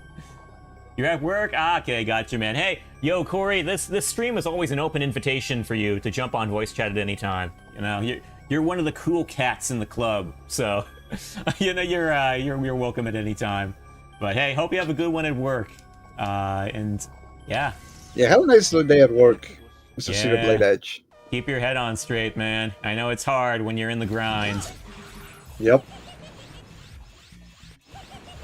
Gotta really be careful here. Got that icicle off. Nice stuff. I'm really getting annoyed at these 3 points of energy that he's hanging on with. Last time he hung on with 1 point. This time it was 3 points. That gets on my nerves.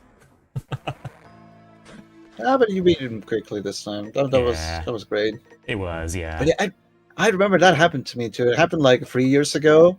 And I remember it was a Windows update, and then I check it out. I check my list, and I lost a lot of my friends. And it was like, what the hell? I didn't unfollow, and then I had to go back and start following again. Oh, that's annoying. I wish I could say that for myself, but normally it's just my forgetting to follow someone for like 10 years. Then I eventually follow them. Dude, you know who that was? That was the case with Blue Metal. I was legit. I've known the guy for over 10 years. Oh, no. He's always been a really cool guy, you know, who I've been hanging with. Like they were legit. Like back in the day when I was doing the Get Me Off the Moon stream. I think I told you this actually. We would give him our stream key on occasion. And yeah, have him do speedrun stuff on our channel when we weren't around. But yeah, I only recently followed his channel. I hadn't done it for like 10 years. It was crazy. I remember I had a lot of friends that I lost the follow thing, but I didn't, I said to myself, you know what, I don't care. I keep showing up all the time, and they still showing up whenever I go to Twitch, so why even? So yeah, that's the thing, isn't it? You know, they show up in the Twitch sidebar. They show up in Discord, like in the places they have the notification sidebar. That's where I get my notifs as well a lot of time. So it's like after a point, it's like, why do I need an email? I'm checking these places more. Yeah. Also, sometimes the Twitch notifications can be pretty late. Like, I've seen sometimes there's a person that is streaming for like an hour, and just around that time the notification comes. So it's kind of like ineffective even for Twitch standards. That too. He's gonna box me in. What are you gonna do? Jump? I really should have jumped under him. Thank you for giving me another chance, good fellow. Nice. He hear you. Yeah. The worst thing that can happen is for this guy to pin you against the wall. That was very close. Yeah.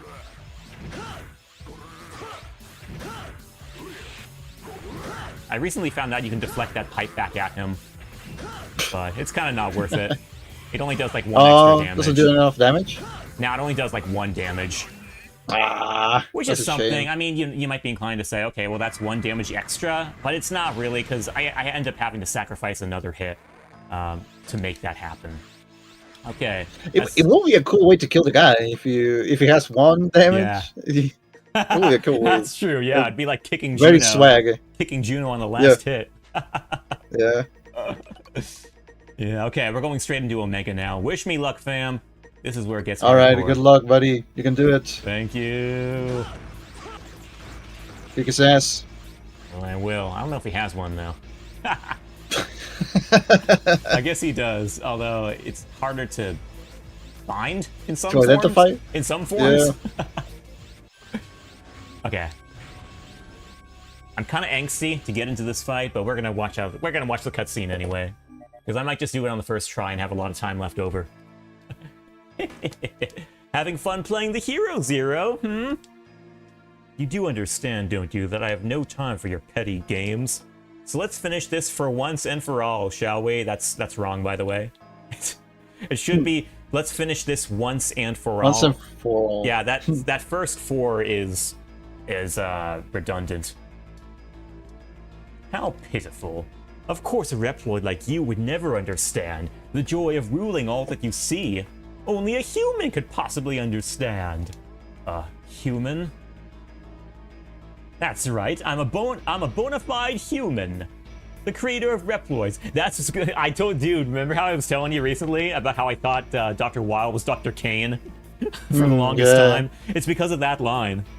That's the line that turned me on. I mean, it could be interpreted that way, but Dr. Kane technically just pasted the thing on X. So yeah, I can see that going on. Also, the Wild's face here looks like the Joker, in my opinion. I don't know if you do you remember the Joker from Justice League? He looks very similar from here. Yeah, the Mark Hamill voice, the one that Mark Hamill voiced, right? Yes. Yeah. No, absolutely, dude. It's so funny you mentioned that. I have never said it to anyone because I never thought anyone would agree, but I've low-key always associated Weil and Zero's dynamic as a Batman and Joker sort of deal. That's actually pretty. Yeah, I can see that. Yeah. I mean, especially even now by this illustration, it really looks like the Joker. He does, yeah. He is like pure personified evil in the flesh right there. The desire for power, the joy of making everything work for you. You have no way of experiencing this without a human brain. It's the ultimate joy. No mere Reploid could ever understand. I love this comeback from Zero. It hits home so nicely. I bet the most decent humans will understand either. Yeah, I love that. Like he's right. I mean, Weil is the extremist of all extremes. Well, most humans, I mean, I feel like they're mostly a middle ground. I mean, like he's a legit criminal in the flesh. You look like just another Maverick to me. Imagine what? Imagine if the humans were similar to Weil, the world would be such a bad place to live. Oh gosh. It'd be a walking like apocalypse in many ways. Yeah. God damn. And this comeback too. You look like just another Maverick to me. All I gotta do is dispose of you like any other Maverick. See, again, that's what I love about Zero. He is like no Kingdom Hearts reference, but he is simple and clean.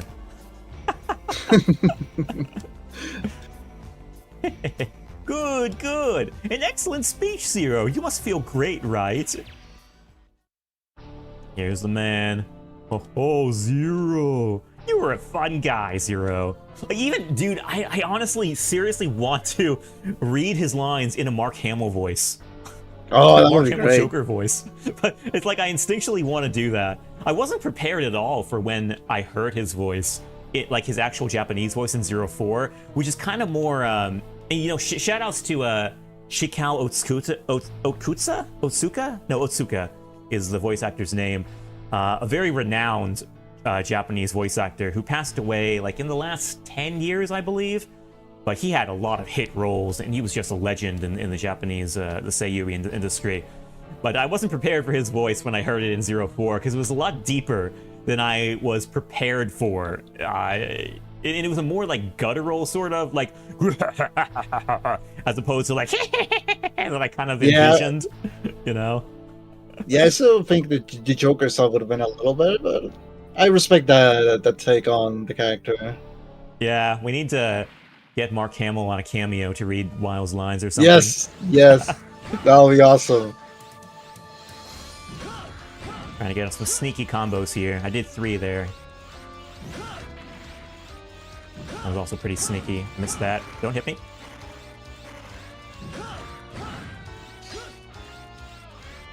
Nice. Very solid. Those combos are hard to get off. You saw I was doing a charge shot, then I did an upper slash, then I did a downward slash. All those hits registered, but it's a very tight hitbox. I only dare to do it. You can do it with a lot of bosses, but I only dare to do it with Omega because he's a sitting duck. Like, he's just standing there, Not bad, Zero, but Omega's true power is much greater than you've been led to expect. Go get him, Omega! Release the power of the Dark Elf! Show your true form, buddy. Show it, man. Oh, and what a true form this is. Or Yep. partly, anyway. It's like the shell of his true form, but holy crap, this is incredible. Yeah. This reminds me of... oh, damn it, I got the name and I forgot. How's the name of this guy? I don't know if you play the Marvel vs. Capcom games. There's this huge guy that you have to face at the end. This fight kind of I think reminds I me know of that, that. yeah. Apocalypse, yes. Oh, Apocalypse, yeah. Yeah, what an apocalypse. I mean, geez, a personified apocalypse for real. This guy is a menace. I think I got him, though. Yeah, I got him. I was really lucky there. You want him to use that. You want him to use that red traction beam because he is a sitting duck when he uses it, and it's very easy to dodge around. So I'm like ducking and weaving around it and getting sneaky hits off in the meantime. It's very nice. That was a good pattern. Okay, here's where we get to the real stuff. Like the actual real stuff. What The is this? real power. Yeah, this hits so hard, man. It's like the revelation. Mm-hmm. This is where I was sleeping. Excellent, Zero. Your power is extraordinary for a mere fake. Fake. Fake? Oh, listen to this remaster, too. The organ! Oh! Yes. The organ goes so hard, I love that. You, the legendary Reploid? You fool! Those Resistance losers just decided to call the Reploid they found here Zero for some reason. You may be Zero in a way, but you are still merely a copy. You're no legendary hero at all, you're just a reproduction! You thought you were a hero all along, didn't you? Never suspecting that you were a mere copy. What a joke! Omega himself is the one and only original Zero. You're just a copy of him. The original Zero. Why is he your slave then? He's a bloodthirsty god of destruction. All I did was upgrade him to draw out all his power. Alright then, Omega. Or should I say, original Zero. Time to wake this pitiful fake from a century-long dream! Okay, we're going into it. Going into Destroy it. him. Yeah. Buster strats Claim here. Claim the original Zero title for yourself. Yeah, you will see me. I was buffering from time to time here. Purely to be safe. When he has me up against the wall like this, I cannot anticipate what he's gonna do. Okay, Buster. It's a really good opening.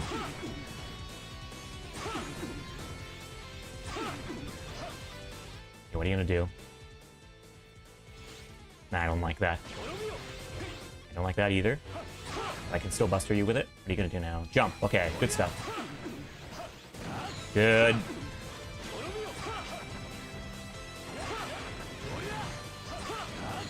Should have dashed under him there. Maybe I still have a chance. Oh, almost. Oh, wow. Yeah, you could see the Saber was trying to hit me through those iframes. Oh, that was It was close. that was great, man. Dude, we did that without any damage whatsoever. Nice. Let's go. That is The absolute redeemer, right absolute there. redeemer. Yeah, heck yeah, man. Now you are the original Zero. Yeah, there's no other. We took him No out. other one. There can only be one.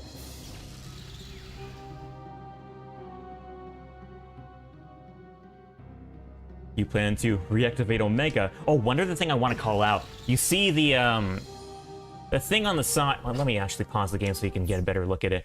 You see the thing on the side, the thing sticking out of the red part of Omega's head in the background? The weird squiggly thing? You don't get a full view of it. That looks like a W. From Wile? Yeah, it Wile could be. or Wily. Yeah. Wily is my association with it. Yeah, Wily You know? too, yeah. Yeah, it looks. You can't see it completely on the screen as it is now, but it looks like a W when you see it fully. And yeah, It's like the logo from Dr. Wily from the Super Nintendo game, Mega Man 7. Yeah. Which one? Sorry. I was thinking of Mega Man 7, Dr. Wily's logo, maybe? I think it's similar. Which one? I mean, Wily is plastered all over the place in the classic game, so I can't. Well, true, yeah. But yeah. Did you play Mega Man 7? Yeah. I think that W is similar to that one. Could be wrong. Okay, I can't remember quite. But yeah, it's a really cool callback, I think, to the fact that this is basically the showdown with Wily's final creation. You know, because like that body was apparently made by Wily himself, if we're going by the lore here. So yeah, according to the lore of Mega Man X4. Yeah, so it's very appropriate that there is a W there. Also, it's kind of a fun thing that X Copy was so obsessed to surpass the original X, and then he was defeated by also a copy of another person. Kind of ironic. Yeah, this game, you know, the whole series is, I think, one of the main themes is like, Irony. Yeah, irony in a way, and like copies going against the originals because they have the true heart. Yeah. Because you can see quite clearly that both the original X and Zero, are leagues beyond their competition. Like their copy forms, they got a lot more hearts, and they know what they're fighting for because they're the original in soul. But also the copies want to rebel against that because they have their own ideals, their own dreams to follow, And also their own experiences. Like those, yes. They have memories. However, backed up, because, Zero lost his memories, but I think they're still kind of there in the background. But however, in the back they are still there, and however, the original bodies might have something going for them, but like the hearts in them, the souls in them, they don't have the experiences of like the countless battles that Zero and X fought over the years. So they're a lot more incompetent. They don't have the warmth to the contact with the humans, the contact with the rest of the resistance. Yeah, absolutely. They're missing that key piece. Yeah, and it really is a key piece. Like it's the heart and soul of who they are. Honestly, they might be the originals, but they're more machines than men, if you will. Yeah. The souls that are in them are pretty much babies. Like they haven't had much experience in fighting. They've only been around for a very short while, not very long enough to have anything happen, and they've been established in environments of extreme comfort. You had Copy X, who was instituted in the peak of Neo Arcadia's regime, and like he's like sitting on his haunches for the most part, and not doing anything, like not getting involved in any battles, or at least as far as we know.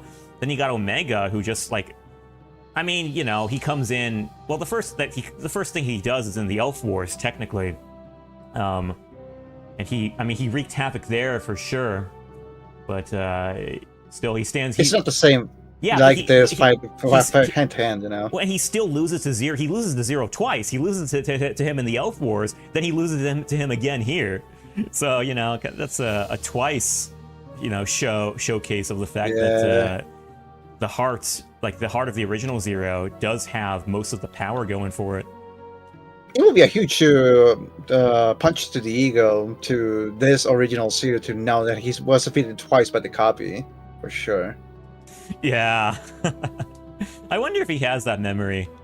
I guess the game kind of hints that he does, the way that Omega was like shouting out to Zero from the ship at the beginning of the game. So maybe he does remember him. Omega doesn't get enough dialogue, in my opinion, honestly. Like he says the "Ware wa Missionare," and then there's his battle dialogue, and then like a few minutes ago he was asking, "What is a Dark Elf?" and that's it.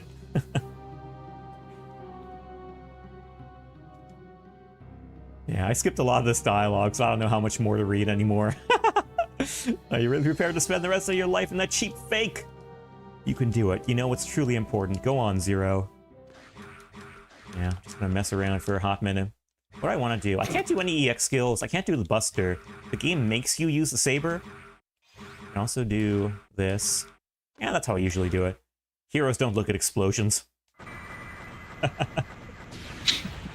He's ashamed by it. He cuts it in. Oh, remember when Trunks put the sword back into to save the sword to kill all the Frieza enemies? He does that, and then they all die and disappear. Oh yeah.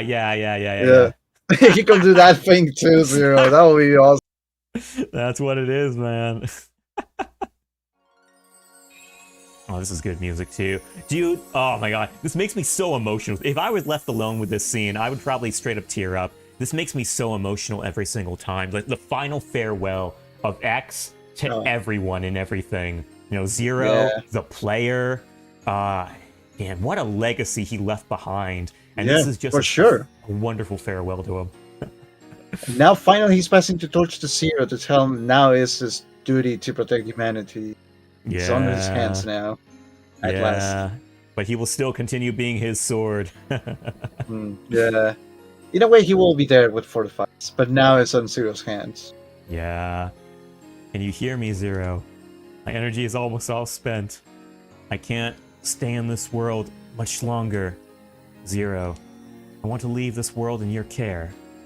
The threat WoW represents has not left this world. I want you to protect humans and Reploids. Zero, you can do it. You can. Farewell to the greatest Maverick Hunter of all time. Goodbye, X. 07. 07. Zero, wake up. The mod cards gives you the option of putting flowers on the top of the resistance base, and that's what those are. Oh, really? Nice. Yeah. There are a lot of That's cool, awesome. Yeah, there are a lot of cool like cosmetic upgrades improvements they give you as well. Like you got flowers, you can put cats in the base. You got like seagulls Really? flying. Yeah, you can find cats in Seagulls? the base. Yeah, seagulls. Oh. Seagulls. Wow, what the hell? I That's know. great. You can make it snow. It's kind of its own little its own little thing to explore. And those are the only mod cards I have on. I don't have any like gameplay changing ones. I only have the cosmetic ones on.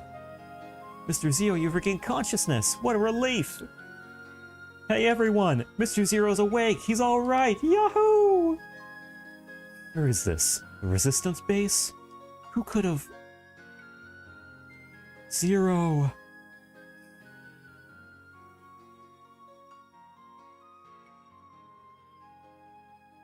Oh, the music's fading out. I don't think that mod is properly working right. I'm gonna have to check on that later. Does it just loop around? It just fades out? I think it adds a dramatic touch, in my opinion. It's Well, okay, there it goes again. Oh, there you go. What? Okay, most of this It music would have been better if it stayed silent. that took me off guard. I wasn't expecting that. What the heck? Oh man! Damn it! A lot of this music loops pretty well in my experience. I'm surprised that one doesn't. It was like perfect. It was the right timing. Like it was coming down. I was like, oh, it actually fit into the narrative. I'm glad you think so, because I'm accustomed to just hearing it loop over, so it took me off guard. Has WoW's curse been broken?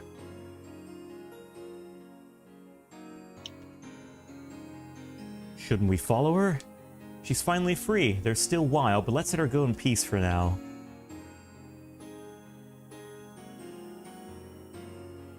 X told me about you, Zero. Really. I know you're not worried about a thing, but even if your body is a copy, as long as your heart is your own, you are Zero. The one and only Zero.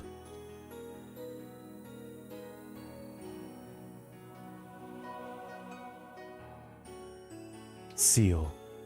Thank you. Zero. It's just me. I am Zero. Ah, beautiful artwork too. Nice. Yeah. I wish I could linger on that artwork, but it moves on for me. Ah, good stuff. Dude, I can revisit 03 all day, any day. It's a lot more of a relaxed playthrough, 100 points playthrough for me. Just because you do have so much power to your name in this game. Yeah, it's nothing but a good time. What will, in your opinion, what will be the hardest game to do these kind of challenge? Oh, 01, easily. Because of the grind with the weapons?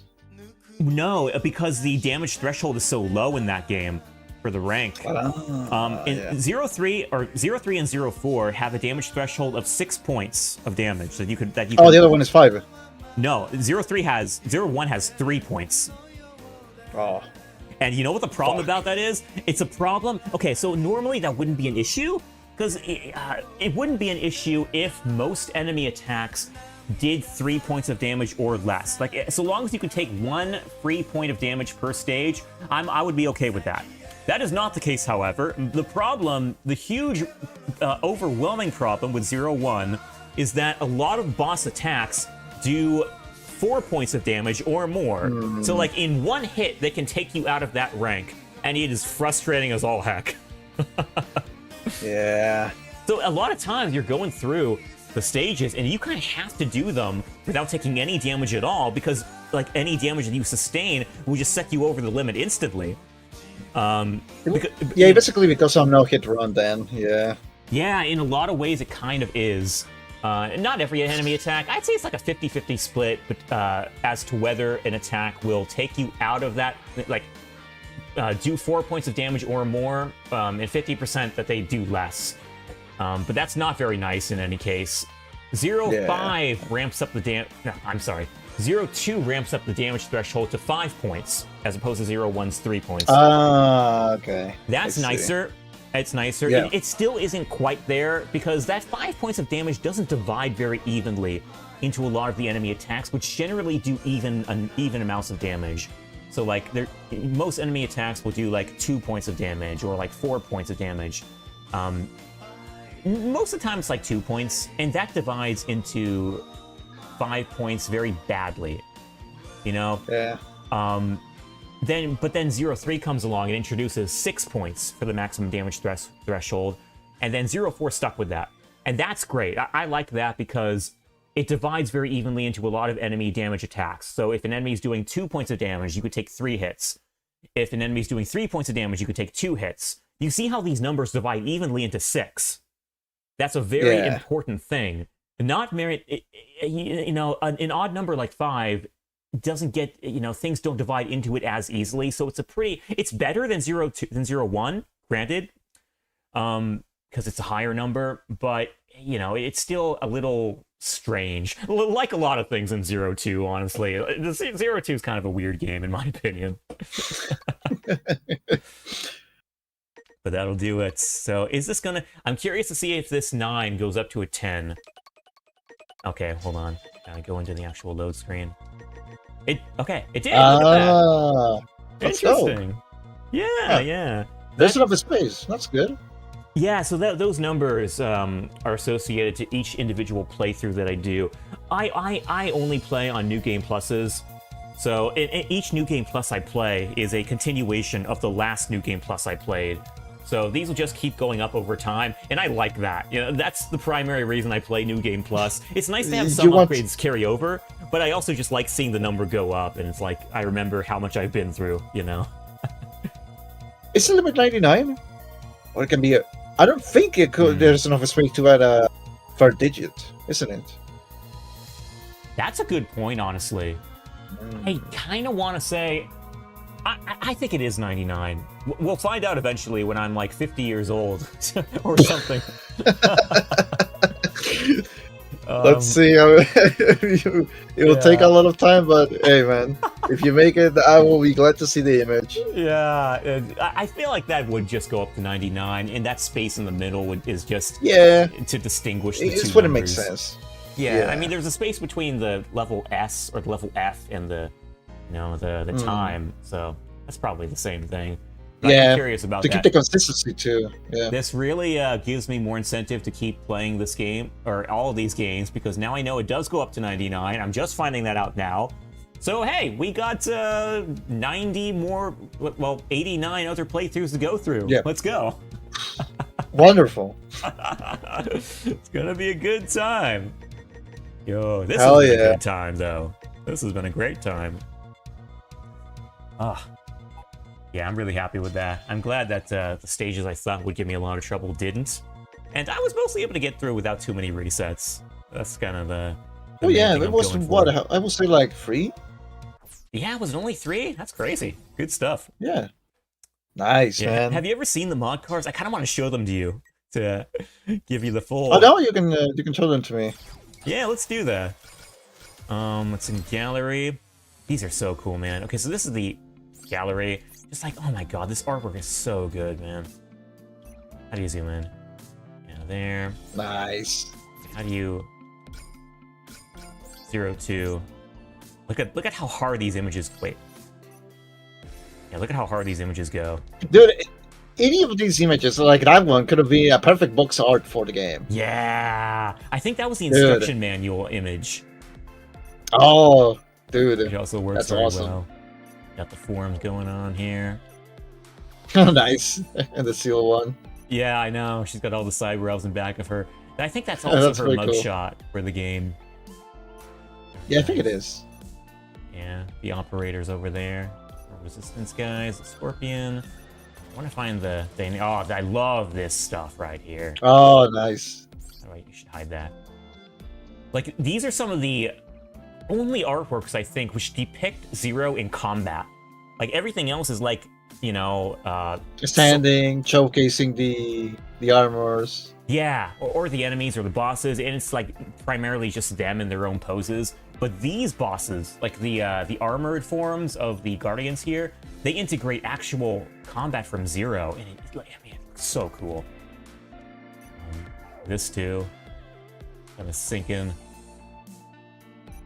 And this too, oh, look how cool Oh, that is. yes. It's so neat. That can also be a nice box art. Yeah. Pizza going hard there too.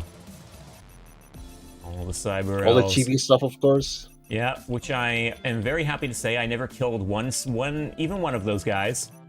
Because I can't use cyber elves in my playthrough. Okay, that's all for 03. I want to go through 04 or 0. No, wait, that was 02 I just did. How do I move on? Wait, no, that's not it. How do I navigate menus? Here we go. This is cool too. I do think the blank red in the upper left corner is a little goofy. But editors, Let's Players love that because they could throw their logos in there for their, their thumbnail. Yeah. This is cool. I think this was the Oh, look at box art. that. Maybe the instruction manual arts. Yeah, very cool. Is CopyX in here? Oh, he isn't in here somehow. For some reason.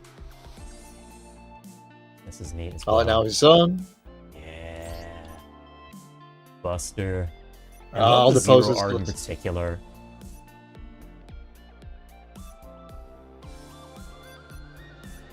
Shield boomerang. Seal. When I get to the dynamic stuff. The bosses are cool too. I'm mostly in here for Zero. I'm not even gonna lie. I love all of Zero's artwork. Dude, I just love his design in general. I grew up with it. Like, that's my Zero. So. Is that it? Damn, there's a lot of cute chibi stuff there. Yeah, dude. Toru Nakayama went so ham. He went beyond and above the Call of Duty for the whole series. Well, exempting 04, which he was only involved in to a limited extent. But for 01 through 03, he drew artwork for every single enemy in the game, which is insane. Yeah. That's a level of commitment. That is a huge commitment and dedication. It's nuts. Absolutely is. Like, and look at all this stuff. And the cyber elves too. He drew artwork for all the cyber elves as well. It's insane, man. Yeah, these were all. Oh, dude, that one is all cool, one? dude. No, the one behind. Saber. Yeah, that one. That is neat. Yeah. They had so many great ideas. Some of these, I think at least one of these got reused for 04. Maybe we'll come up to it in a second. These are all great though. Like every single last one of them. Yeah. Oh, look at that. They threw their logo in that blank space as well. Oh, they had to use it. Yep. So while. Oh, it's so cool. And I love the standing thing too. I kind of wish we got to fight him in his, like when he was standing up like that. That would have been neat. But we And only the fight him actual in the waist scale up. showcase is like It's insane, isn't it? Yeah. I love it. Ah, the designs in this game just go so hard as well.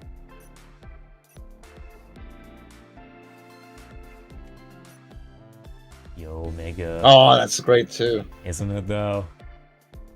Sheesh. BX, the wimp himself. Look at the strange designs they had going for a while. Like, there's a little kid with a big brain. It's so goofy. Big brain. Egghead. Yeah, I know, a literal egghead. There's this weird thing for Omega. Kind of like a skull face going on. I don't really know. I don't know what the... Oh, wait. What's that even? Can't read Japanese. I'm not sure. Weird. Maybe these were boss designs. Or mini-boss designs. Oh, it's the Mantis. Yeah. Yeah. Yeah, these had to have all been boss designs. Just so much stuff in here. I think the DS collection had all this stuff as well. It was a very good collection. Even back then. Oh wait, nope, wrong button. 04 we'll get into later on, I guess. No spoilers now. But here's what I wanted to show off earlier on. The mod cards, which... Can I actually zoom in on these? Can I not actually? Wait. I don't think... Huh, maybe I can't. I thought I could zoom into them, but I guess I can't. That might have been only a thing for the DS collection. Which is unfortunate because the DS had lower resolution. Aw, damn it. Okay, that's unfortunate. That really is. Because there's some really cool stuff here. Like, this is a mod card exclusive. That's so cute. I love that one. Yeah. This one, too. Like, look at that. With X in the background. How cool is that? Dude, the Ghost of X. Yeah. Nice. It is awesome. What else? Oh, that's the girl. Yeah, I saw the girl. I forgot her name. Which girl? The one, that one. Oh, Alouette, yeah. Who becomes Alouette, Prairie in ZX. What else? There is some exclusive artwork here. Oh, this. Look at this. Look at this. That's also exclusive. Oh, nice. Isn't that cool? Oh, yeah, dude. I think it's so nice. Really cute. Yeah. I know, yeah. Like that shading is so well done. To you know, so cozy and nice. Just got a drink there. Oh, dude, that could be used as a thumbnail. No, as a screen for like. Stream is about to start. Just wait there. Or if you do a stream pause. Oh, hey, that's a good idea. Yeah, oh, you could just use that image. Yeah. Wait, what if I'm in the habit of just starting immediately though? Like, when do you use a wait screen actually? Oh damn. You can use it. I do it sometimes when I have to go to the bathroom, or when I have to hydrate, and when I always stream with a bottle of water. Because whenever I talk, I dehydrate, and of course I need to drink. Yeah. And when the bottle is empty, I have to go. Okay, I say, I need to take a break. I need to fill my bottle of water, and maybe take a little detour to the bathroom too. It's then that moment where I just leave my stream basically on pause. I wish I had a waiting screen. I could use that thing, or I can use that for. The stream is about to start, wait, or the stream is about to end, and it can use that as a screen too. It's a pretty good one. You're right. You're absolutely right. No, hey man, I'm totally gonna look into that. That's a good idea. Yo. Yeah. Well, this is also mod card exclusive, like Zero with a Buster there. Very neat as well. You can see him putting a hole in a Pantheon in the background there, shooting a hole through him. This is also, this is another exclusive. Nice. Shield Boomerang. It's in full force there. Oh, look at this too. I like this one as well. Damn. Seal in the hoodie. She's the best ones. I know. She's the best one for real, though. Teal has the best ones. Damn it. She does, that's so cool. What else? This too. Oh. That's cool. That's great too. Yeah. Yeah, I wish you can zoom in, man. But dude, it's great. Same. Yeah. I lament that so much. I wish I could just do like. But that's so badass, dude. Yeah, it is. I have the actual cards of these, by the way. Oh, that's so cool, dude. Yeah, I bought them a long time ago. I was looking for a price drop for those for so long on eBay. Finally, I got one. Nice. And you want to know something, man? Coolest thing ever. I want to say I counted through all those cards and compared them to what I saw in the DS collection, which got them all documented. Or no, it was on the Mega Man Wiki is where I was comparing them. I looked through all those cards I got in my pack, or in the several packs, because it was like a big like case sort of thing, which had a bunch of different packs in them, and you know, with the standard number that generally comes in card packs. I dug through all those cards, and you want to know something, man? I think I got at least one version of every single card that they made. Damn, dude, the whole collection? Oh, yeah, I think I got the whole collection. It was so... Dude, that's so cool. Oh, wow. I cannot tell you how psyched I was to find that out. Dude, that's amazing. Yeah, I can't wait until I'm able to crack those open again. They were in storage for the moment. They've been in storage for a while because you know, I've been in a strange like moving sort of state for a while, but I can't wait to get those back in my hands. Just dig through them again for the memories. I hope you get them soon, Skyrim. Same. Thank you. What else we got here? Oh, this is kind of a stranger one. Wait, that kind of reminds me of the Tron. The Tron. Yeah. When she's in the lab. Yeah, the lab. The whole lab gimmick. Damn. Yeah, Blue Metal's favorite Seal version. I never expected to see that. That's crazy. Dude, I want Blue Metal to come in here some point during the stream, and like so I can show him this, and he could be like, "Wait, I've never seen that, and that is automatically the best thing ever." Because like for Tron in that outfit, he always makes a point to say that is the best Tron outfit for him. You'll be so happy that knowing that Seal has an outfit just like Tron. Yeah, I know. Lab style. I want to show him that at some point. Maybe I'll even like Discord it to him later on. For sure. He will be asking a lot of questions like, wait, when the Seal becomes like that? What the hell? He will be confused and happy at the same time. I think that's all of the exclusives. But you got these two. These are character cards, which they didn't in the e-reader packs. They didn't give you anything. They're kind of like just artwork things that showcases cutscenes from or like artwork from the other that we've seen before in the game. I see. Yeah, you've seen all this stuff in the games before. It's all it's all very cool and great, but we've seen it. Yeah. It's really cool to read the subtitles attached to them, though, I will say. Like Zero Bound, Forgotten Laboratory, Pantheon Hunter, Sage Harapuya, Zero Standing in the Twilight, like that subtitle. Enmity, that's a cool title as well. Farewell X. That's something that really gets you right there. Real Pizza just stabs him. Yggdrasil Sky. Is that how you pronounce that, by the way? Do you know? Yggdrasil. Yeah, I will say like that. Yggdrasil. Yeah. Present from the past. And boy, is it ever. Omega appears. X's Where's the Joker? The Joker is coming up, I think. Surrendering Advice. Elf Wars. Overture to Revenge. Dang, that's a title that goes hard. Real and Imaginary. Shit. Yeah, that's what I'm saying, man. These titles are so good. A lot of times, anyway. Oh, wait, no, there isn't any Joker. My bad. No! No Joker here. I'm so sorry to Come Mark on. God damn it. That's kind of surprising, actually. Okay. What do we want to do now? I don't know. I'm kind of happy where we are. I guess I do want to get some practice in. I've been having trouble lately getting my pogos off. Oh, wait. Dude, sometime I gotta start ZX Advent too. I'm kind of still trying to reconcile my relationship to that game. Because I like I've played every single game in this collection so much except for ZX Advent. It's like the one... Yeah, it's like the one outlier.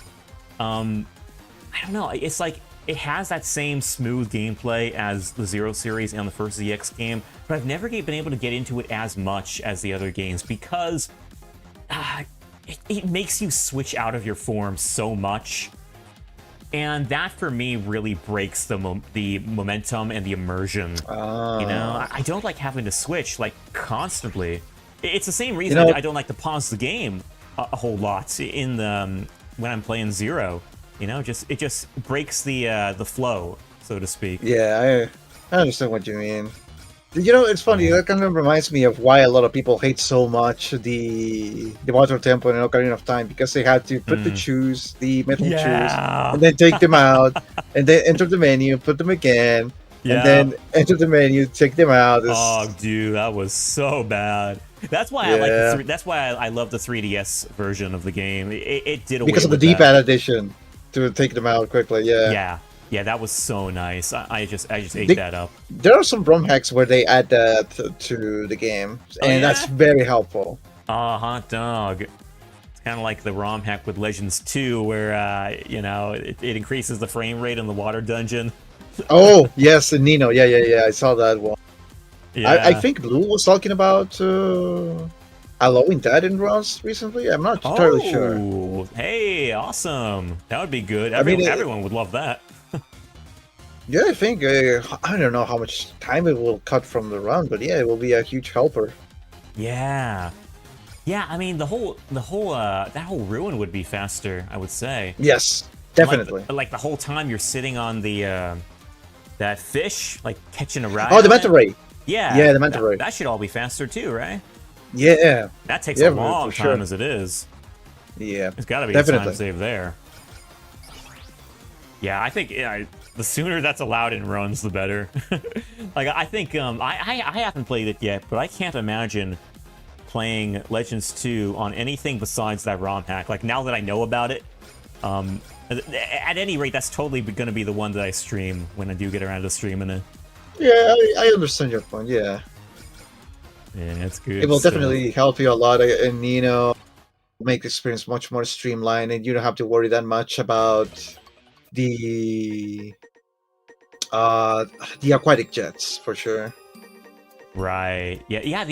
The jets ought to be. Those got to be faster too underwater. Like with that. Yes. With that mod. Yeah, the jets Big basically deal. allow you to go, and I will say a little faster than walking speed in the original. So okay. Have you ever played that? The ROM hack? no, actually no, but I've seen gameplay of it. Gotcha. Would you? And it's a huge leap of speedrun the difference. game with it? I mean, you don't do leaderboards anyway, so you don't really got anything to lose from doing that one, do you? Yeah, I could do it.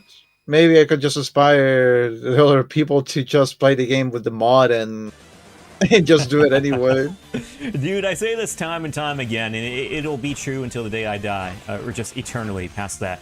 Speedrunners are the goats at keeping a game alive, because in order to get good at a game, you have to grind. Yep, you gotta grind. A lot. And that's, that pure, that by itself, and streaming those grinds, just by default exposes more people to the games, like constantly. And that's what it's all about at the end of the day. More chances for people joining, running the game, more chances of the community growing. Yep. Yeah. It's pretty good. Yeah, I think it was Republic Admiral who said that in my chat recently, that speedrunners are the only ones keeping Legends alive. And I had to pause on that for a moment and really consider it. He's right. Yeah, I had to stop for a moment to really consider it and think, is it really right? But then, I thought about everything I just mentioned, and I was like, yeah, it is. Yeah, he is correct. Imagine how many people do play the Legends games casually or for the first time. They're not that many, sadly. Yeah, and when you play a casual run, oh, hold on. Yeah, don't worry. Ouch, that hurt. I was too gutsy there. That's the only thing you do in practice. What was they saying? Republic saying that we are keeping the game alive, basically. Yeah, it's so true. Because in a casual run, you don't really do that. Like, casual runners, they're not runners, but people who do casual playthroughs, they play the game for longer in a single session, and for, multiple sessions, but after they're done with the game, they're dropping it. Yeah, they drop the game. They drop it for a long time. If they pick it up ever, it's going to be a long time from then. Speedrunners, on the other hand, they grind it, and their sessions may not be as long, or they might be. I don't know. But that depends on the streamer. it does. Yeah, I really shouldn't even insert that as a caveat because it is so different. Yeah, depending there's on the people streamer. that can grind the game for 5 hours because they have the will to do so. Yeah. And there are days when they will just play the game for an hour and they just give up in the stream. And it's understandable. Yeah, but the point is they never really drop it. They never really drop the game because they're determined to get good at it. Yo, Ninpato, he mentions that he actually played casually. Nice. Yo, awesome. Nice. Hey, how did you enjoy Legends? Do you have any good memories to share with it? I hope you enjoyed the game. Also, did you play Legends 1 or 2? Or both? Yeah, which ones? Or even Tron Bonne. If you played Tron Bonne, you're really hardcore. that'll be cool. Tron Bonne enjoyer here? That will be amazing. Yeah, that's when you know they're the real ones. Yep. Yeah, man, we're huge Legends fans, so... Oh, yeah, no, we were talking... I'm sorry, man, you just came in. You probably rightly assumed we were talking about Zero. Because, I mean, I'm playing Zero, so, go figure. No, we were talking about Legends. We're both hardcore Legends fans, so this is Magnus, by the way. He's not on the screen, but this is Magnus. I'm Skybane, so I'm the one playing the game. Yeah, just having a good chatter. Haven't played Legends. Gotcha, unfortunately. Yeah, we're big fans. I would encourage you to try it out because it's got a lot of heart and soul. But okay, well, if you were referring to Zero, then what are your experiences with Zero? Did you like the games? Did you, did you like them casually, or not? Which one is your favorite? Yeah, that's always a curious question. Yeah, on a Mega Man journey. So you definitely were gonna play all the games. Heck yeah. Your first Mega Man games and you loved them. Yo, let's go. How did you play them? Did you play them on the old DS collection? Or like GBA? Look at that. 3 was his favorite. Oh, 3's your favorite. Ninpato, you caught me at a time where I just finished my 0-3 playthrough, and I'm in 0-2 right now, quite obviously. And I'm just practicing my endgame strats. But I finished my 0-3 playthroughs, and so I'm so sorry you couldn't catch me when I was doing that. Actually, I should probably change the category at this point. This man just played the entire game with 100 points. It was S rank everything. It was a nice playthrough. It was awesome. Yeah, I know. I did do it with 100 points, and it isn't as bad as 0-1 or 0-2, but it's just pure fun. No, I totally feel you, man, with 0-3 being your favorite. It's my favorite as well. But I would only say that if you put a gun to my head and made me choose a favorite Zero game. Because I love all 4 of them. Like, the whole... If you really wanted me to say, like, legit, my favorite game of all time, I would just straight up say the Mega Man Zero ZX Collection. Cop out and say that. That's kind of cheating, man. You're picking all the games. It is. I know it's cheating, but come on, man. I gotta say it because it's like I see all 4 of the games in like a saga. You know how you had George Lucas saying that he sees all 6 of the Star Wars movies in just one saga as their own thing. Well, that's how I see it with Zero. That's how I see it with Zero. No, the Skywalker saga. Yeah. Yeah. No whole. The saga isn't complete without the full. Each individual game. Yeah, how Anakin Skywalker became Darth Vader, and then the downfall of the Empire, thanks to Luke Skywalker. Yes, exactly. It's all, it all connects. Like one thing connects to another. Yeah, and it's so cool. I like it. Yeah. Wasn't a huge fan that oh, hold on. I'm sorry, Ninpato. My automod goes a little crazy sometimes. My bad. I wasn't a huge fan. Restricting automod. What's that? Hold on. Oh, okay. I read what was out. Wait, what's going on? That's so dumb. Is there a problem? He didn't like the word Buggered. Oh, really? What the heck? Yeah. That's so weird. What? I'm sorry about that, Ninpato. My bad. Wasn't a huge fan that the forums changed the color palette. Oh, really? That's an interesting complaint. I thought your complaint was going to be, like everyone says, that the forums were kind of useless for the most part. I don't quite agree with that. I think some of them are good. But figured it was... That's such a weird thing for the auto mod. I I lowered the aggressiveness of that auto mod recently too. Auto mod can be really dumb sometimes. But the fact it pinpointed that word is so weird because I lowered the aggressiveness of it. Use them constantly. Okay, Ninpado, what is your favorite form? Please tell me. I love getting people's opinions on these games because these are legit my favorite games of all time. I come back to them, all the time. And I mean, you could tell, like, these challenge runs I do with the 100 points, I do them across all 4 Zero games.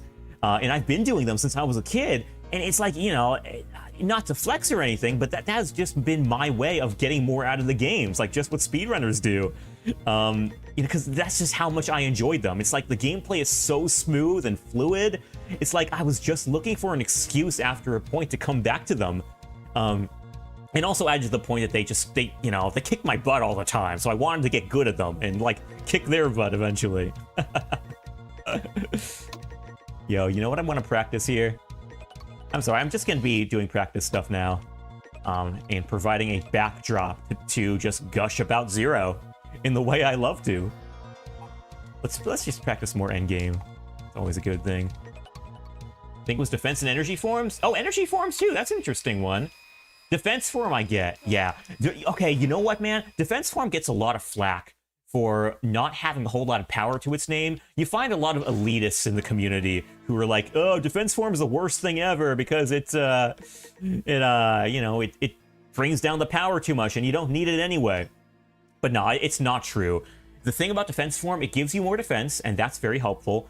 And at the same time, that power decrease does not, it affects the combo. That's a thing. But it does not affect the charge shots. Your Buster charge shot, your Saber charge shot, your triple or your Chain Run charge shot, and your Shield Boomerang charge shot all have the exact same power output as any other form. So you can pull those out, use them against bosses with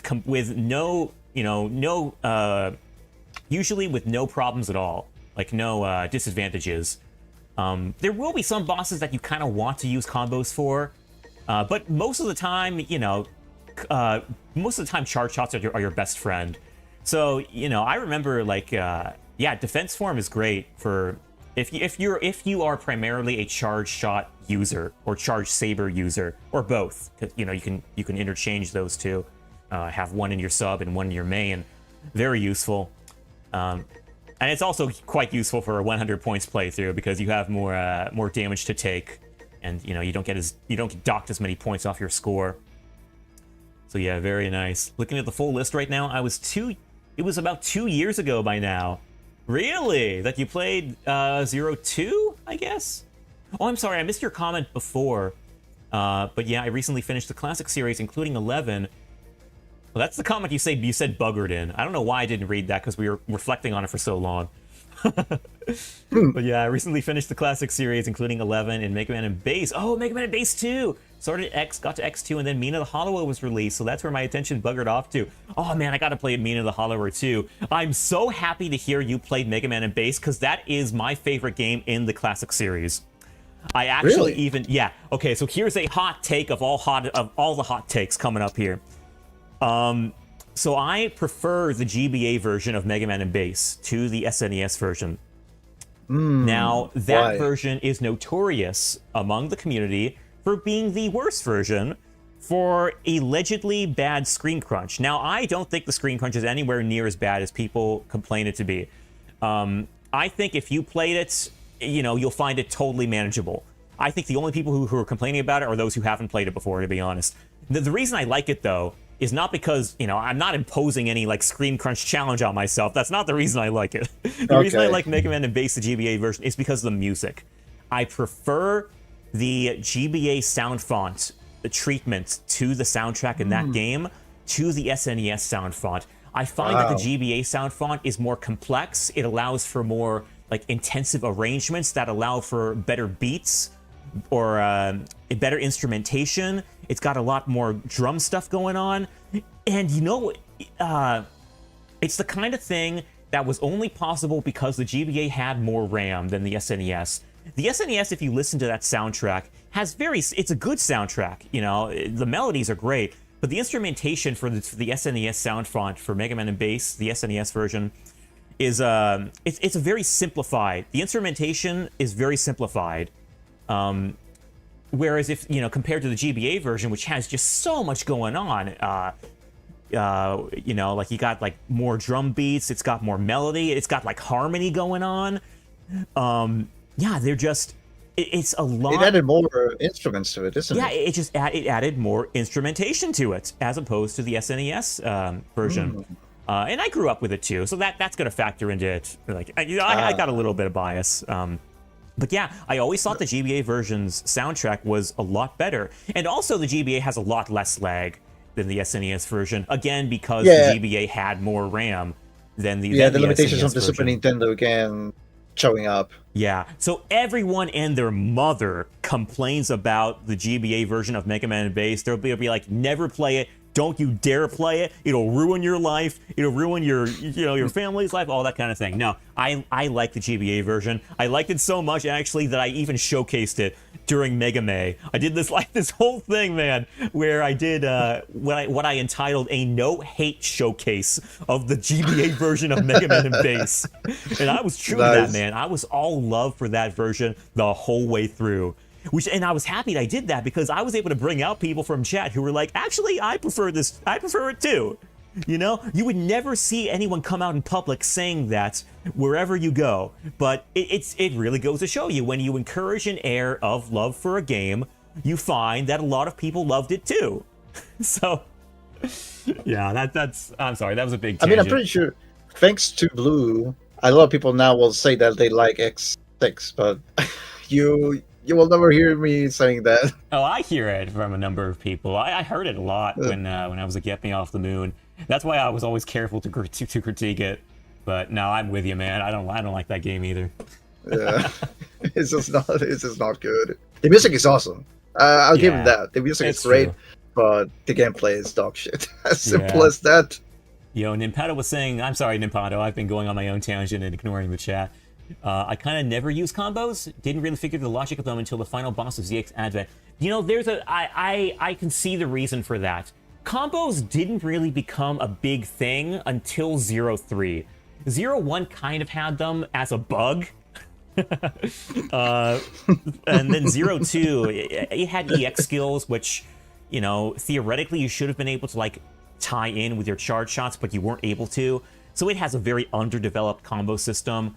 03 is where it gets really combo intensive, and you can like chain the EX skills in with like triple combos, like triple saber combos, into even charge shots, and that's where you can do some really crazy stuff. But that's like, half the series is done at that point, so I can understand why you didn't really get it.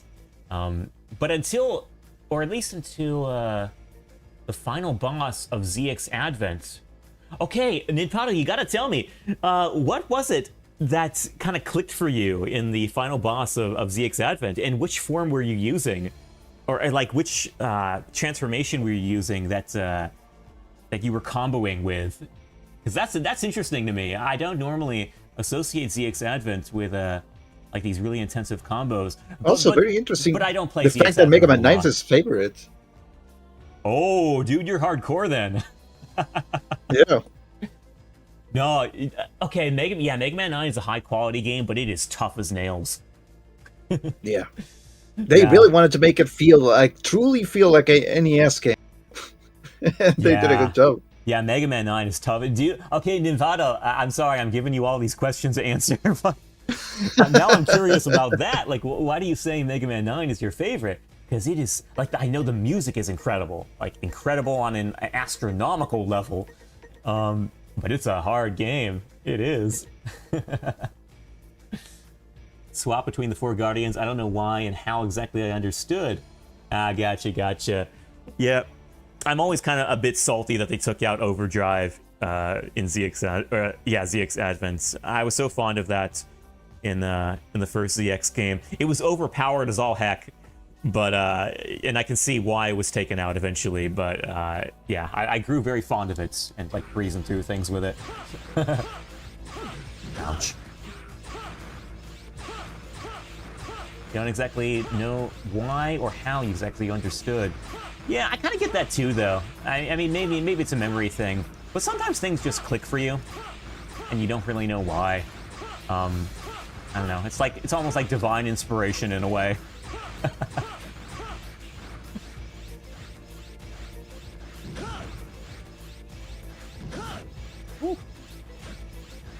I don't know, 9 felt very hard, but always fair. Most other classic games had things I found. Yeah, I never really did that.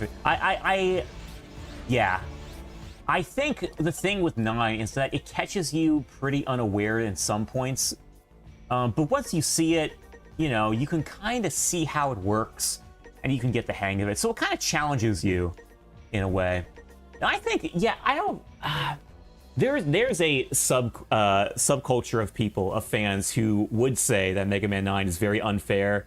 I can't bring myself to say that myself. I think it's very difficult, but I can't bring myself to say it's unfair. I just think it is just tough as nails. Yeah, what about you, Magnus?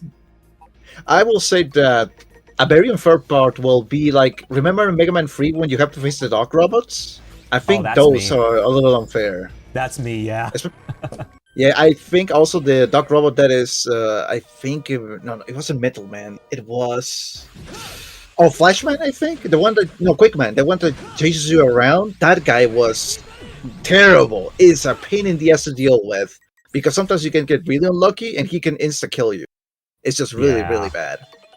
Yeah, the dog robots were the worst part of that game. And they're really cheap. They deal a lot of damage. You can get real unlucky and instantly die. That is unfair difficulty for me. Oh, you know the biggest thing for me? You can't jump over them. Yes, because of the hitbox. It makes me so mad that I almost become Gollum.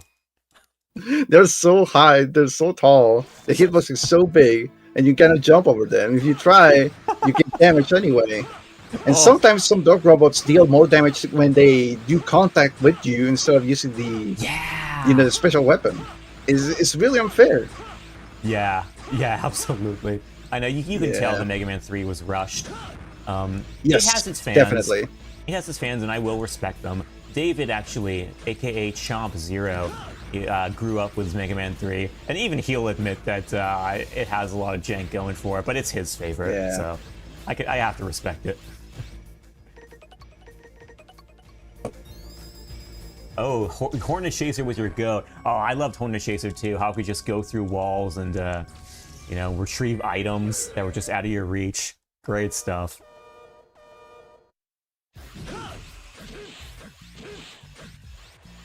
How many of the classic games... Ooh, that hurt. How many of the classic games did you play, Magnus? I played 1, 2, 3, 4, 5, 6, 7... And I remember I played 8. I don't remember if I completed it. And I played 9, but I didn't play 10. And I saw gameplay of 11. That's it. Oh, you haven't played 11 yet? No, I haven't. Gotta get that down. The favorite part of MMZ was when Seal got in her gaming chair and had a pro gamer moment. You mean, okay, wait. I have a hunch of what you're talking about, Sonic, but please enlighten me, because I'm not entirely sure, and I don't really want to be wrong. We saw, we were going through the mod cards a bit earlier. I'm not using the mod cards for my playthrough. I actually completed my playthrough a while ago, and I'm just doing endgame practice now. So yeah, but, we were talking about that one mod card where Seal is asleep in her chair, and it's a really nice, heartwarming image. Oh no, he doesn't know what he's talking about. Oh, okay. Well, you'll be pleased to know, Sonic, that there is an image of Seal in her gaming chair, and she's fast asleep, and it looks very cozy. Yeah. Gaming chair for sure. I do know something I do know. Really? I want to know that's something you do know, that you do know. Or something. I don't know.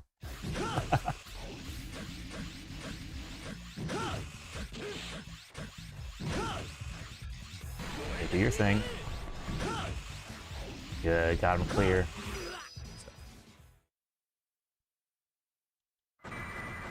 My favorite part of MMZ was when Zero got drunk off of juice and hit Omega with a car? Yeah, I remember that too. Yeah, that was my favorite part. How did Zero knew how to drive is a huge mystery. Yeah. Everyone remembers that. Oh no, that's from the manga. Oh, the cursed manga.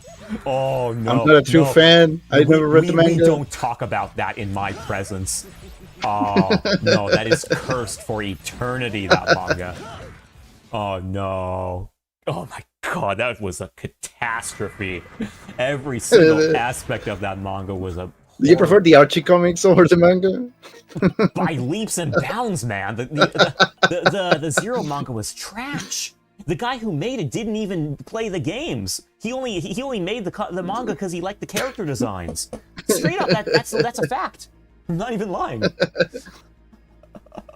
Omega is afraid of zombies and bad at Resident Evil.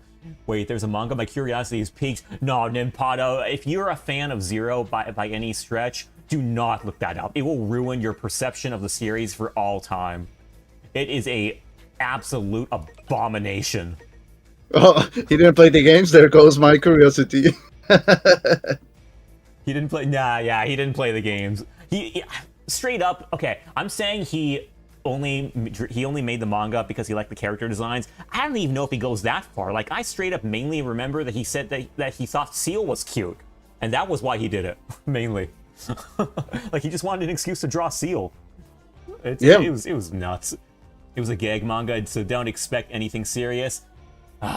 Okay, that's fair enough. I guess it's not intended to be taken seriously.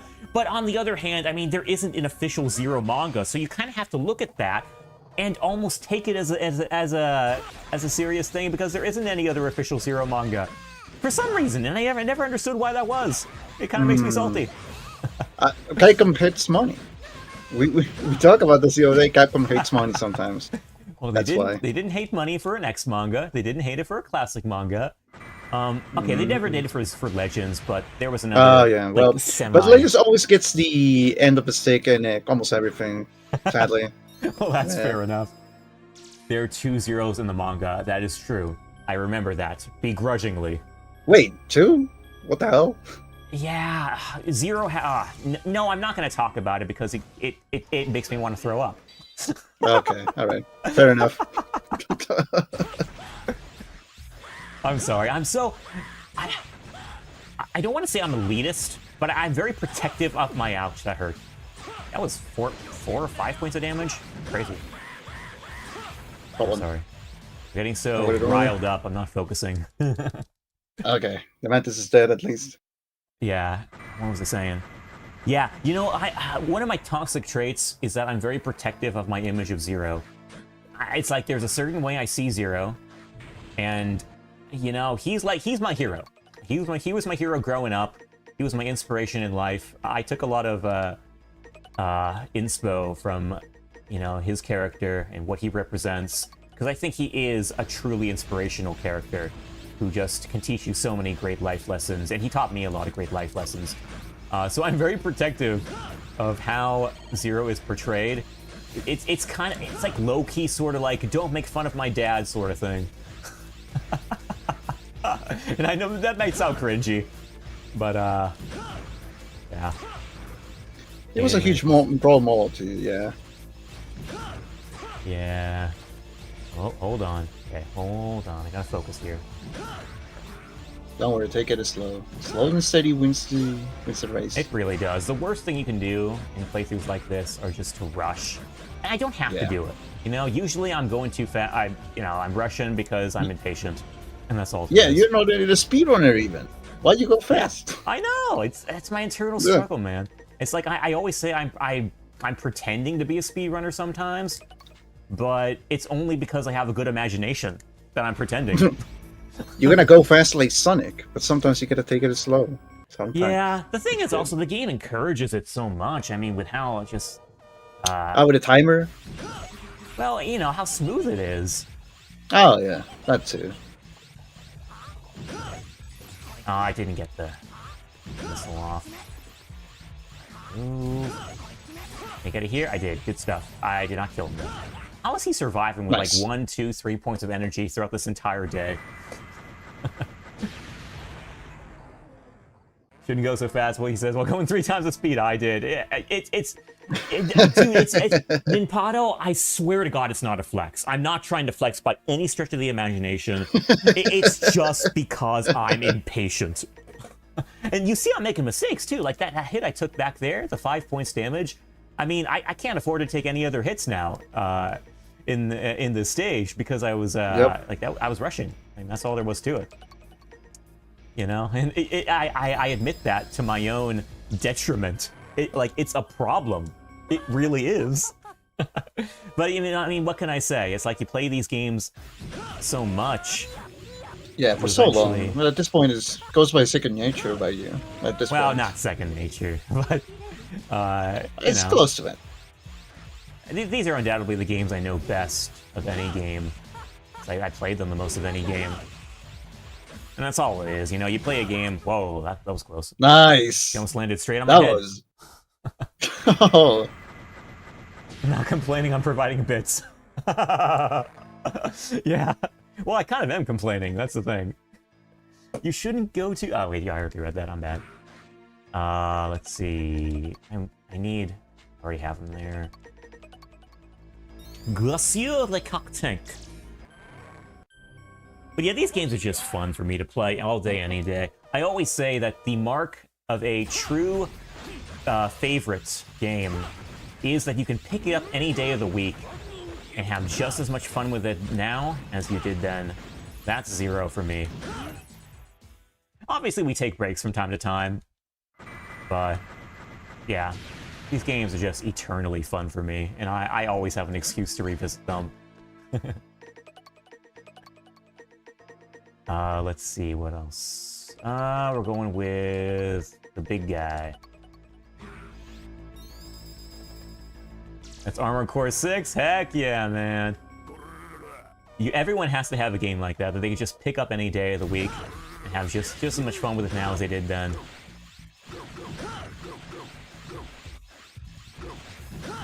I also gotta say, I am far more apt to gush about a game that I love to death than critique a game or complain about a game that I dislike. I still complain, but I'm always more about, man, it's like, I got such an urge to gush about the games I love. Because you know how everyone always talks about venting about the things they dislike? Yeah. You're a passionate person about the games that you like. Well, I find that I have a burning need to vent about the things I love on a daily basis, just because I have such an overwhelming love for the things I do love. That's a good point in Pato, yeah. There's so much negativity out there, yeah. Yeah, there is. That's very true. You know Gravity Circuit? Oh, I love Gravity Circuit Sonic. Awesome game. You know, that is a game which I could easily come back to anytime as well. Because, you know what I say about that game? I say it is a game that you play just for fun. Like, it's not hardcore in the slightest. There's no pressure to do anything in a hardcore way. But it's smooth, it's receptive, it's like buttery, smooth to play. And it's just fun to go up and punch enemies and dash up to them and you use your grapple against them and fight the bosses. Oh, it's so fun, man. Yo Ninpato, you gotta play it. Everyone's gotta play that game. Magnus, do you play Gravity Circuit? I didn't even hear about that one. No? Which kind of game it is? Oh, it's phenomenal. It's like a Mega Man X-Zero sort of combo game. Platformer, you know. I'm seeing images. Oh, okay. Oh, should have done that. Oh, too close. I was released in 2023. Yeah, it's been a while now. Getting a second game. Damn. Eventually.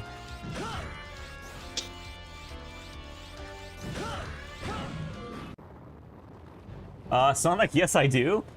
I don't know, I don't have anything to say about that, personally. I mean, you know. Never punished. Never punished for what? Sorry? I'm sorry, I'm getting distracted now.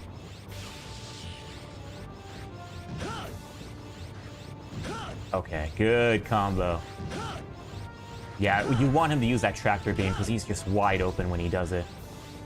You really got to pay attention to this fight when you're doing it. Because if he uses... There's one attack which we have not seen tonight that he does, and I hate it to death because it comes so fast. There it is. Ah, that is the worst. That comes so fast, and it's so difficult to react to. There's a little bit of... It's really tough. Yeah, it comes so fast. There's a little bit of time that you can react to it, but you have to be paying really close attention because those beams, they shoot at random spots, so you never quite know where to stand, even when you do see it coming. So I kind of have to do this weird thing where either I dash against the wall to use my iframes from my iDash, or do a double jump in midair to wait out the first beam, and at that point, usually by the time I land, I'll have a good idea where to be standing to avoid his other two beams, but it's a really difficult attack to dodge. The greed in Phase 1. Yeah, I know. So the thing about Phase 1 is that I usually practice this game on the Legacy Collection. I've never practiced it on an emulator, so I've never had the benefit of using save states to like reload a state instantly and practice a fight like on demand. I've always practiced it on the Legacy Collections, which, well, you know, both this and the DS Collection, and as a result, I could only go off of, well, in the case of this collection, I can only go off the save assists, which put the checkpoint right before that first boss. So, you know, normally I'd be wanting to practice Omega only, and I'd have to get through those first two fights, you know, I'd be forced to fight those first two forms first, so I kind of like, you know, just unintentionally got really good at fighting the first form of Omega because I was in a rush to get that over with so I can get to the Form 3. So it's not. Yeah, in hindsight, having the save states option could have actually helped here to get to the powers quickly. Yeah, I know it, and I understand that realistically, but I mean, what can I say? I love the remastered music that these mods give me. I can't get that out of an emulator. Yeah, that's a big deal. For me, like the music is that the remaster, like listen to this, it's such a good theme, and like I'm even gonna play this out because to get the organ again. Hold on. Oh yes, so good. Listen to this on the remastered, guys. Listen to that. It is so good. I can't get that on an emulator, and it adds so much of the appeal of the series to me. Like, I always say this, but if 12-year-old me knew as a kid that he'd be able to play these games someday with the remastered tracks that he used to listen to on his MP3 player while doing chores around the house, he would have gone ballistic.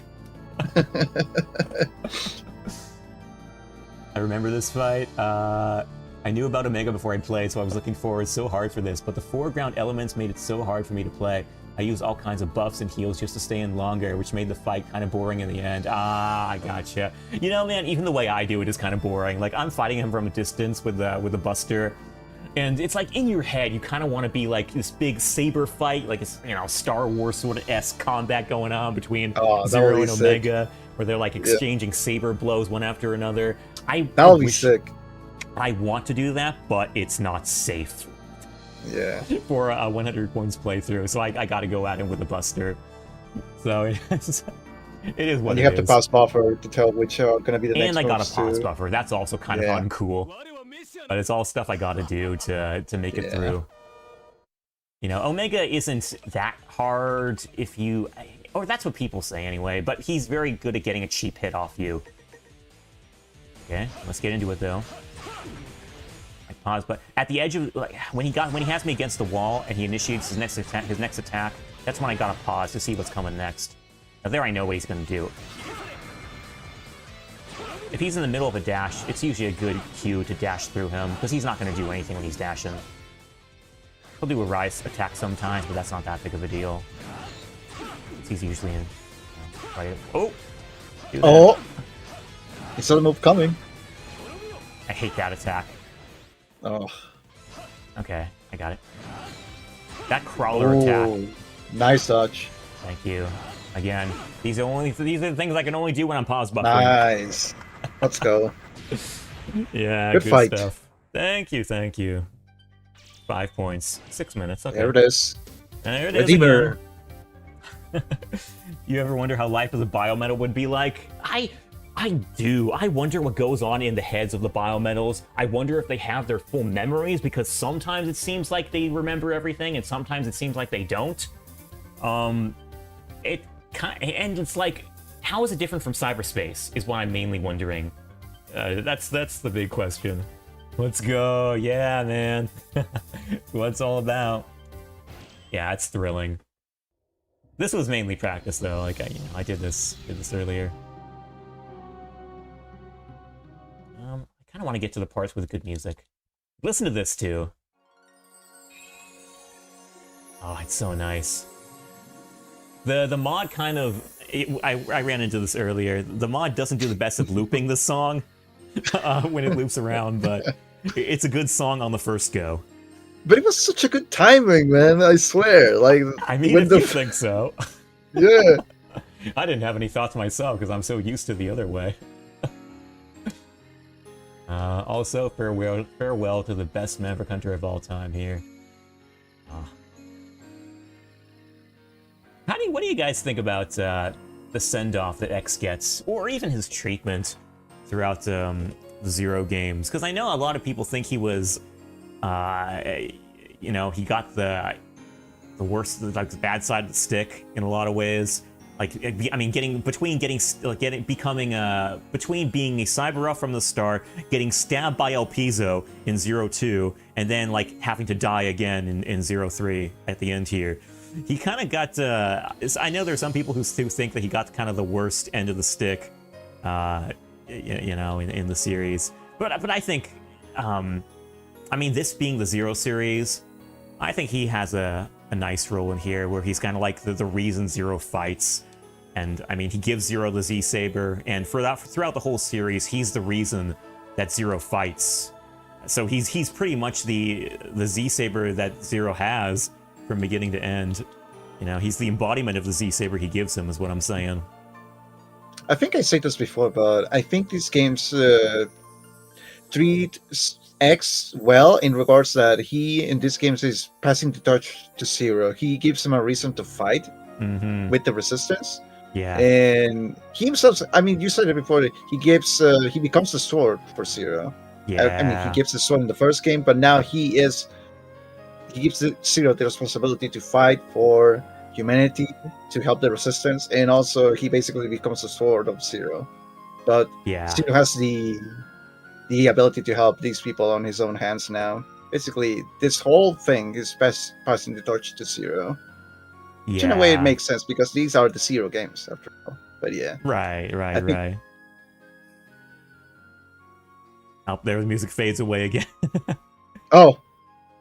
Well, the timing wasn't as good as the previous time, but yeah, we're just gonna rush through here to make it sort of seem appropriate. Oh, I can't rush through this though. It's over. I just realized X gives Zero the sword and Zero gives X his Buster in X1. Wait, oh, that's right. I forgot about how he gives him the Buster in X1. Yeah, the Z-Buster. Good stuff. This is also really nice in the remastered. I got the full vocal tracks coming in here. Did I let this play out in the first time? I think you did. Okay, let's do it again. Again, gives a good background. But yeah, Zero gives the his Buster, yeah. When he dies the first time, that's true. In a way, it's the full circle. Yeah.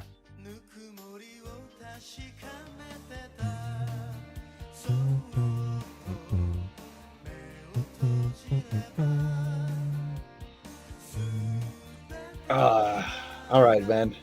I think Gonna head I'm off? getting run out Okay. of energy. I think I'm gonna hang around a bit longer to get some additional practice in. But All right. It's been awesome having you on, man. Yo, thank you for joining me for as long as you did and contributing such great commentary, dude. It's always a pleasure talking to you about Mega Man. Yeah, thank you so much for the invitation again. That was pretty cool. It was pretty fun. Yeah, guys, this is Magnus. You can follow him on his channel, Magnus. Is it like a double underscore? No, actually, let me just shout it out. Double underscore, yes. Magnus, 2 underscores, Ganon. Magnus, Magnus, 2 underscores. Yeah, is it with 2 A's? How do you spell Gallant? Yeah, I like that. Thank you. There you go. Guys, Magnus is the coolest guy that you'll ever meet, probably.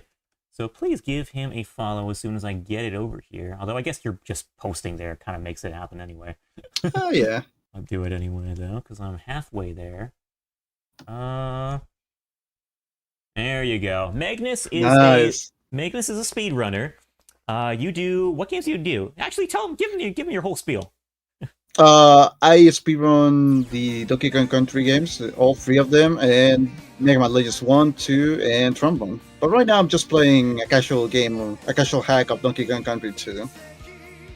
And I'm mostly gonna stick for it for one more stream, I think, and then I don't know, I might play something casual again like SMW, but yeah, I will eventually go back to speedruns again. Yo, thank you for the follow. I didn't see that again. I'm so sorry. I'm going to fix that after I get out of here. For some reason, I'm like hearing the notification, but I'm not seeing who's following me. I'm so sorry. I really appreciate the follow, so it hits hard when I can't see them. If you could tell me, that would also be nice. But thank you to whoever followed. I think it was a follower. There's another one. I didn't see that either. Okay, I'm just straight up not seeing these at all. Oh, I know why. It's because I don't have that source in OBS. I have that source in a different scene. Oh. That's what it is. Okay.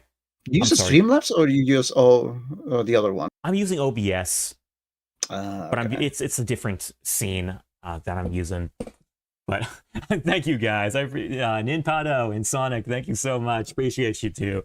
Yo, looking forward to getting into more convos with you guys about Mega Man. I'm an uber Mega Man fan, by the way. I grew up. Oh, I'm sorry, Magnus, you gotta go. Yeah, don't worry, man.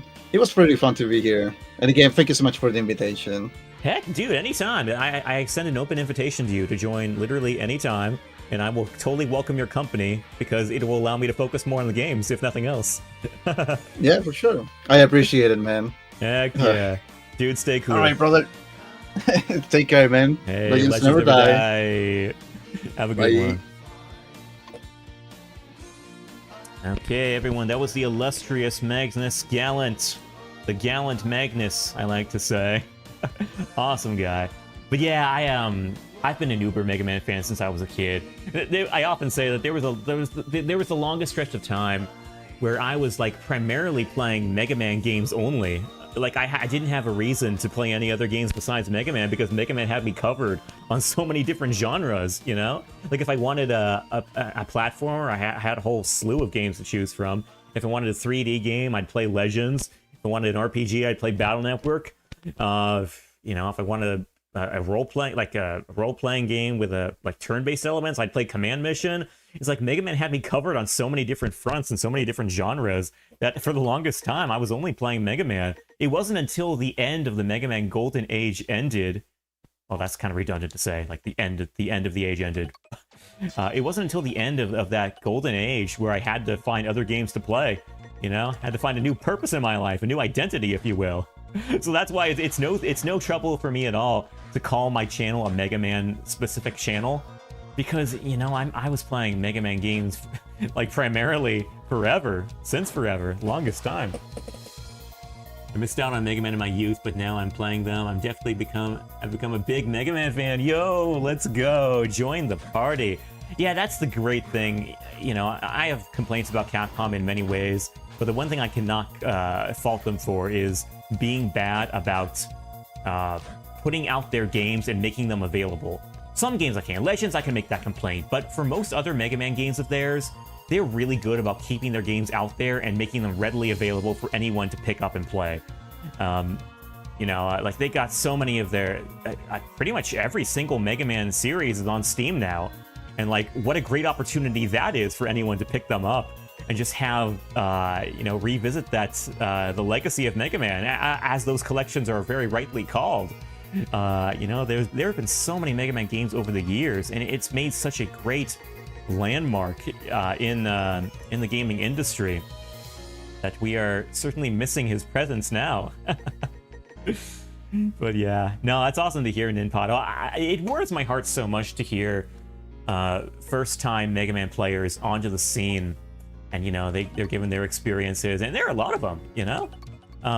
Just because I think the Mega Man franchise is like eternally relevant it's like it's such a simple formula in many ways. Some of them are different, but I think for the most part they're pretty easy to get the hang of. So they're like they have like a universal appeal, I believe. Had 01 on the Wii U Virtual Connection. Holy Macintosh on a stick! Holy Mac. Okay, no, I gotta settle down. Oh, I got the blue metal raid. Holy freaking crap, we got the blue metal, the metalist blue. Holy crap, blue, welcome on in. Holy Macintosh. I don't know what to say. I'm floored. Dude, thank you for hopping in. Dude. Okay, guys. Everyone's here now. I want to make it publicly known that Blue Metal is the coolest guy of all time. And now that you're all paying very close attention, let me say furthermore that, yeah, he is absolutely incredible. I've known the dude for over 10 years now. He used to hop in the old Get Me Off the Moon streams, and I was always very, grateful for that, because even back then, he was the world record Mega Man Legends speedrunner. And I knew this back when he was first coming into our streams at Get Me Off the Moon. Because for those of you who don't know, I was the former leader of Get Me Off the Moon, which was the Legends 3 revival group back in the day. And we put together a lot of different contests and events. And, I'd storm the Capcom headquarters in San Mateo, California, because I lived like 20 minutes from there at the time. We did a whole bunch of stuff. I know, the lore time. Excuse me for that. Gonna go on a whole lore dump. But yeah, back then, I knew about Blue Metal. And even back then, he was the world record Mega Man Legends speedrunner. So whenever he popped into our stream, I would be very grateful. But he was always the coolest guy. Like, he never had like this elitism going on. He would always just be there, watching the stream, having a good time with us. And, there were times when we'd bring him onto the voice chat even, and, he would just hang out with us as well. Actually, Blue, I don't know if you remember this. This is really going back now. There were times even when we would give you our stream key to stream for us on our channel when Josh and I were out doing stuff. But when we were too busy to stream ourselves, we would bring you on a couple occasions, and you would do like your speedrun shenanigans on our channel. Yeah, I'm very curious to know if you remember that, because that's like going way back, man. But yeah, the dude is incredible. He is just as good of a viewer as he is a streamer. You will always find him in the chats from the buds. And yeah, just the coolest guy ever.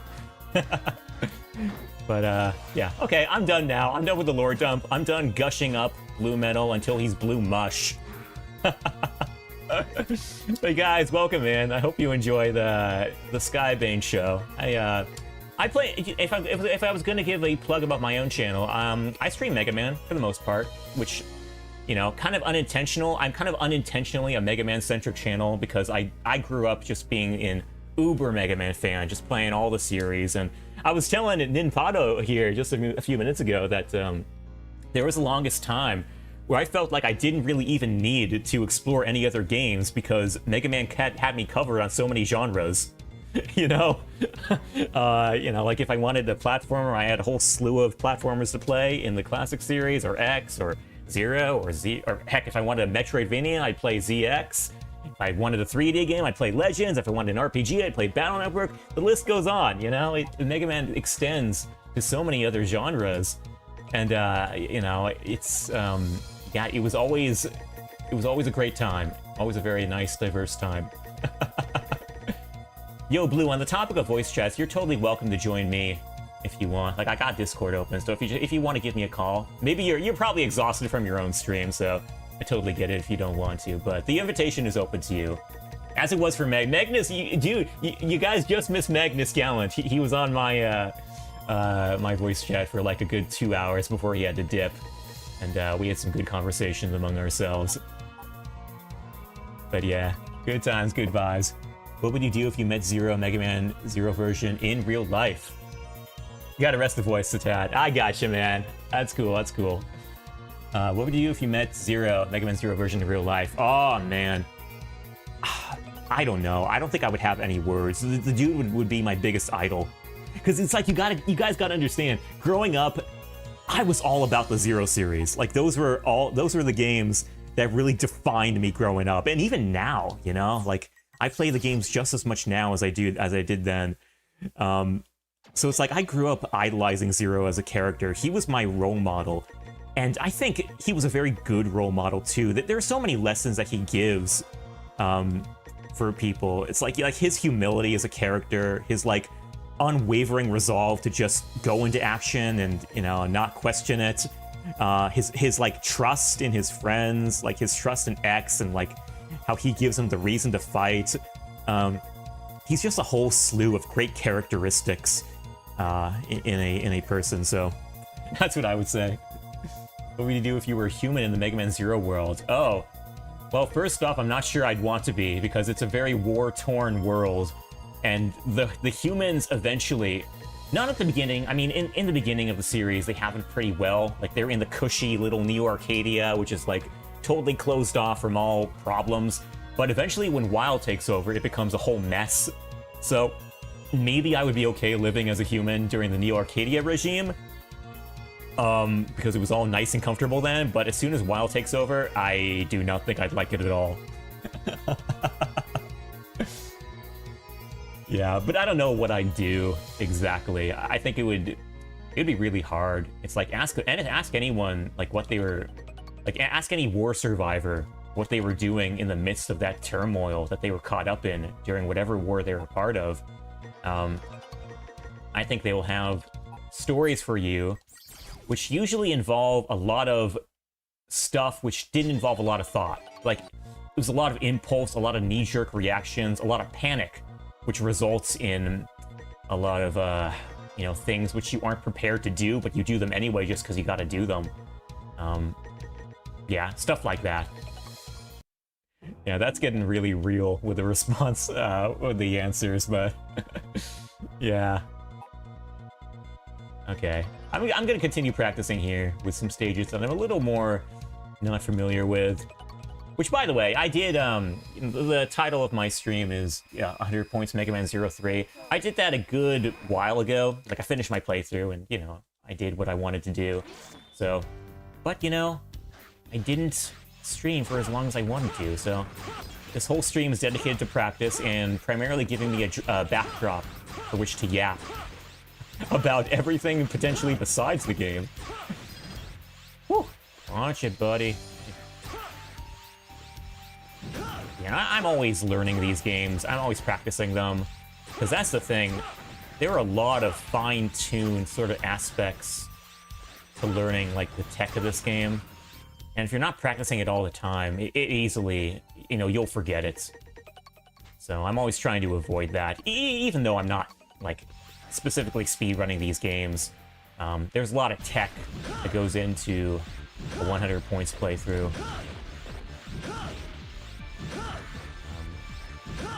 But yeah, and it's not as big of a thing in 03. 3 is a lot more lenient. Yeah, the practice that I usually do is in 01 and 02, because those are a lot more hardcore, and the yeah, the rules are a lot more strict. Ouch. 2 points. I can take a total of 6 points of damage per stage. And each point is represented by a bar on my life bar there. Okay, also gotta grind here. 1, 2, 3, 4, 5, 6, 7, 8, 9, 10, 11, 12, 13, 14, 15, 17, 18, 19, 20, 21. Maybe that's enough. Now let's do more.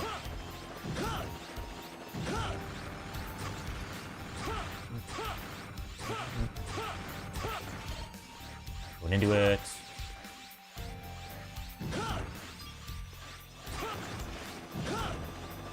Another reason 03 is a lot more lenient too is because the upgrades you get, like specifically the chips and some of the cyber rogues too, they're very overpowered. But that's part of the fun. That's part of the fun of it for me. Like 03, I can kind of just pick up any day, and it's not as much of a, you know, it's a lot more relaxing than 01 and 02. I can kind of just, you know, do my own thing.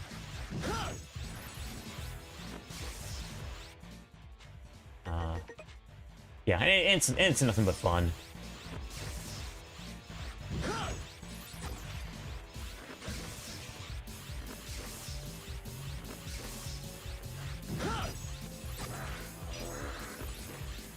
I always miss that charge. Okay, well, we're waiting one more volley here.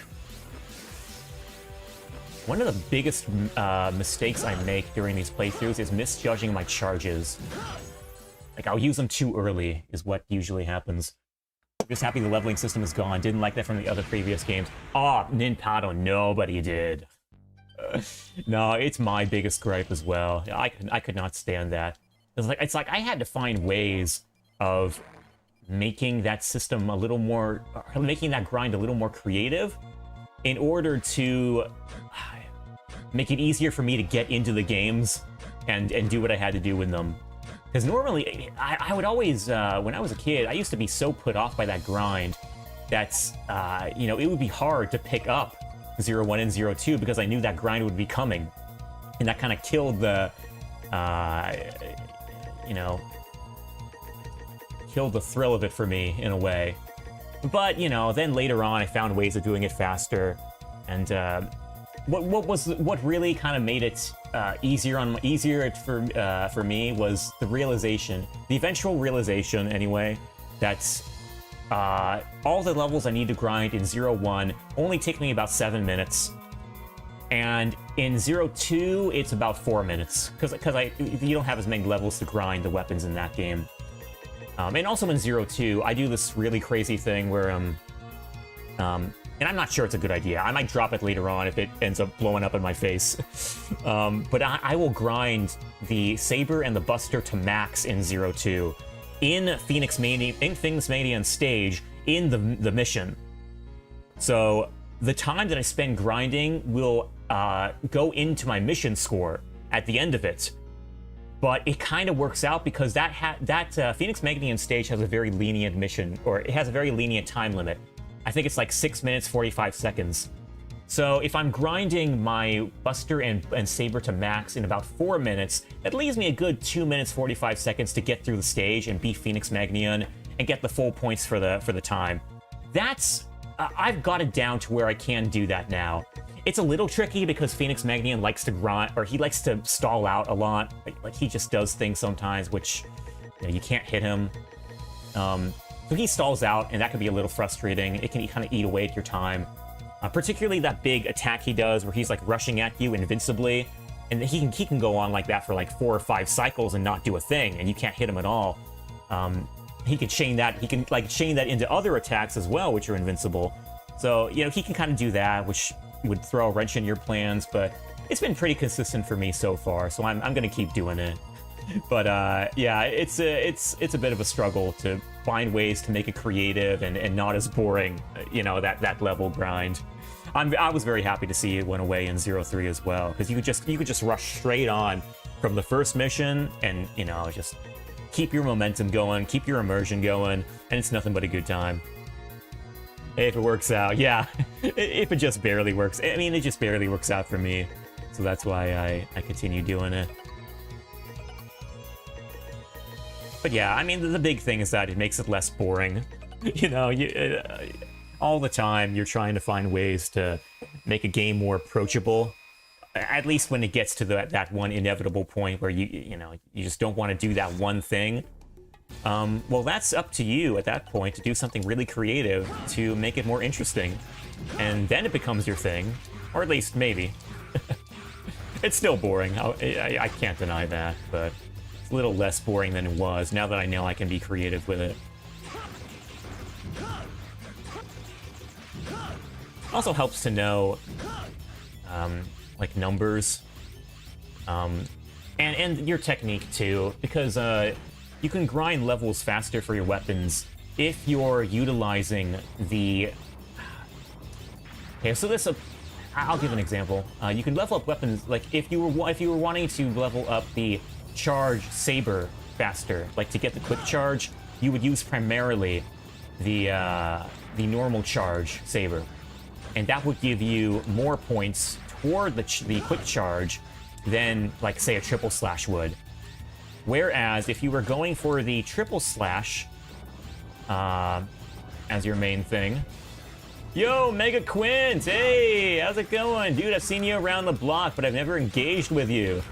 I've been to your streams. Dude, you've been around for a long time in the Mega Man community. Hats off to you. It is indeed a mod for the SVC KS clips that you hear. I'm using a number of mods here. I'm using a remastered music mod, which integrates music from the remastered tracks that Inti Creates put out, the official remastered tracks. And they're all different flavors of those tracks. There's like one remastered track for every single game in the series, in addition to other albums, which kind of they do arranged treatments for select stages in the series. So like Mythos. Mythos has like hard rock arrangements for several themes in the series, and the ones I have, like notably in that album for this game, for this mod, are Cannonball and the Sub Arcadia theme.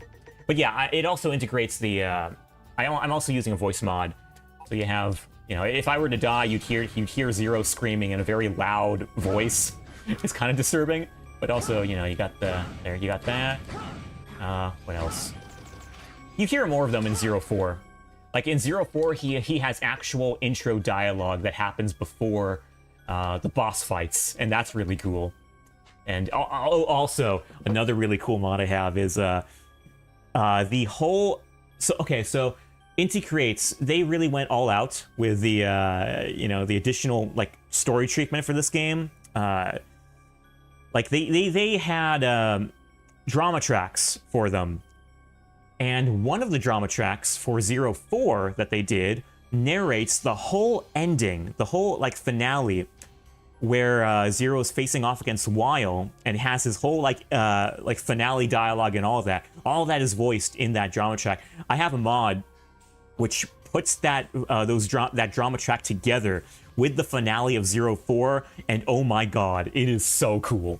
Like every single time I get to the ending of 04, no matter how much in a rush I am to beat Weil, I always got to let that drama track play out. Like hear the voices, and it just makes for such a better finale, like such a more, I guess cataclysmic finale. It's a lot more climactic, is what I'm trying to say.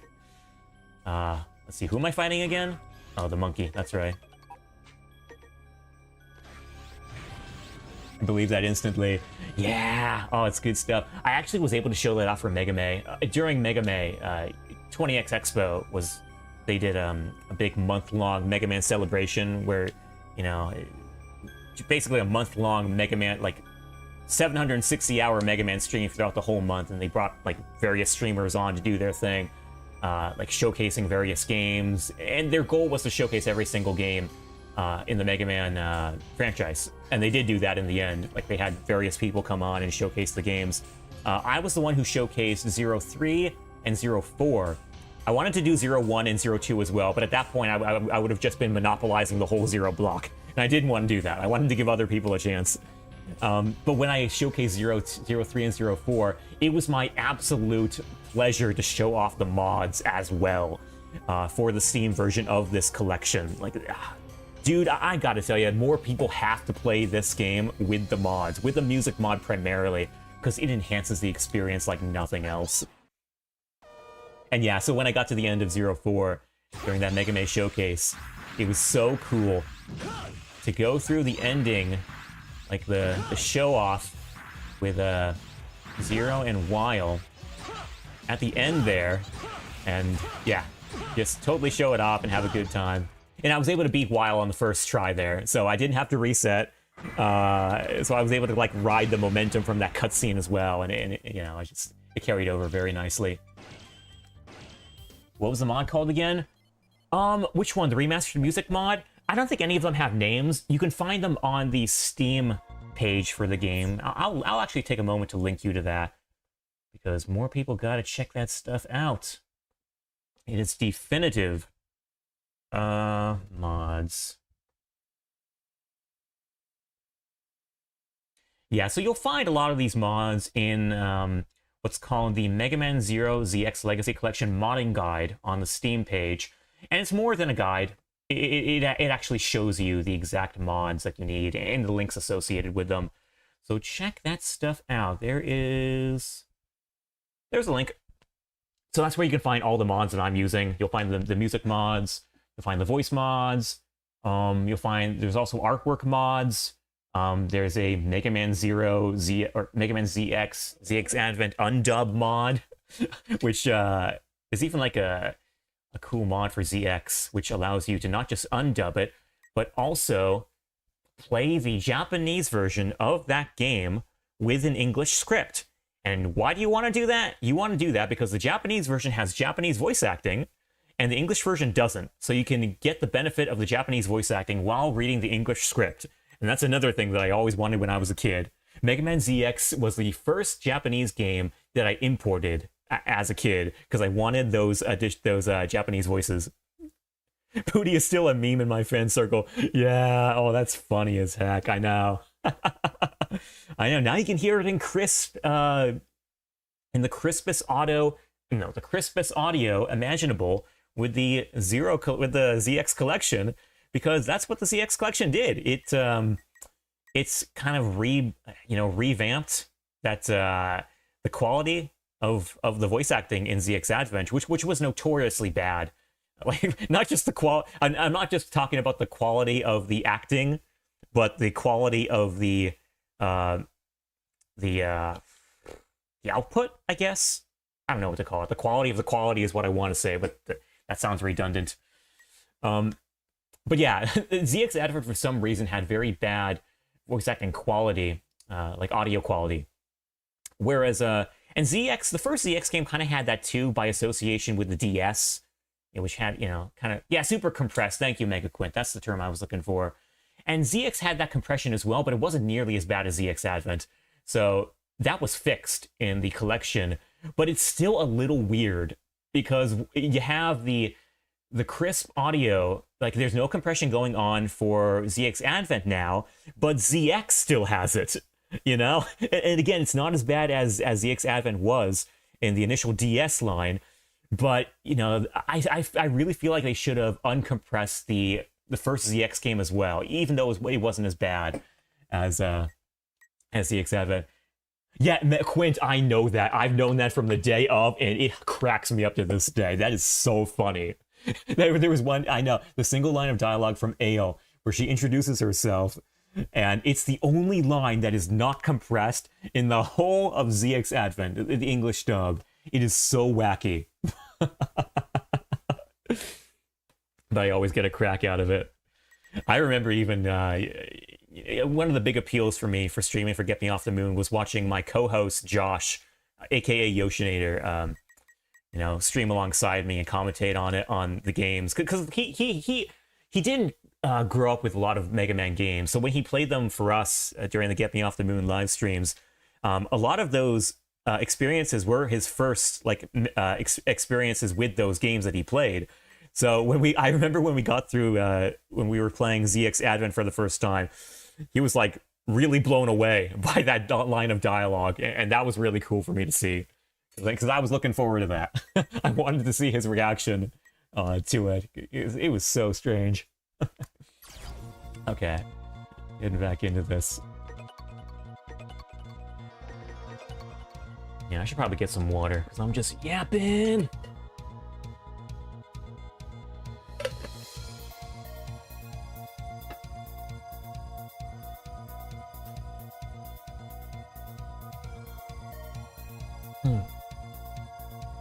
Oh, actually, one more thing, fam. Give me a quick second.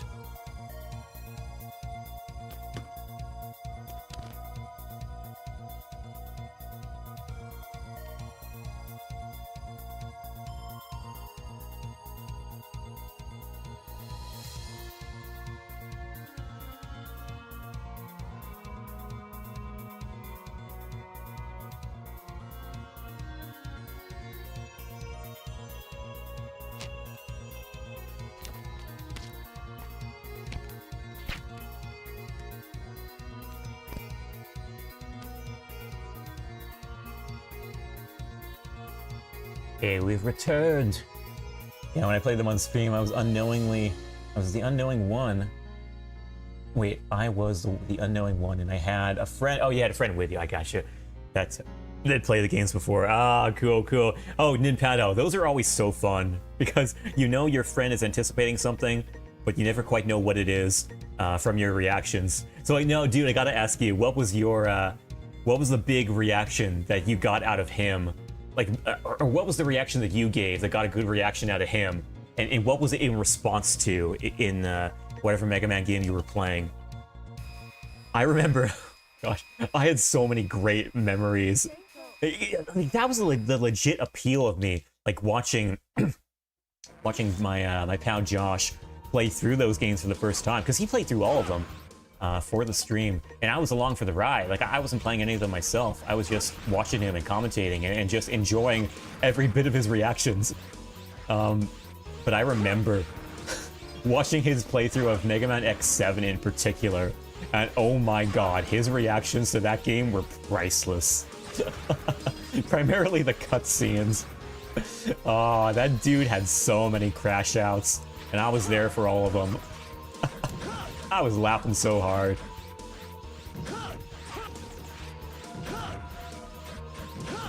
Ouch. Really should have equipped the ice chip for this. Ouch. No, hold on. Mismenued. Wait, that wasn't the right skill.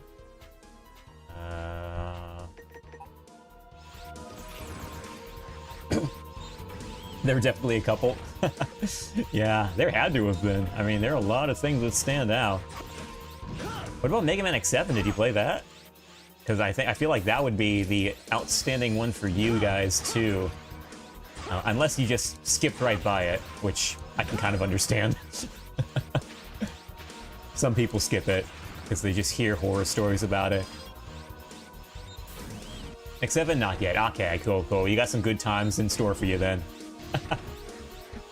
No, a lot of people hate X7, but I cannot bring myself to hate it myself because it's just so darn funny.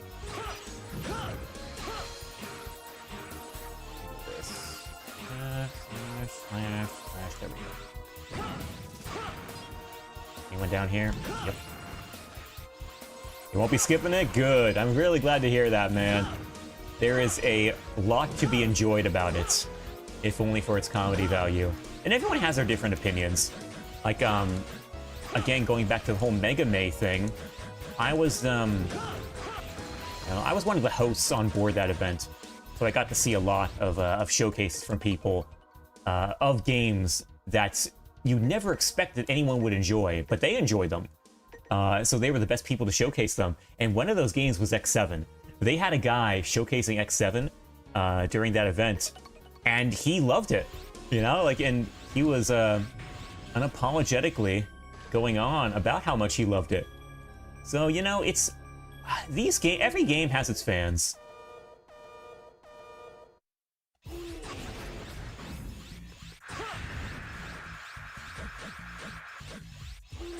Icicles in the way, not good. Okay, you got me up against the wall in a hard place, man.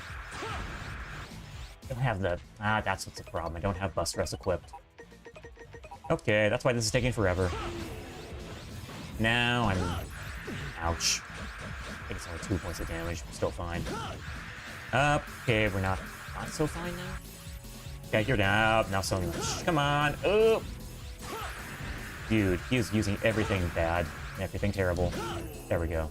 I think I still made it under the damage threshold. He was not nice. I mean, it was my fault too. I didn't have Buster Revs equipped for a while. 6 points. Good, we made it.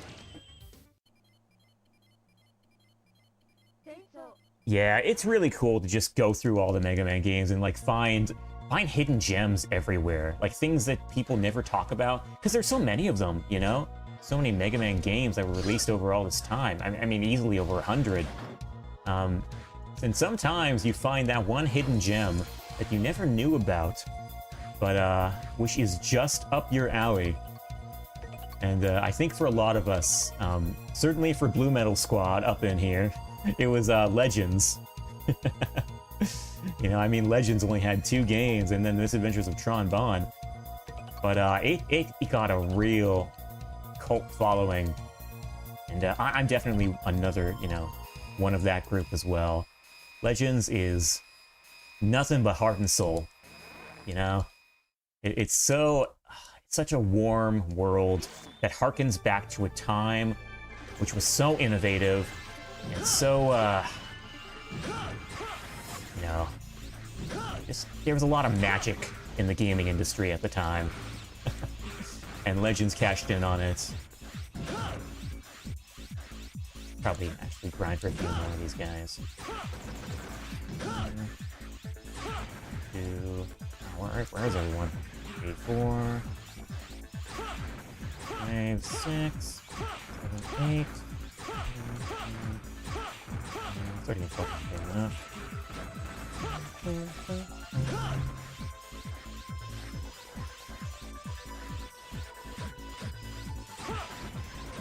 Ooh, hold on a sec, there we go. I blame his recent Mega Man Star Force 2 stream that I joined for not making me able to remember anything from my streams. Where did you join him? Like, at what part did you join him for? Mega Man Star Force 2 was hilarious, man. I don't want to spoil too much about it, but there are some things which I always love to joke about that game. I mean, Star Force in general just has a great sense of humor. It's like, I feel like I play that game, that series, mainly for its humor. Because it's just got some wild, off-the-wall stuff. Most of it? Okay, were you there for Was Up Village?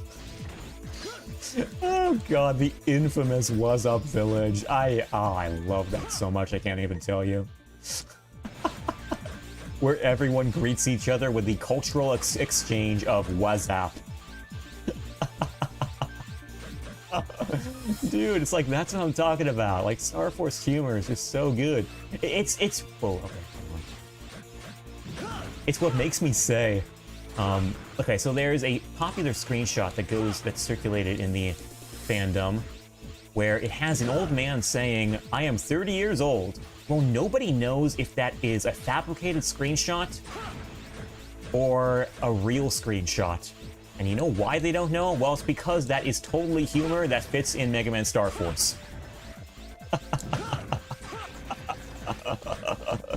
And I think that's hilarious. Like, the very notion that it would be easier to pinpoint if it was real or fake, if, you know, the humor was a little less crazy. But the fact that it is so crazy makes it really hard to say. At some point, he substituted Was Up for other social media or communication apps. Oh, that's great. Oh, I love it, man. Yo, Star Force humor is the best. I'm guessing you didn't play Star Force then. Do you have an interest in that game? And that series, rather? It's funny you mentioned the Was Up thing as like a social media thing. Oh, he dashes towards me, and I should make a habit of not jumping towards him at the same time. I head off, good stuff. Good. Also good, don't heal, he healed. Dang, he's fast.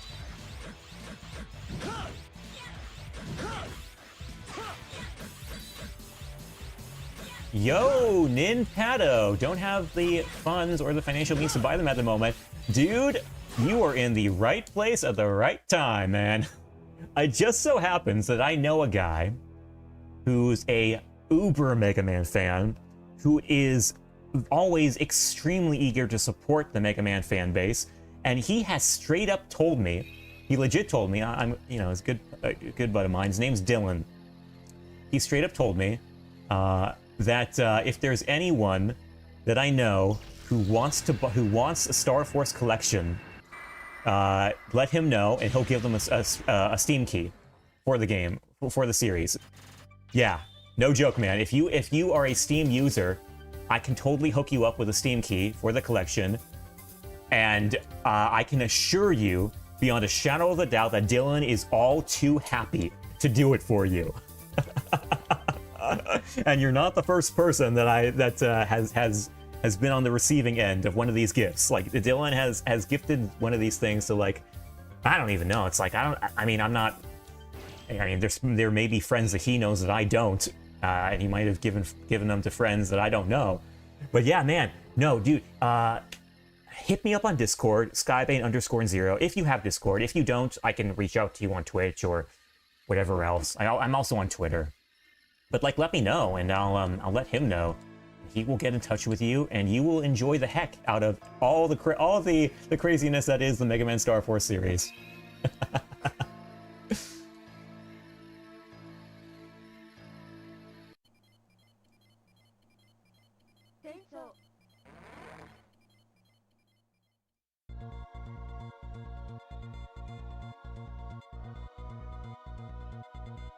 Okay, doing okay here in practice. This is all very low-key, by the way. I'm just practicing. And this is a good opportunity to practice, too, because it's like I got my mind kind of, like, divided between this and chat. So it's a good handicap. And handicaps always, like, refine your skill to do things normally when you got full focus. Definitely and. Okay, man, hey. Yeah, look me up, skybane_0. And yeah, shoot me a friend request and we'll go from there. I'll get in touch with him. And yeah, again, I think he'll be all too happy. You might have to wait until Friday, potentially, because that's his payday. And I think that's when he would be the most eager to gift a key. But I think he'll be eager in any case. But, you know, there might be that slight caveat in mind. But, you know, it's, I can assure you he's all too happy. He's a really cool guy.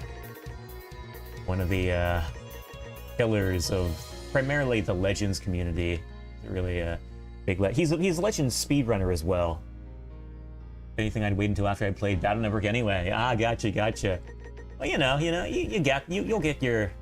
can get your hands on the Steam key and just play whenever you want at your own comfort. It doesn't have to be a big rush. But yeah, we can go from there. This. Let's do the infamous. Actually, I think it's just right. Yeah, it's right here. Yeah, Cubit Foxstar stage is one of the most infamous stages in the series. It's kind of like its own mini final boss stage, because it's quite long. There's a lot of crap that goes, that it throws at you. There's no boss rush in it, but it's got like its own mini boss and other mid-sections as well, which make it pretty tricky. It's primarily tricky for the moths in the stage, which just flutter all to and fro, and they don't know where they're going. Those guys, they're a pain. It's also, the biggest problem is that they do 3 points of damage per hit, so that's like half your damage threshold right there. And like for 100 points, 100 point rank. And curious to know how you enjoy Battle Network though. Oh, yeah, I was like right in that time period. I grew up right in that time period where those games were like the hottest thing ever. But I was always more inclined toward the Zero series, which was like, it was like releasing right alongside those games. And I guess I could have played both, but I primarily only leaned towards Zero. But I liked the Battle Network games from when I played. I didn't play all of them, but I liked them from when I played. Yeah, I think you're in for a good time. The Battle Network has its ardent fans. Like, just hardcore, passionate fans. I got a good taste of that when I was at Mega May. That was like, well, I almost want to say like 2/3 of it was Battle Network party. Like, everyone wanted to showcase Battle Network, and there were some long showcases as well. But I got to see, like, firsthand there just how much people love Battle Network. I knew it before, obviously. But, yeah, it was cool. I'm so glad the 20X Expo is actually happening next year. I don't think I'll be able to go to it myself, but it's a really cool, iconic event. Like, I mean, just a Mega Man convention, like, who wouldn't want to be a part of that? I know I certainly would. And I certainly would go to it myself if I didn't have other concerns and other things that are not related to that. Okay, I'm gonna try to pull off the quicker kill I didn't do last time. I like to get this guy on a 2-cycle. I missed it. I messed it up. It's fine though. I mean, well, I did pull it off, but I got hit in the process.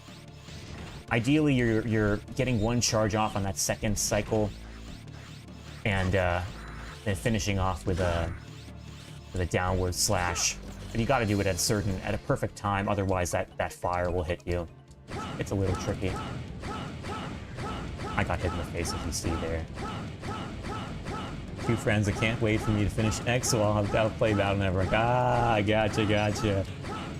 Yeah, it's always cool when you can like line it up with your friends' passions, because it's really, I think it's nice because when you got like a friend like watching on board who's really into it, it kind of influences them to see the best in it. I think that's how it went when I was streaming, or you know, again back to the old Get Me Off the Moon streams. I was streaming. Eventually, when we got to 0. I was all pleased to pieces to show Josh the ropes of that series and everything it had to offer. And he came away from 0 really liking it. And I think in no small part because I was so passionate about it. But the other series, you know, he was kind of like mediocre about, like he liked them well enough, but, you know, to varying extents. It really goes to show you how good it, you know, how nice it is to have someone on board to like influence your passion. Not to make it so like they're influencing you too much, but you know, showing them like what there is to see in it when you might not normally be inclined to see anything special in it. Also, that's too much damage.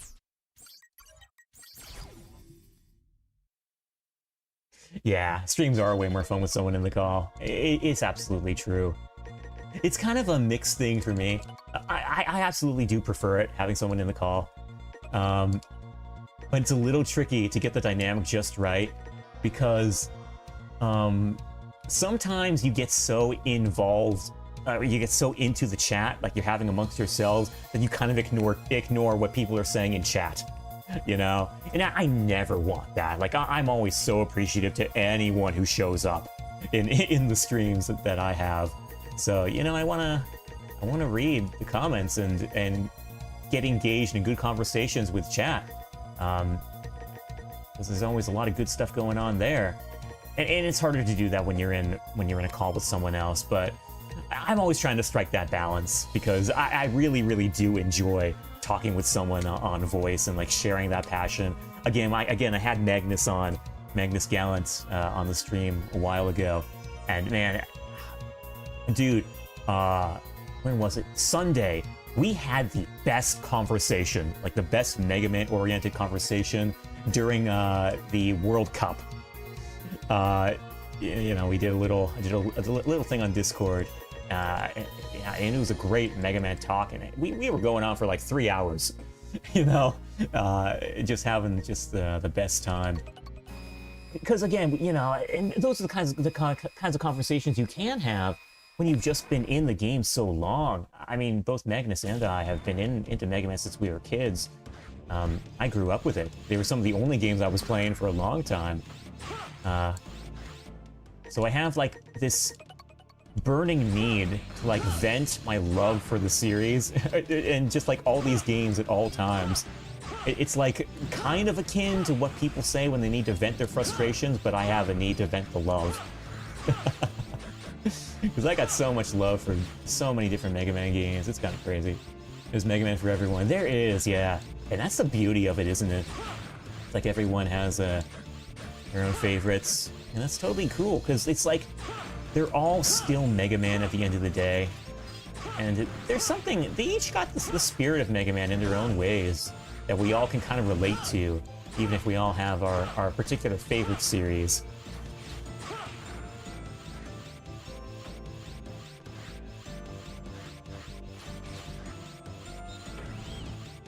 And fortunately, in my case, they understood the assignment and read the chat as well. That's good. Yeah, that's the best kind of dynamic you can have. I've kind of had to. It really does require you to, like. I mean, I guess it does help them to read the room. Sometimes I have to speak up and be like, okay, guys, we gotta focus on chat a little more. And they're always cool about it, but I'm always kind of guilty in bringing that up because it kind of breaks the flow of the conversation. And then I feel a little bad for, like, disrupting the flow. But again, you know, I really, really do enjoy chatting with people in the text chat. So it's like, I mean, who am I? I'm a nobody. You didn't have any reason to drop in here. So you know, you guys didn't have to. Plenty of other streams to watch. So the fact you're here is a big deal to me.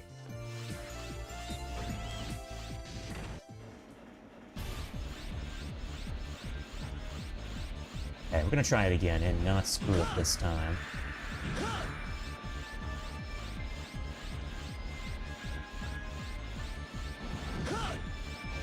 Did it. Heck yeah. Fortunately, you don't take damage. The instant you deal the last hit against the boss, you don't take damage from any ensuing lingering attacks on the screen. So even though I seem to have hit those flames, they didn't do damage.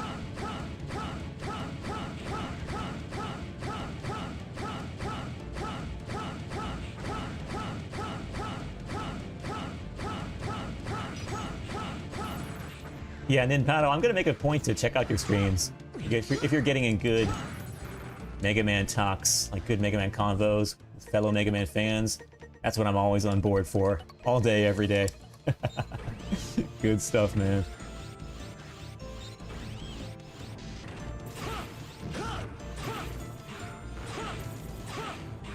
Ouch. Is that too much damage? It might be.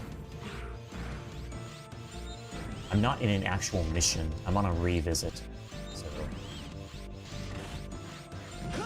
things happenstance too. I opened the Twitch tab from last night and saw Mega Man 03 out of the corner of my eye. I thought that'd be some nice background noise for a bit of Pokerogue. I have yet to open Pokerogue. Oh, dude, no way.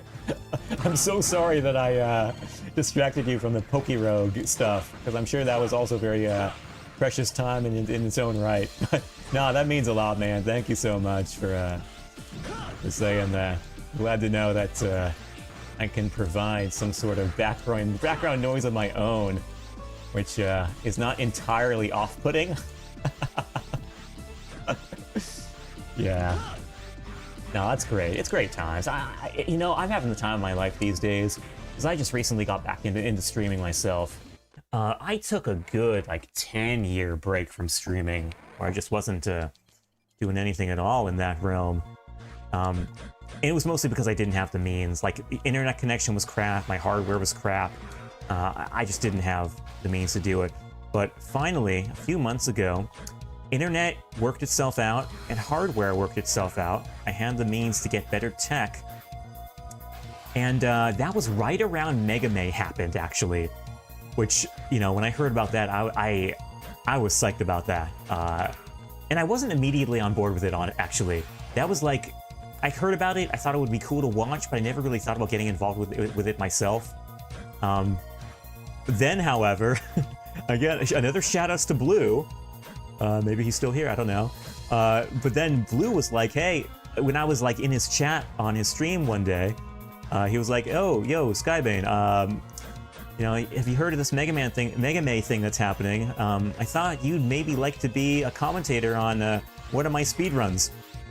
And I was honored beyond all telling by that. Like, dude, I thought that was so cool of him. And that kind of incentivized me to get more involved in Mega May. And then eventually I, you know, contacted the staff themselves, and they brought me on as a host for the event. And I was doing like 4-hour hosting shifts, and just, that was really cool for me because I got to meet and talk to all these cool Mega Man fans, and during all these neat showcases, and like hear about what they got into, and you know what Mega Man games they favor. It was nothing but good times, and it was a great like gateway for me to get back into streaming myself. Because then, you know, after volunteering as a host, I later like volunteered showcases of my own for Mega Man. You know, like I did 03, I did 04, I did Mega Man and Bass, I did Roku-chan. Did one other thing. Oh, I did the MML3 prologue, which, you know, my team helped to localize back in the day. It's a, you know, fan game based on the Mega Man Legends 3 prototype version that was canceled. But yeah, and those were all good times. Like, it was a great opportunity. Just a bunch of different things lining up at the best possible time for me to get back into the game and, you know, share the Mega Man love. Because that's what it's mostly about for me. Be happy if you're going to check out my streams, but I'm on a Mina at the moment, about halfway through, I think. I might not check those immediately out then, because I want to get into Mina myself, and I'm trying to avoid spoilers.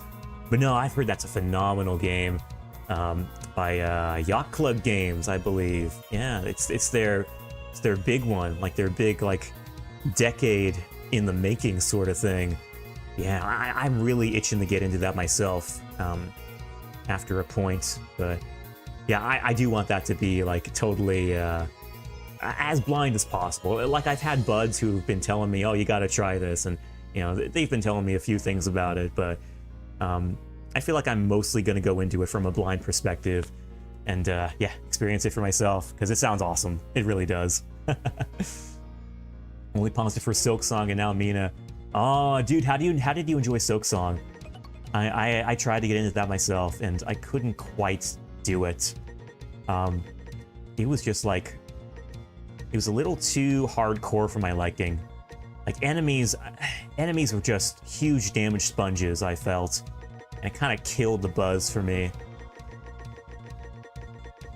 Maybe I'll go back to it and explore what the mods have to offer. I actually did download one mod, but even then I couldn't get quite into it. I gotta check it out later on, maybe. Give it more of a chance. I also couldn't quite get into Hollow Knight. Hollow Knight, I felt, and it was like an intensely personal thing for me. Like, it was just not my style. It was too dark. It was too drab for my liking. I like the hand-drawn style of the sprites, but I felt like that style would have, you know, it would have been better with more color. And, you know, I get the aesthetic is supposed to be, like, underground, dark, and, you know, you're trying to work your way through this mysterious unknown. So I kind of get that, but those kinds of atmospheres aren't usually up my alley. I've always been more for the colorful games with really bright graphics and, you know, pastels and all that. Silksong was so great, liked it more than Hollow Knight. Hey, glad to hear that. Oh.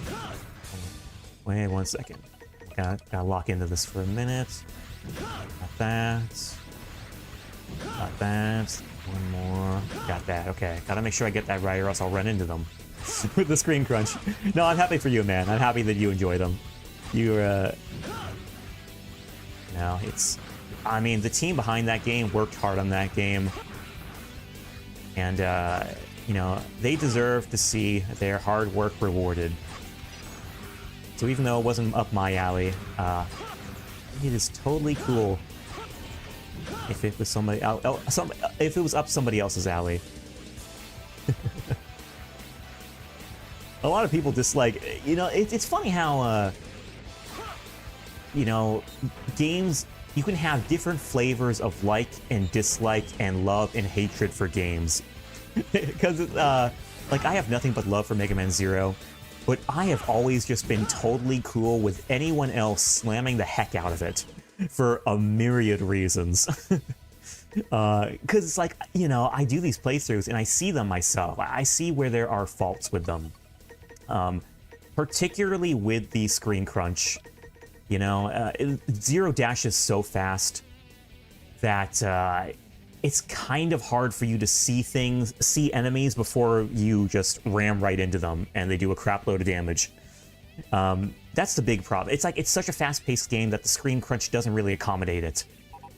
And, you know, there are a lot of complaints about that, and I see that, you know, which is why, you know, I'll raid people sometimes who are playing Zero for the first time. I did it just the other day with a guy who was playing Zero 1 for the first time, and I was asking him his opinions, and he was like, you know, man, I just can't get into it. This game has a lot of crap. It's like, I've heard it gets better as the series goes on, but it's kind of a buzzkill for me. And I was like, Then he listed his complaints with it, and I was on board with it. I couldn't, I was not in any position to defend the critiques he was aiming in his direction.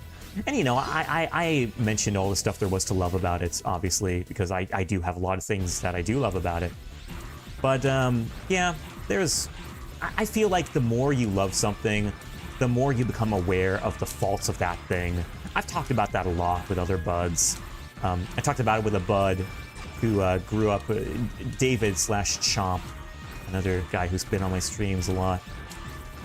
Big Legends fan, but he grew up with Mega Man 3. I can't stand Mega Man 3, but, you know, he loves that game. And he willingly acknowledged that there were problems with it, and he is never going to slam someone for critiquing it. Because, you know, he sees that. Having grown up with it, that's just how they are sometimes. Like, the more you love a game, the more you become aware of its faults.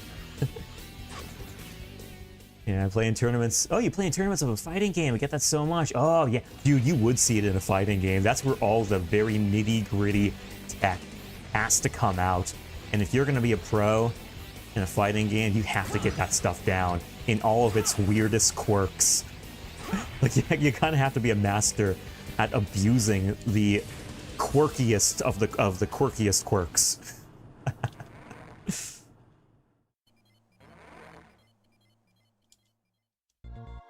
Yeah, it's kind of a fine art.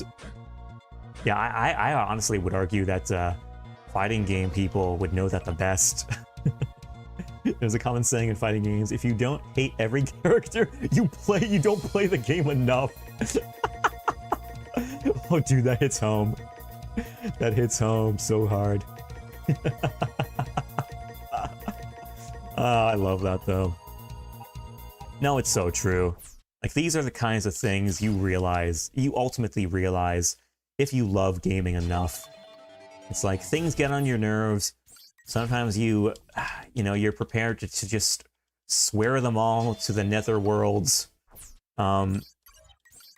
But even despite all that ranting and raving in all that raging that you might go through, you come away from a game and you just feel like it was the most satisfying experience ever. Like, I cannot tell you how many times that I've been in that position where I've gone through a gaming session. I'll be playing this game and I'll be ranting and raving and saying, this is crap, this is garbage, this is terminally bull crap. And then I'll finish playing and I'd be like, that was awesome. I got a lot out of that. That was satisfying. I don't know. Some of these games encourage the utter masochist within you, maybe. Okay, I'm gonna practice some things in 0-1. Just, again, for the fun of it.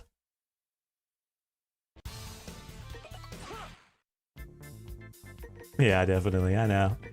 It's a fine balancing act.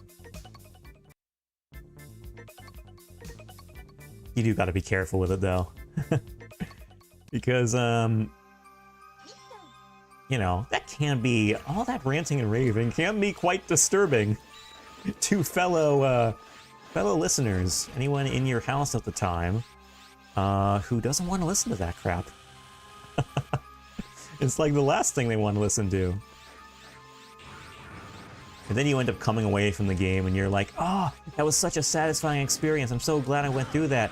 But then the reality hits you. Oh, wait, there was probably someone who heard me ranting and raving, and I got to explain that now. After you come away from the game. It's great stuff. Kind of traumatic at times, but still great stuff. Oh, I didn't make the cycle, did I? I didn't. Okay. Actually, I just messed up the tech there.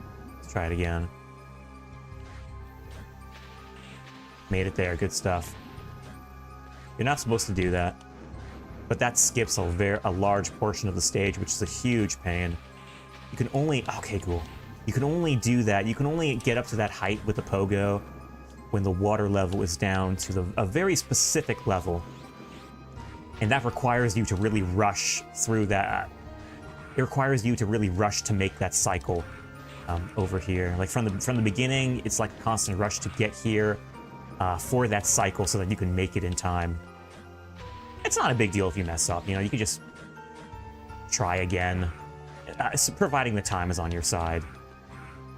But, yeah, fun stuff. I just did that recently. It's really nice because you can avoid the big rockets that come in from going the other way. Like, doing it the optimal way exposes you to all these rockets that you totally do not want in a 100 points playthrough, because they do 4 points of damage per hit, and that immediately takes out your rank and provokes a reset.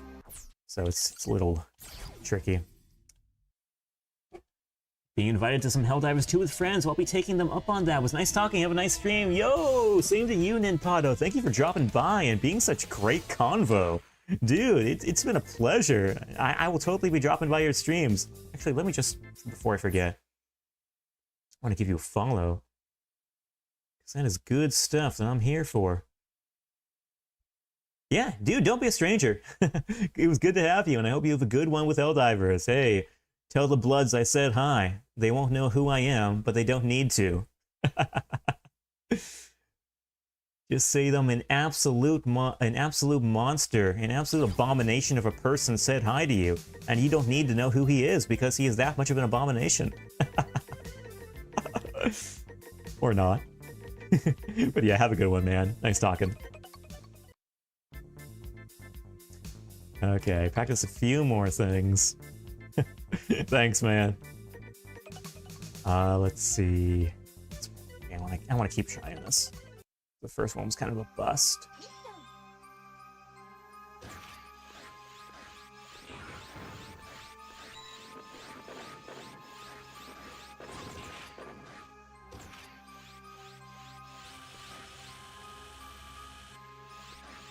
Oh, there, didn't hit the spikes.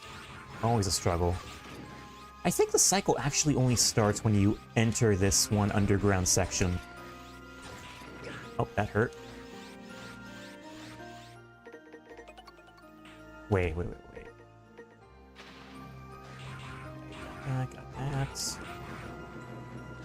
I think I'm gonna make the cycle. Oh. Just make it.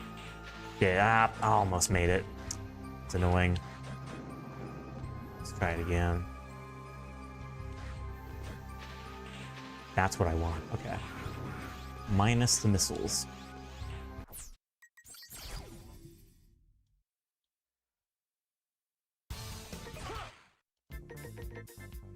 Okay. Whew. And the moment you stop talking, the moment you realize your throat has probably been through the ringer.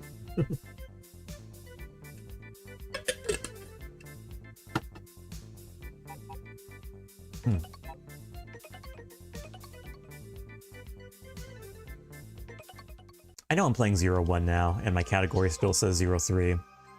But I'll probably be finishing up pretty soon anyway, so... Actually, what time is it? I should probably check the time at some point. Because I've just... It's amazing, when you actually take the time to think about it, that you aren't in your own little universe in Streamland. There is an actual other independent realm outside of you where time actually passes. And it's not just your own little world. I should take a peek into that world soon. If only to find out what that finite meter of time is telling me. I'm kind of afraid. Oh, hold on. Ah, that was terrible. Didn't even dash there. Make it. Make it. I did. Good stuff. Yeah, I wanted to nail that at least once. Let's finish the stage. Oh, that hurt. And I gotta reset now, because rockets are fun. It's your stream. Time moves at whatever speed you choose. Yeah, well, that's what I want to say. But then the outside world creeps up on me, and they're like, no, your actual actions have real-time implications on that outside world, too. Primarily implications which necessitate the need for sleep. And get you on a late schedule. That's quite rude of the outside world. I know, right? It's like, how dare it impose on my fun time? And it's like, you know, how dare it try to prove wrong the age-old saying that time flies when you're having fun. Wait, no, that has bad implications, doesn't it? That implies that time is actually passing, and I don't want that. Nah, well, this will tell you how fun it is for me to do this. I forgot to jump there. Let's rush. Missed it. Ah. I am not being as consistent with that these days. I've been able to nail it on the first try during my actual playthroughs, but damn, I think I hit by missiles. Trixie, as they say in Gollum's speech.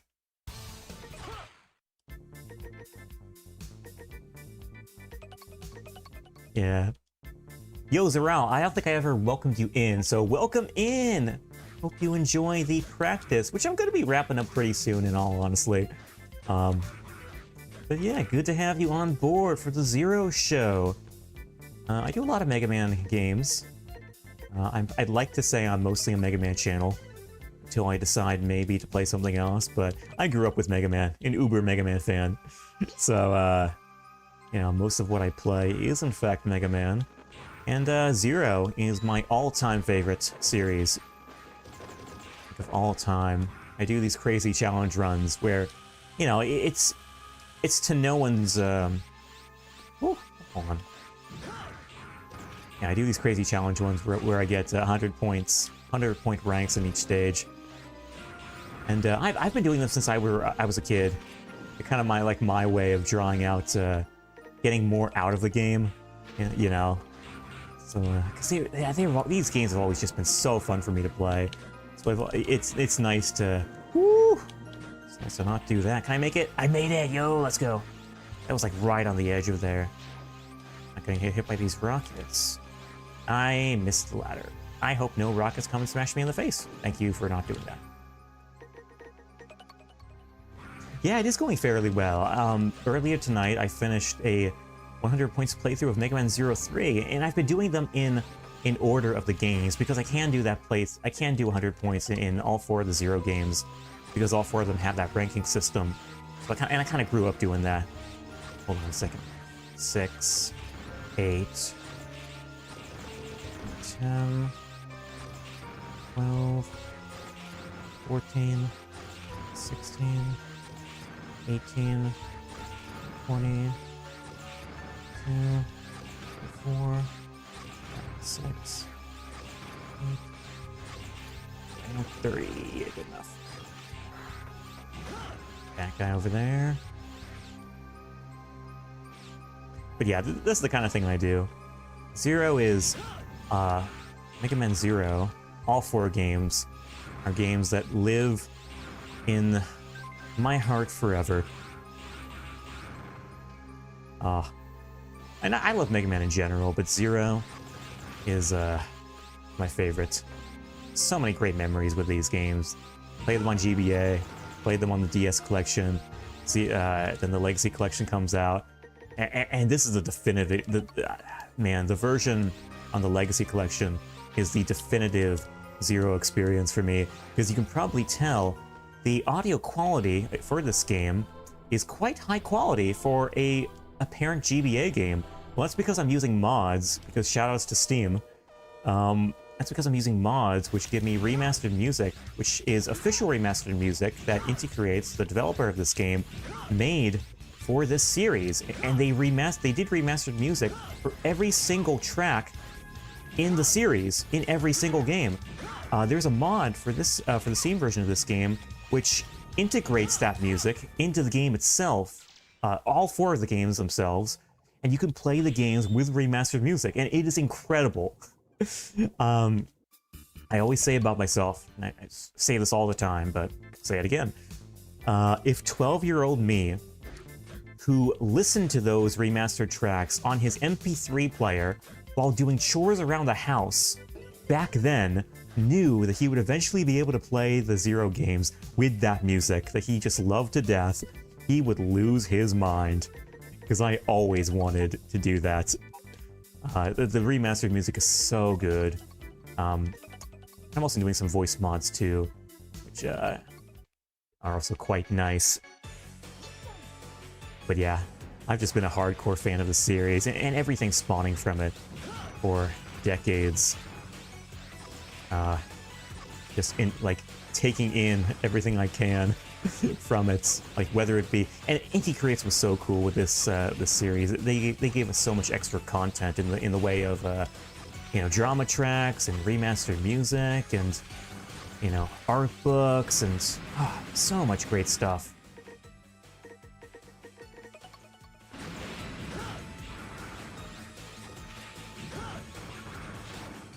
Switch here.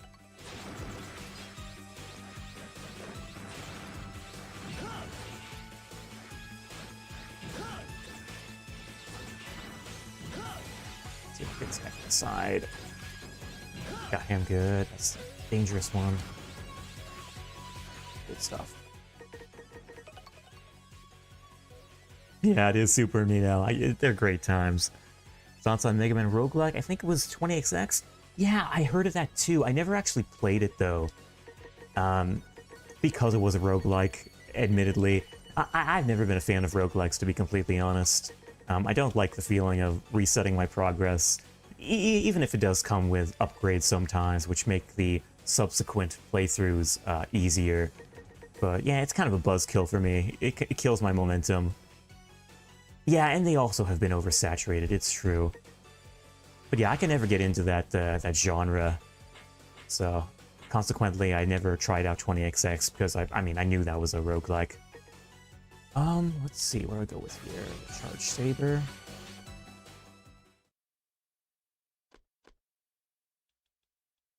Whether you can have an amazing or awful run is RNG dependent.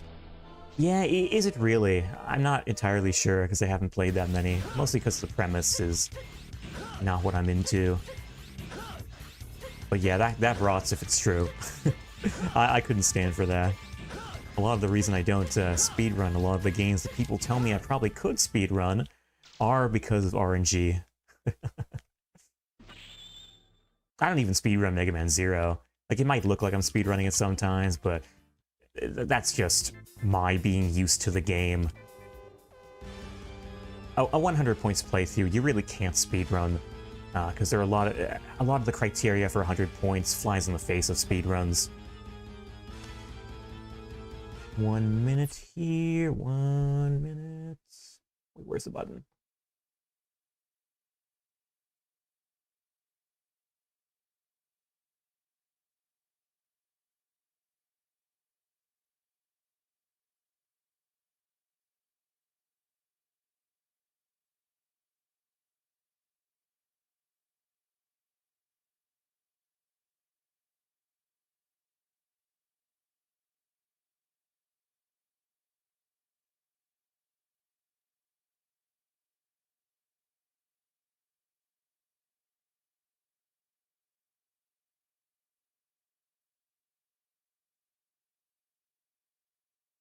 Okay. Testing, testing. 1, 2, 3. Yeah, looks like it's working fine. Okay.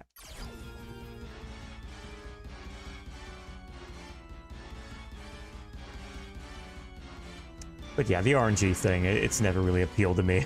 Anything that depends on RNG is not up my alley. So...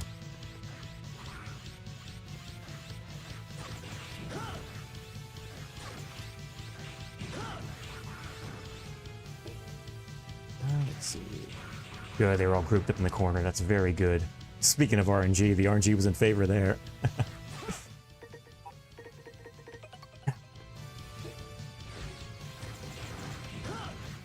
2, 3, 4, 6, 8, 9, 10, 11. That might be enough. Let's do one more volley. 12. How would you feel if Mega Man Zero came out? Oh, and Seal was what? I mean, okay. That's kind of an out there question, but I mean, I guess. I don't know. I mean, if it had the same gameplay.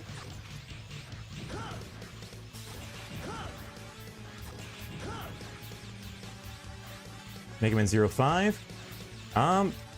I don't know. I feel like 04 concluded it very nicely to where there isn't really a need for a 05.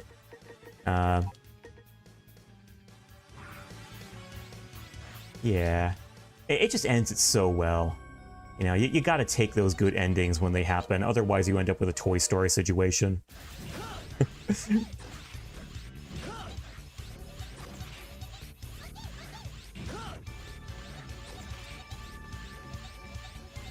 Where are you? There you are, and he killed me. That's a lot of damage. Maybe I should just stop now, actually. Yeah, my voice is getting scratchy. Okay, well, who can I raid? Let's see if there's anyone on the globe. Because, man, I have an all-time high of followers thanks to the Blue Metal Squad, so I want to share the love. Let's see. Who's live?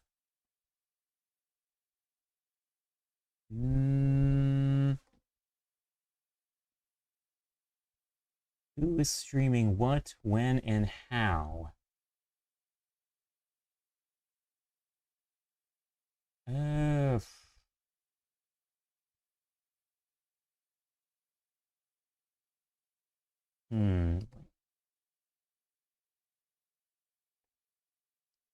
Check out this guy.